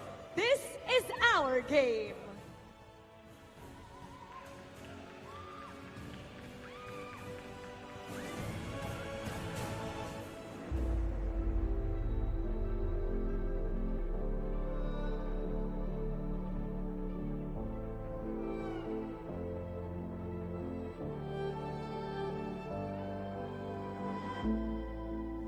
Stranger to the fallout, it's what got us here. Ever changing, some chameleon, blood, sweat, and tears. We'll never make it if we fall to everything that brings us down. With a comeback is now. Blood, sweat, and tears. Fight for what we want. Doesn't matter the cost. Every day, put in work. Blood, sweat, and tears. Nothing comes overnight. Strength in numbers, start to line. We don't bow to fear. Blood, sweat, and tears.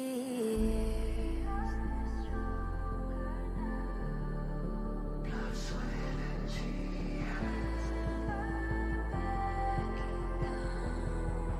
Blood, sweat, and tears.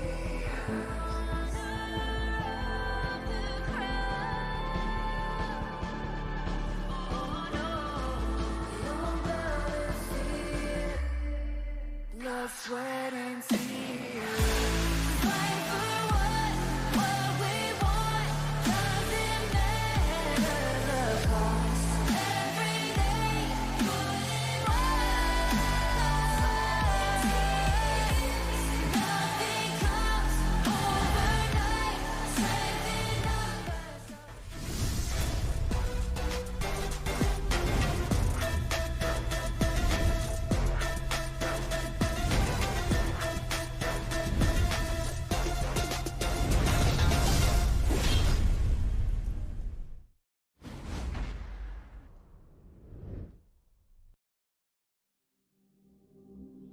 In this only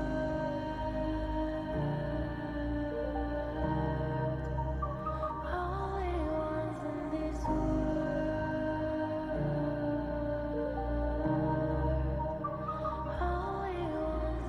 call out my name, cut through the sound of the rain.